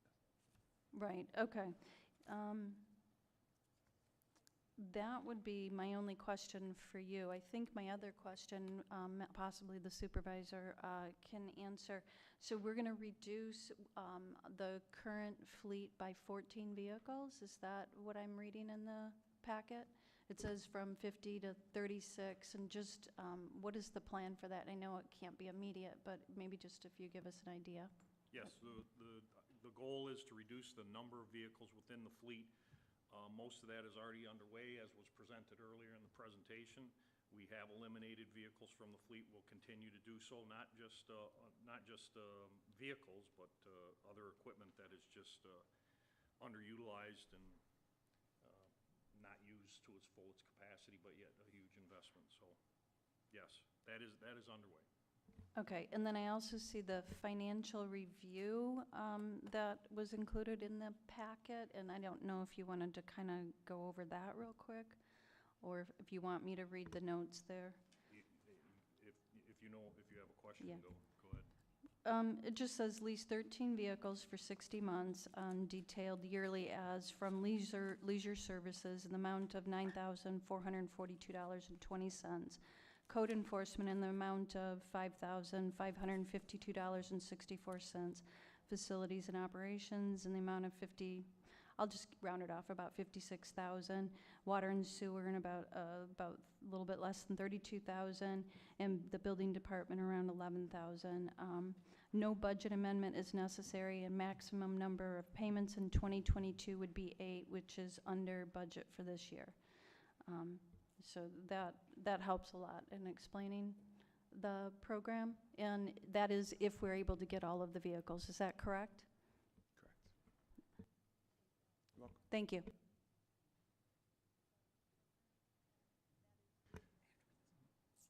Any further questions from the board? Seeing no questions from the board, any from the public?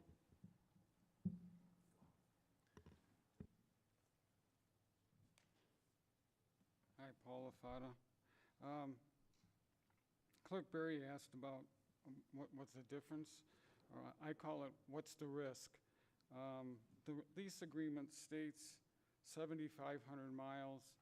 The gentleman just mentioned unlimited. There's no penalty. I think we should have the lease changed, because 60 months from now, somebody might not be around, and we turn a vehicle in that's got 15,000 miles, twice of what it should have. 15,000 miles a year instead of the 750, that's a lot of nickels and dimes. The risk that's not included is, I don't know of any manufacturer, Ford, General Motors, Stellantis, that replaces wear and tear for tires and brakes. None of them do. And the other risk is the repair costs for the 4th and 5th years of owning the vehicles that are not included in here. The only other odd thing I saw was in the equipment that was required is, why does somebody need tinted safety glass for personal, so you can't see inside, you can't see the driver that's driving a vehicle? To me, this is another one of, I don't want anybody to know I'm driving a vehicle around. But if you look at the options, we're paying extra for tinted glass so you can't see who's driving the vehicle. Why would a resident pay extra for that?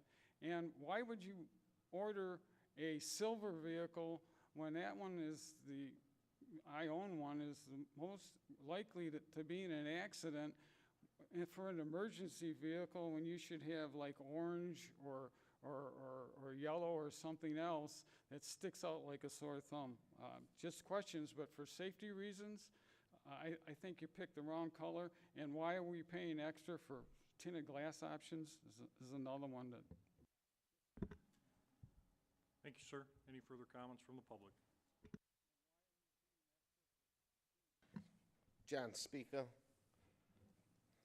I know a little bit about leasing, about 23 years worth, so I'm going to give you my take and my opinion. And this, out of the gate's a bad deal. And I'm going to tell you why it's a bad deal. I guess I'm going to ask each and every one of you, if you were looking for a vehicle, would you go into a 60-month lease? I know I wouldn't. And if you would, I mean, you really need to have your head examined. So, because if you're going to do a 60-month lease, you better buy the vehicle. I see, like former Treasurer Lafata said, I mean, all we're doing is we're ad sourcing. We're bringing in a lease guy now from Enterprise, and we have a fleet manager. But our fleet manager can't do oil changes, he can't do tire rotations, because we're not equipped for that, says the supervisor. Well, I'll tell you what, we're paying a fleet manager to make decisions. We're not equipped for that. So you want to start cutting, start with the fleet manager. You got an engineer that we're not utilizing. That's 2. You got a facilities and operations guy. That's 3 that we can start right there. The other option, too, that we have is you can bring in, it's easy to turn one of our facilities into an oil change and tire rotation and start utilizing the fleet manager. I want you to keep in mind, though, on the manufacturer's warranty that he talked about, it's a 3-year 36, bumper to bumper. Battery is prorated, tires are prorated. Your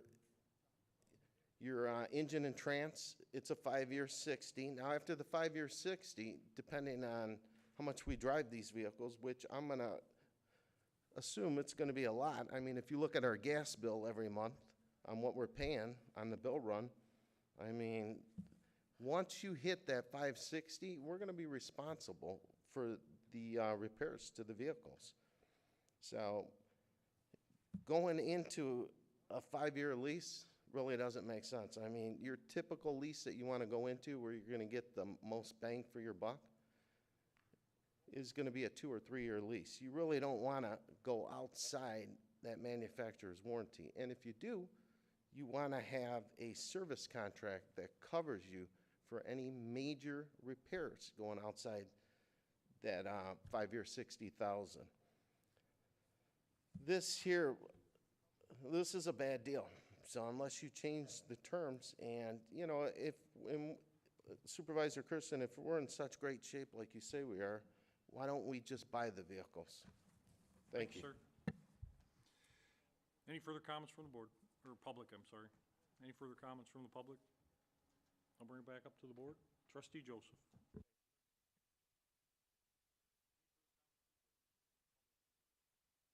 I'm sorry. Trustee Vosberg. Thank you.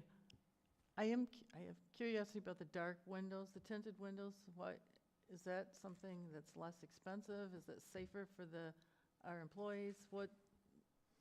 I don't have specific knowledge about that. I defer to the I gentleman. mean, if there are some with. That ordered it or spec'd it.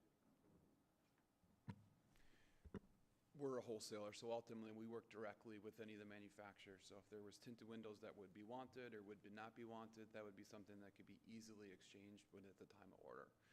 So every city does a little bit different. Some like it, some don't. It's really up to everybody. But do we know why? Oh, so that's just an option on it. That doesn't mean we would actually, that wasn't the order. Depending on the vehicle, sometimes it's a standard option in which you're not able to make that decision, so. All right, here's what, I do not think any government vehicle should have tinted windows. I think everyone should be able to see who's driving and who's occupying those vehicles. So I would hope that none would have tinted windows. So noted. Thank you. Trustee Joseph. Yeah, just a real quick comment. I appreciate the history and the professional work that's been done by the last speaker. I don't think you can do really any better, and I don't have any stock or any campaign contributions from Enterprise, but from an analytics standpoint, I don't think anybody beats them in terms of the research that's done, and all of the presentation that you did last time spoke to the kind of sweet spot where we end up missing out big. We do drive our vehicles, till the wheels fall off. I'm very, very comfortable with the analytics and the research, and I see the breakdown of the lease prices, and just going out into the market to lease my own personal vehicle. I don't know how you do an F-350 at $1,000, but okay. My only concern really is.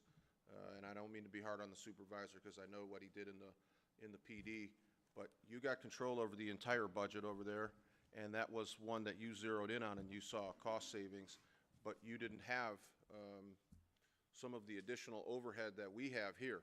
So adding services and continuing with the old broken practice, there's some overlap and some redundancies that have nothing to do with Enterprise. And like I think you're afforded some time to work those out, and this is a sound decision, and I support you. Thank you. Any further comments from the board?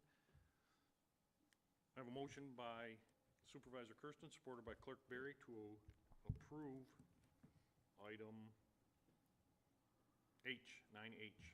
Clerk Berry. Supervisor Kersten. Aye. Clerk Berry, no. Trustee Anderson. Aye. Trustee Joseph. Aye. Trustee Vosberg. Aye. Treasurer Elliott. Aye. In light of the length that we're going to on this agenda, can I have a motion to recess for 10 minutes? Is 10 minutes suitable? Suffice? Motion by motion by Supervisor Kersten, supported by Trustee Joseph to recess for 10 minutes. All those in favor? Aye. Opposed? Recess for 10 minutes. We'll be back at 11:15. Yeah, you just called recess. All right. I don't see, I'm gonna sit here, but my brain is gone. I don't think we're gonna have any, look how many items we have. How are we?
like to recall the board meeting back to order at 11:17.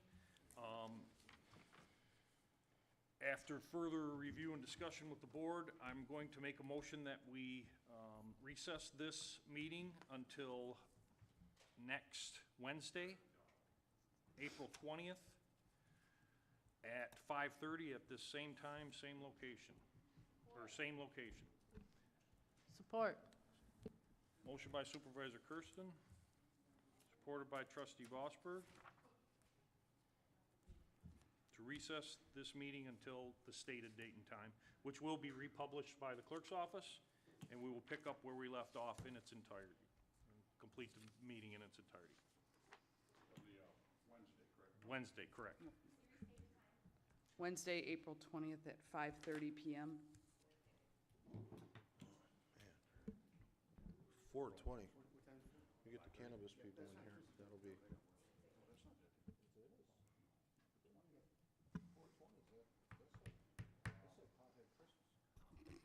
Clerk Barry, would you please call the roll? Supervisor Kersten. Aye. Trustee Vosberg. Trustee Anderson. Trustee Joseph. Aye. Treasurer Elliott. Aye. Clerk Barry, aye. Board meeting is adjourned at 11:19. We're in recess.